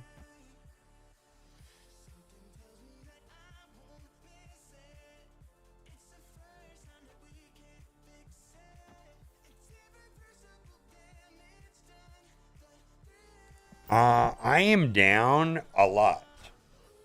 I was at 99 yesterday and I'm at like 91 right now. I have just been hemorrhaging cubes left and right. Like it's not even funny.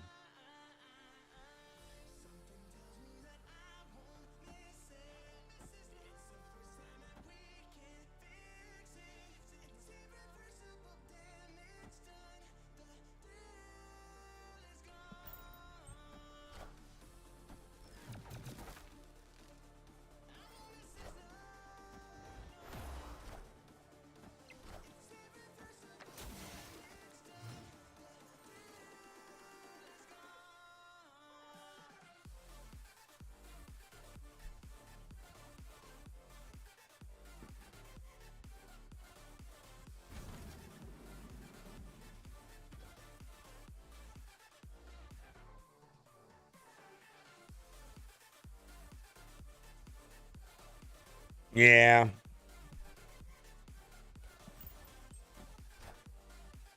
I am Iron Man.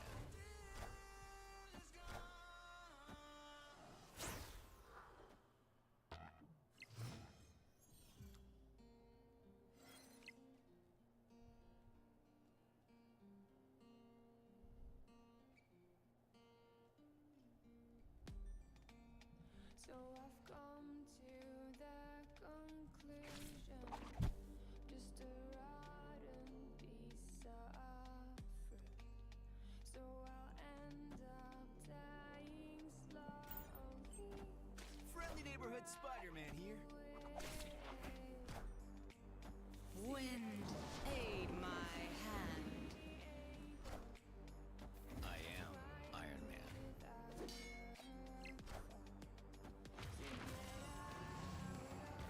I am Iron Man.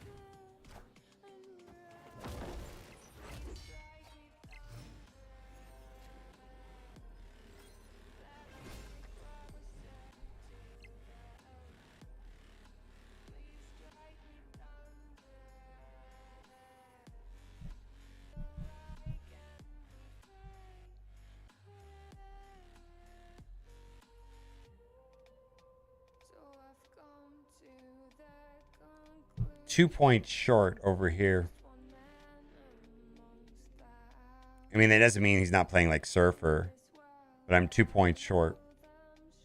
8.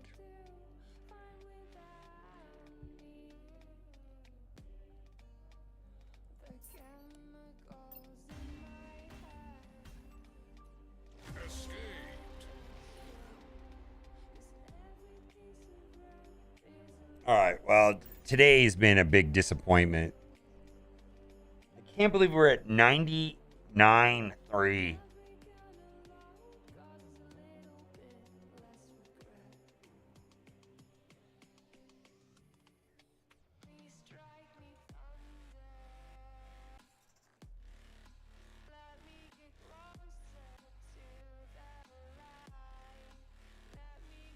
Wow.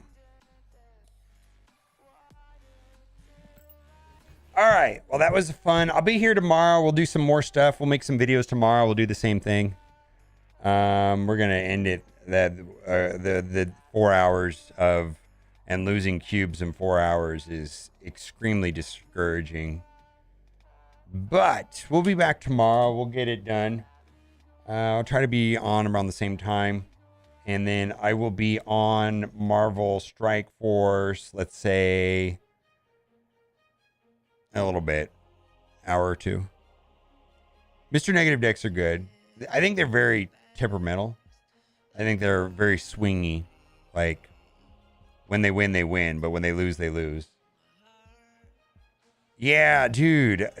It's been savage, man. Going from 99.3 to 91.6. I mean, this is gonna. I mean, if I can gain 2 cubes a day, 2 points a day, you know, maybe I'll get there. I don't know. Yeah, I'll be on Twitch. I'm gonna take a nap and eat some food, and I'll be on Twitch in about